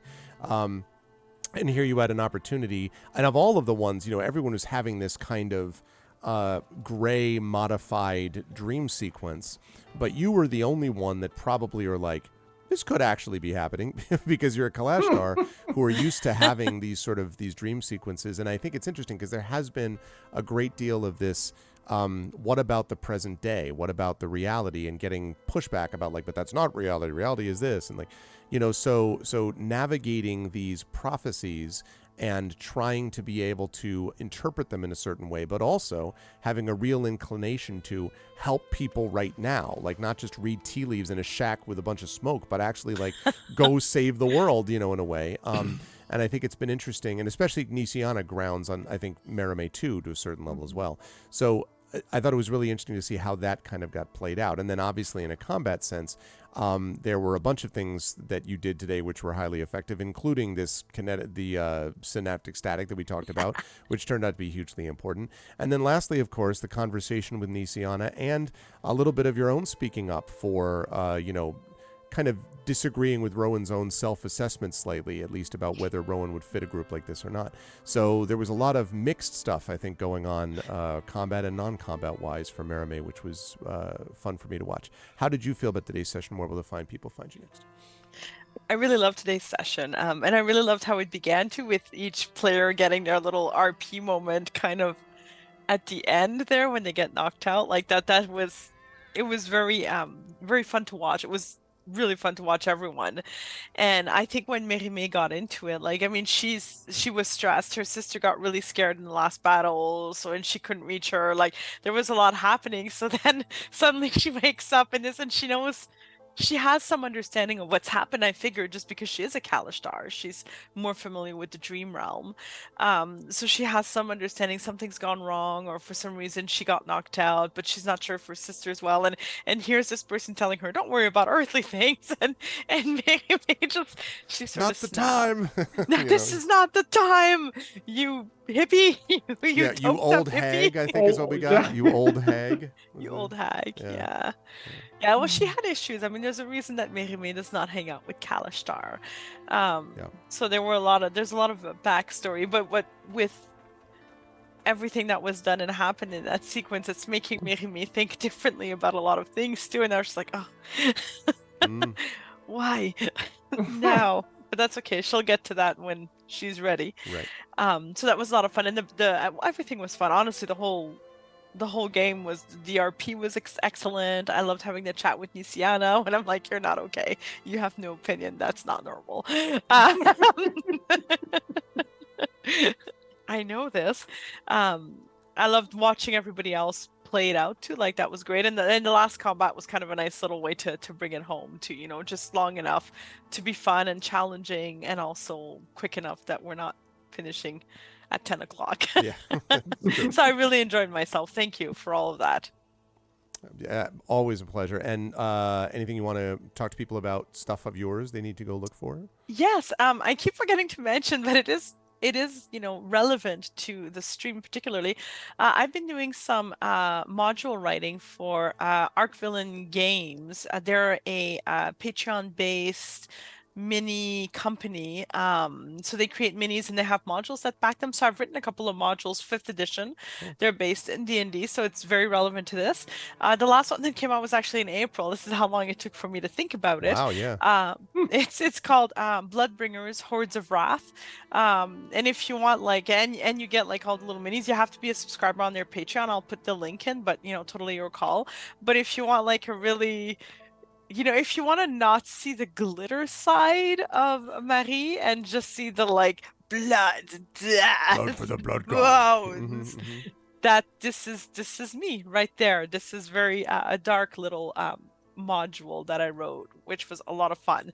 So I do that as well, and I never mentioned it. So here we go. I've mentioned it.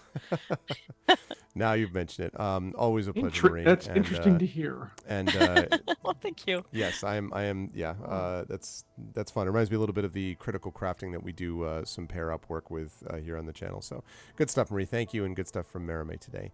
And thank you to both the two of you. I think also for as well you and Brandon before for giving up 8+ hours of your Sunday. So thank you for doing that. Last but certainly not least, Tren, and I know you've been tired the whole time too, and you were under the weather yesterday, so I know it's been a lot, but I do appreciate it. And same thing, I mean, in your case, I really enjoyed Tantan's conversation with the Warforged. One of the things that I like about your kind of role play is that you have very consistent characters within themselves. I mean, you establish them and they have a certain, way of looking at the world, but they're consistent characters that, just like real people, can have things that either take them aback or surprise them or make them think. And I felt like this was another example of that, where Tantan has a very certain way of addressing things, but the conversation that you had with this construct or creation was not sort of like patronizing or just like, just shut up and sit there, whatever. Like it was very much a kind of engaged, like, well, I could do this or this and I could make, and it felt like Tantan engaging it in the intellectual way Tantan would, but at the same time, I felt that there was something going on there about thinking through things in a certain way that you might not have considered before. And that was really neat to me, because I like those little vignettes where you get to see, because I really thought of this as kind of, it's not quite the halfway point of the campaign, but I thought of this as very much an inflection point. You all barely escaped with your lives. It was the toughest mission you'd done. The sort of level of threat of the Lord of Blades has begun to be laid bare, or at least it's starting to expose itself. And so there was a lot that each character needed to kind of be like, hey, how are we doing into our self? Like, how are we managing? And so I was interested to see how Tantan would approach that as well. And then, we got obviously, and a lovely moment as well, very lovely, with the screwdriver thing with the kid, was also really, really nice. That was something I did not expect. Me neither. And the idea of the whole, like, sing something. I'm like, all right, well, kid's going to sing something then. That was really lovely and not something I expected. And I think maybe something not even Tantan would have necessarily expected. And again, shows you what happens when you have a character with layers that you think and does do things in a certain way, but also has an organic, dynamic brain going, maybe I'm going to do something different this time based on how I feel. So that was all interesting to see. And then you also shot a Warforged in the head from 100 feet plus. So, I mean, there's always that. How did you feel about today's session? Where will the fine folks find you next? I mean, that was a third of my range, so, Yeah, no, I was just, not a it was problem. more the fact you're just like 24 damage, blam, goodbye, Yeah. So. I mean, I wasn't intending to kill him, but, it just happened. It just happened. Whoops! Kill shot, yes. Yeah. Yeah, today was really good. I guess it was around 1 or 2 this morning. So many hours ago, I woke up and it was like around 4 or 5. I was like, okay, I need to lay down and go to sleep. And as soon as my head hit the pillow, and so I'm like, all right, what if I go to Jack in the Box and I buy a bunch of really carb heavy stuff and knock myself out? No, I have not been feeling good. I don't want to shove Jack in the Box on top of my stomach. No. I'll just make some ramen. And I made some ramen. And when I make ramen, it's a lot of ramen. And so after I finished eating it and I laid back down, I was, really carb heavy, but I was also so full I couldn't really take a full breath anymore. Oh, no. Oh, And no. so no matter where I rolled, I couldn't Oh, no. quite breathe completely. And if I tried to take a really deep breath, you could hear everything just shifting. I'm like, why do I do this? Why do I do this? Oh, no. So yeah, and then there was a point I was like, okay, all right, fine. What time is it? And I looked down at the clock and I was like, 7:30. We start in an hour and a half. I can't go to sleep now anyway because I won't wake up in time, so I have to stay awake. And I was okay until kind of right before that last break, and then I was just like, oh no, here it comes, damn it. Yeah. But yeah, it was a lot of fun. There were other things that I was that I had chambered to use that I keep forgetting that I have. Which is why I said I was staying within 30 feet. Yeah. Okay. Rowan. And when he moved, I was like, oh no, if he dashes or moves out of range, I can't. You can hold your action, but you can't hold your move. So I'm like, no, if he moves out of range, I can't keep up with him. Okay, well, that's fine, whatever.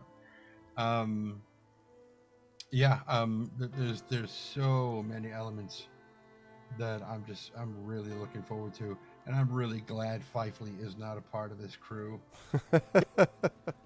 Yeah.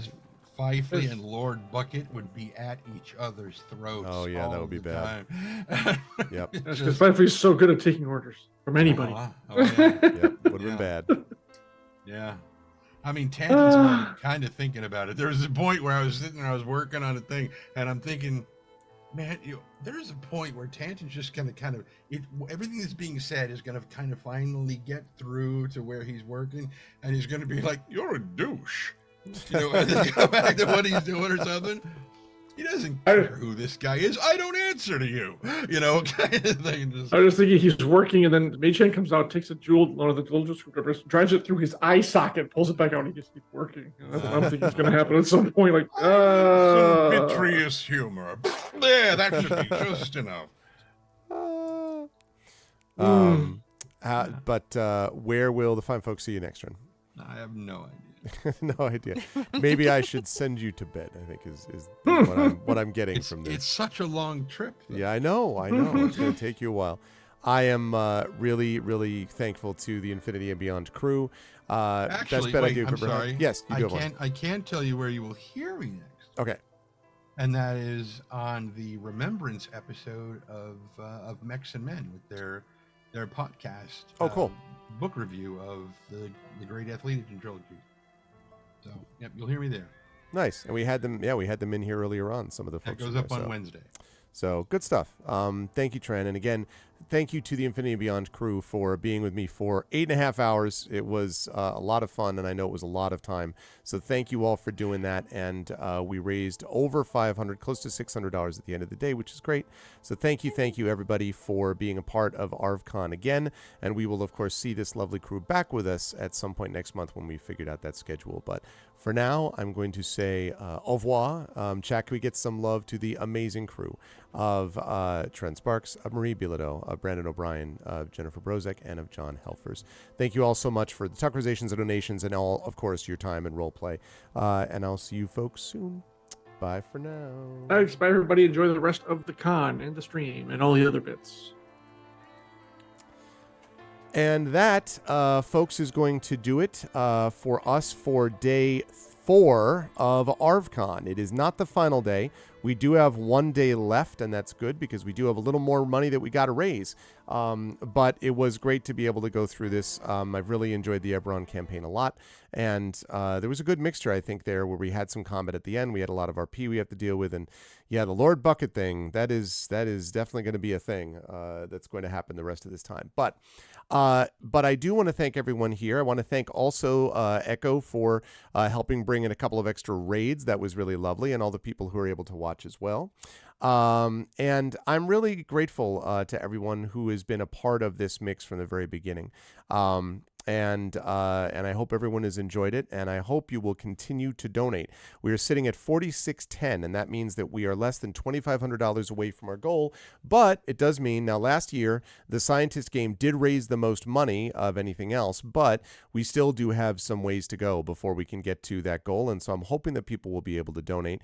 I am very thankful, of course, to the moderators who once again did incredible amounts of work, so thank you to Emily, who just kept posting and doing social media posts and kept like running giveaways and doing all the stuff that Emily was doing today. So thank you, Emily, so much for that. Thank you to Triffid, who is doing a lot of work in this as well. Thank you so much as well to Shadowed Mage, who was here before. Dragon Spear, I think, was here all the whole time or most of it. Or Rudenel, who was here. Thank you to Chaotix, of course, who was here. Thank you to Drew and Hillness and Prince Justin. And of course, the Rising Tides, although the Rising Tides was playing with me, so I already thanked Brandon separately. But thanks to everybody, all the mods who have done such amazing work to bring this along behind the scenes. And thank you, of course, to everyone who donated today. And we have more work to do, but we're getting there. So those donations really do make a difference. Tomorrow, we have one final day left of ArvCon 2023, and it will begin, as we said, with Brandon O'Brien and Valerie Valdez playing Fight with Spirit. That'll be around noon Eastern. Then at 3 Eastern, we will have the tabletop role-playing game with the Damon Runyon Cancer Research Scientists, and that's going to be a ton of fun as well. So we're going to do that. That is going to be with your GM, Mike Underwood. And then I will be back after all that's over at about 6 p.m. Eastern, roughly speaking, depending on when the Scientist game ends.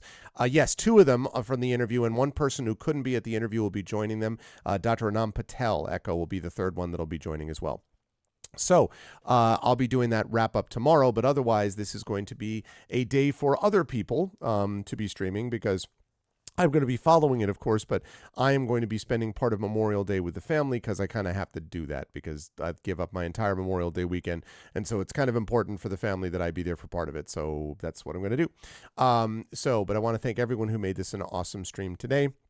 And I'm not going to talk much about the channel today as I usually do because, again, the focus here is on Damon Runyon. So Damon Runyon Cancer Research Foundation, !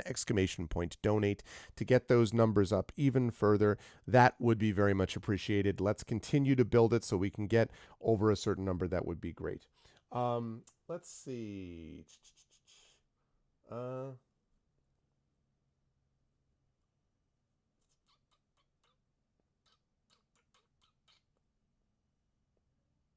Okay, I think I know who we're going to raid. So the way we do raid is very simple. If you are not a sub, you're going to do this. The Arvanauts have landed, followed by Twitch raid, lowercase Twitch, uppercase R, lowercase AID. If you are a sub, you're going to do this. The Arvanauts have landed. You got Arvany hype, and then you've got Twitch raid, Arvany roar, Arvany witch, Arvany woe, Arvany smug, Arvany love, Arvany blown. All of the Arvanys when you were brought over auto-magically with the raid, which we're going to do in just a second. I want to thank all of the amazing mods. Thank you again to Rudenel, Chaotix, Dragon Spear, Drew, Emily, Hillness, Prince Justin, Triffity Mats, and the Rising Tides. Thank you as well to my wonderful Patreon supporters and subscribers, Arudno, Chaotix, Dragon, Drew, Emily, Hillness, Prince Justin, Triffid, Echo Alpha, Nonstop, Kilgore, Tilted Gaming, Wispy Song, Big Boss, Brahms, Gone Eden, Mrs. Dunsel, Oh My God, a Truck, Trendane. Thank you so much to that. Thank you so much to all of my viewers, to Almaden. Thank you to Bitterman. Thank you as well for the raid there, Bitterman. Thank you to Cerberus. Thank you to Chat. Thank you to Chat. Thank you to Coffee Casual. Thank you to Community. Thank you to Darth Sisu, to Diso Bueller, Deathblow, Defective Automaton. Thank you to Devil's Angel, Diginferno, Eagle, Adolin, Eric the Unready. Thank you to iShield. Thank you to Ghost Zero. Thank you to GogCom, of course. Thank you to Harlequin, Lisa Bay, Indy. Thank you to Infinity Simplex. Good to see you, Indy. Infinity Simplex, Jason, JD Metters. I know who that is. Thank you to John. Thank you to Keyboard. Thank you to Kill, Light and Passion, Live Suing. Thank you to Mac, Mad Eye Marauders, Marie Bilodeau, Max Dutant. Thank you to Max Handshake. Thank you to NM Todd. Thank you to Omama Aaron. Thank you to Paula Rugi, Princess Ina, Radio Johnny Panda, of course. Thank you to Shvedsky. Thank you to Sir Citizen Unknown, Marseille. Thank you to Scottico Raider. Thank you to Spitscores, The Integers, The Kids Are Asleep, who we will see tomorrow. Thank you to Topper Zasti. Thank you to Vadim. Thank you to WikiWing, Zero Vero, and Zichwar. Thank you as well to Alvis Joe for her raid too. Thank you so much to everybody who was here today. Please stick around for the raid, and remember, I will see you folks back here tomorrow at noon Eastern for the last day of ArvCon, day 5. Let us close strong for ArvCon 2023, and let's get to our goal of 7,100. Please do donate as well. Even when we're not on stream, donations still go to the Tiltify page, so let's do that and make it happen. Thanks, everyone. It's good to see you all, and much love to all of you. Everyone, be good to each other, and bye for now.